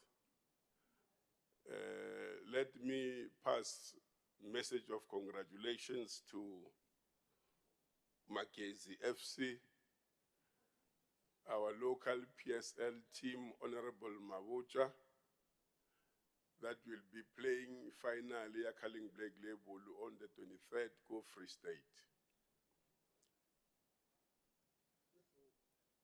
against Mamelodi Sundowns. I am a loyal member of Kaizer Chiefs, but when Kaizer Chiefs plays against Magezi, I become patriotic. I become patriotic. It's not about loyalty, it's about patriotism. So we are wishing them to play well and to bring back the cup. We also collaborated with them to ensure that we organize transport to ferry supporters there as a department. And we hope they will go there and represent us well. But also congratulate Bafana for having completed their project of qualifying to go to Morocco. We also believe they will do likewise in their World Cup qualification games, because South Africa is a country of talent. We also have a half marathon on Saturday tomorrow, or day after tomorrow.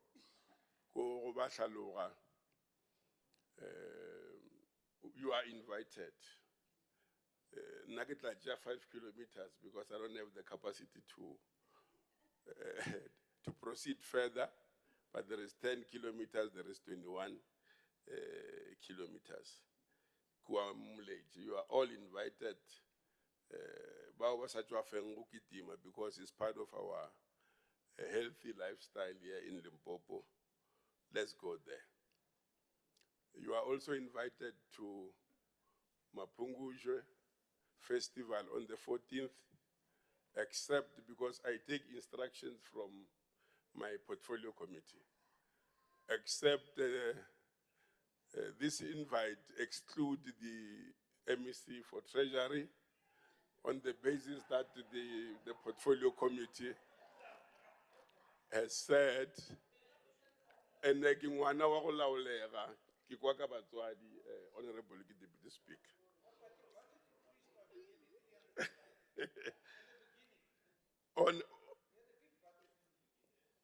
On a serious note, let me respond to some of the critical issues that have been raised by the August House, but allow me to emphasize that compulsory attendance of portfolio committee meetings is very much fundamental to be updated with regard to progress made thus far.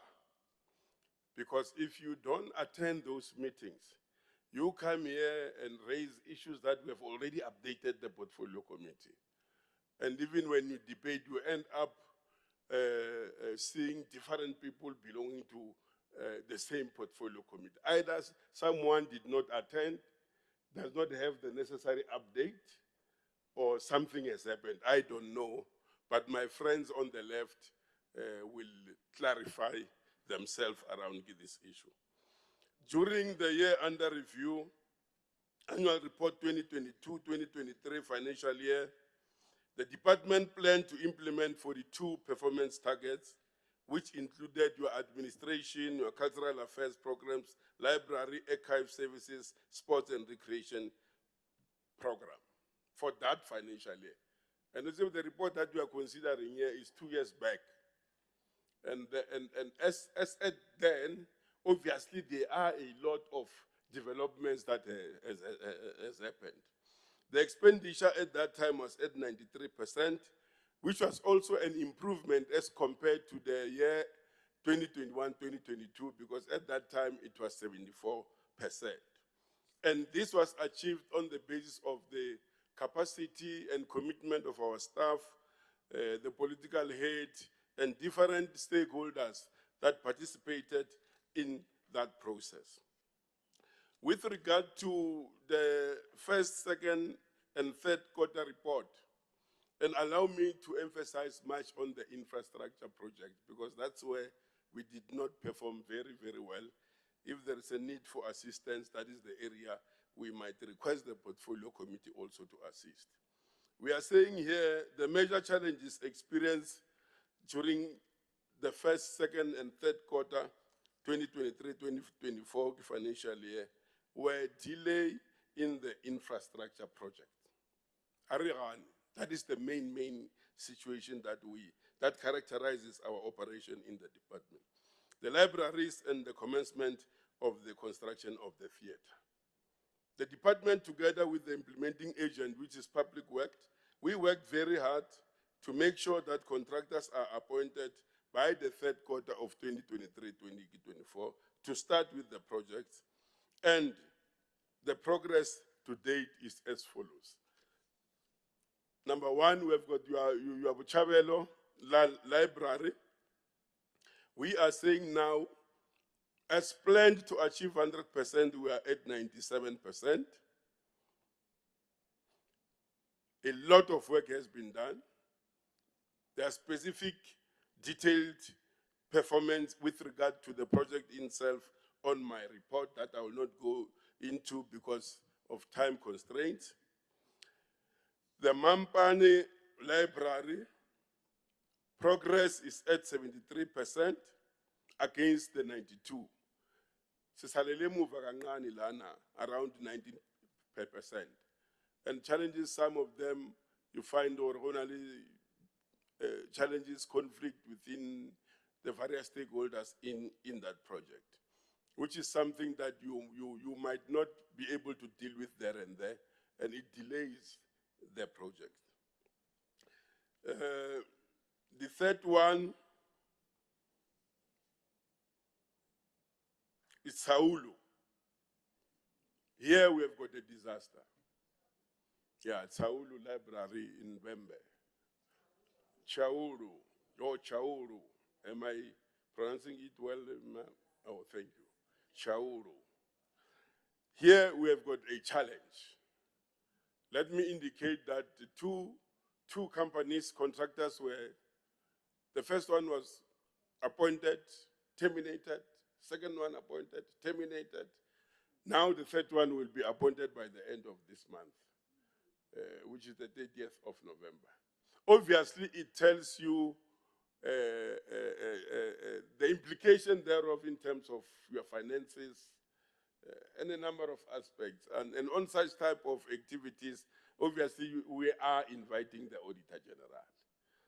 But we are talking with the Department of Public Works as an implementing agent. We are engaging politically and administratively so that we make sure that we push that project until it gets finished. That is Chauru, in a very serious challenge. There is another library, Fontaine Library, is currently at 95%. Work has been running smoothly there. We don't have very serious challenge. The other one is the Provincial State Theater. Here,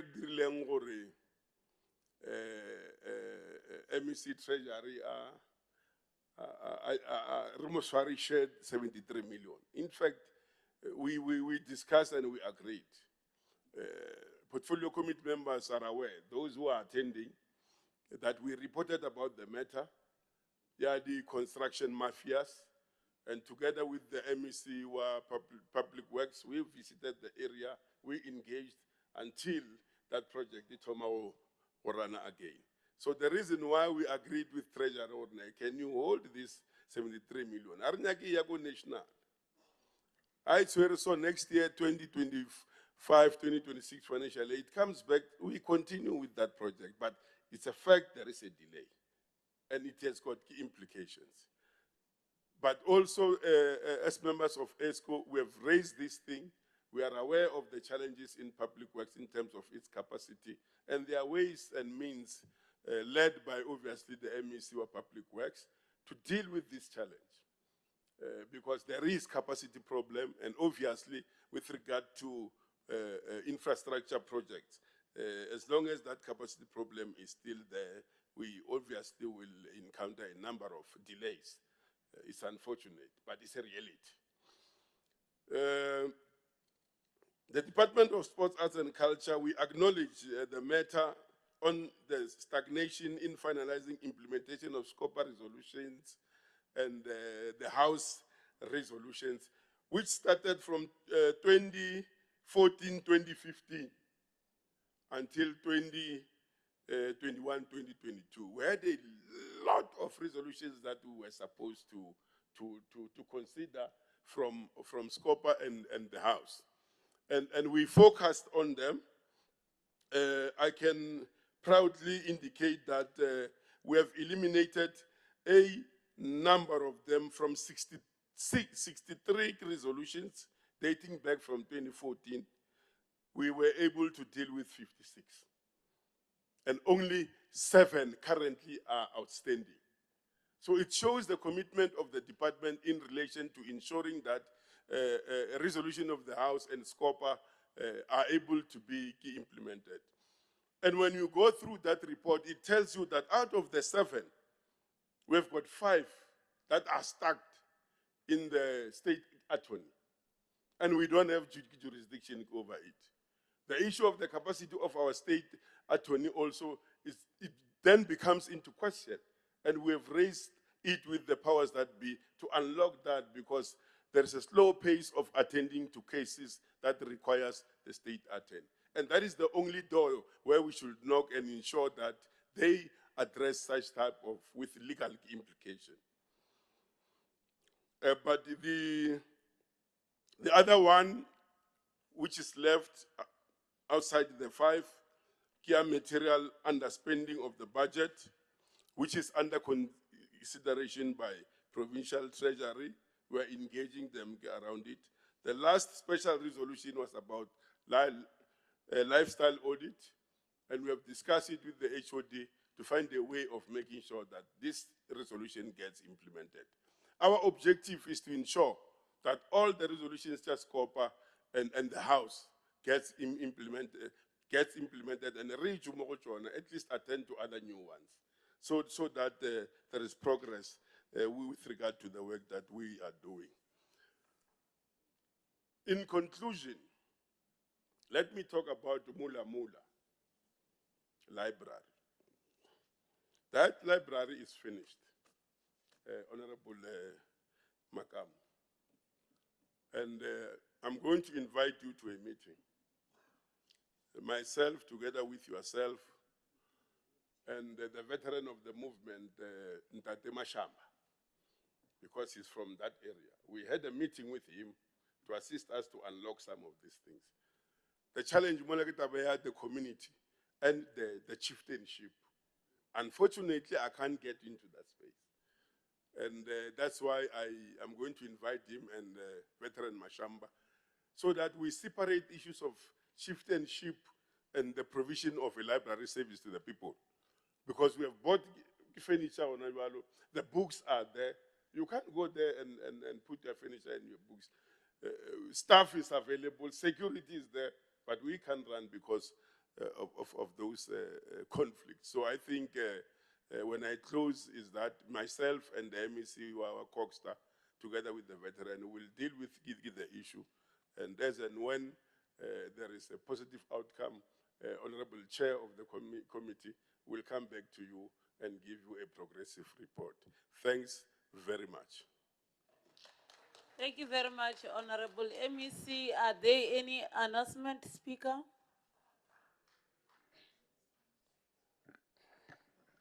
Thank you so much, Deputy Speaker, for the opportunity for me to make the following announcements.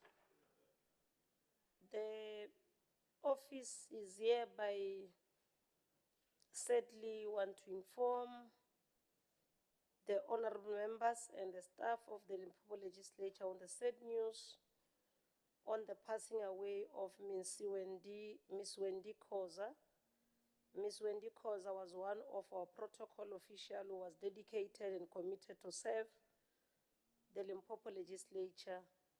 We have already made contacts through the secretary with the family, and the details of the funeral arrangements will be duly communicated. We send our heartfelt condolences to the family and the loved ones. May her soul rest in peace. The second announcement, we also announce to the honorable members who are residing at the parliamentary village that there is an assessment form based on the meeting that we had previously for us to be able to assist you and the public works. Please complete the form. Some of the forms today were collected by the Deputy Chair of Chairs here sitting next to me. We will request him to collect all the forms between today and tomorrow. Then immediately after tomorrow's sitting, they will be handed over where they are going to be attended to. So failure to complete the form, don't come back and complain to say, my house is still not fixed. Complete the form, tell us what are the things that needs to be fixed, so that public works can be able to be told on what to be done as soon as we can. 3, we are reminding the honorable members that tomorrow sitting is proceeding. Tomorrow, the 22nd, Friday, we are proceeding with the sitting tomorrow. Lastly, that lunch is served at the committee's boardroom. Thank you. Thank you very much, Honorable Speaker. The House is adjourned to tomorrow, the 22nd November 2024, at the Lewahomu Legislative Chamber at 10 a.m.